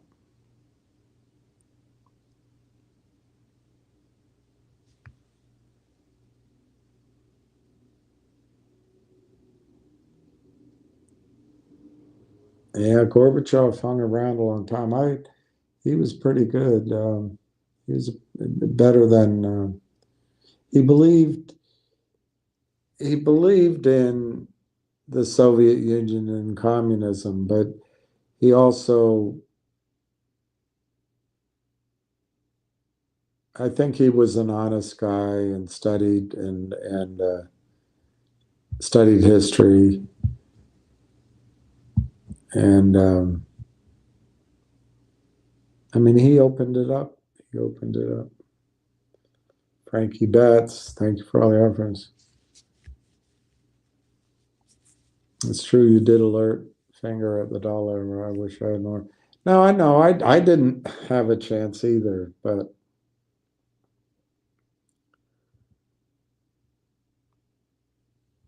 thank you, Frankie. You might remember after Fukushima, yeah, I do remember that, Uncle Andy. I remember Obama came out and he said, all you have to do is stay informed. And Hillary apparently warned everybody on her list to stay inside for 3 days. But they did turn off the radiation. And there was a cheerleader who died. I wish I saved the article, but she died of lung cancer shortly after that. And the article said the article was separate from this piece, I think was on ENE News. But the piece said that she could be the first death from Fukushima.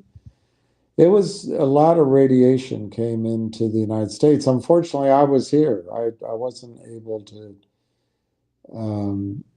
I didn't want to get in a plane. So I was here, so I got it along with everybody else. And it covered the entire country except maybe Puerto Rico, maybe parts of Florida. But anyway, it's scary stuff. And then in Tokyo, they stopped letting you take pictures or comment on it. They there's just a complete news blackout. It's kind of scary. Just like the government-drenched Bikini Island. Yeah. Look, it's everywhere. We dumped the radiation into the sea. We dumped it into open, what do you call it? Trenches. Just outside of, I think it's outside of Louisville, Kentucky.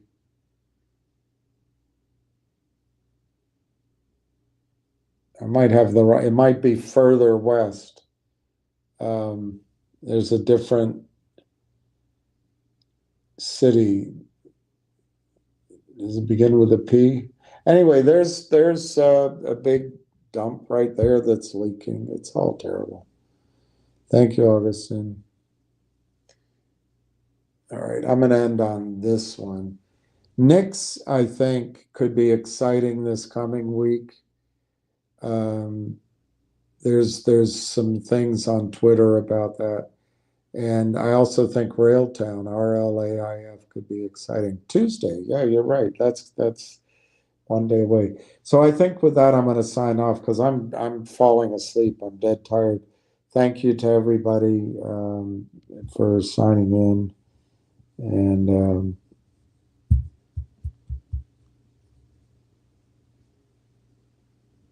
I don't know what else to say. So peace, love, and happiness. And I do, you know what? I'm going to say one thing. This is for, maybe I have to go get it.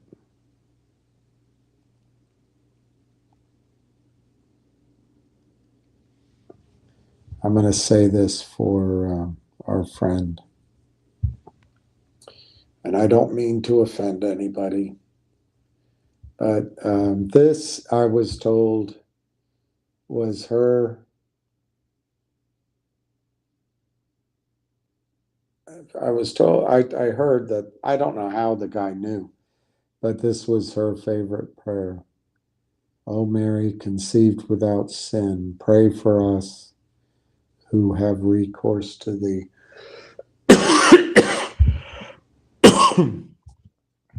One thing we can do is pray. All right, I'm going to sign off. Thank you to everybody. Cheers.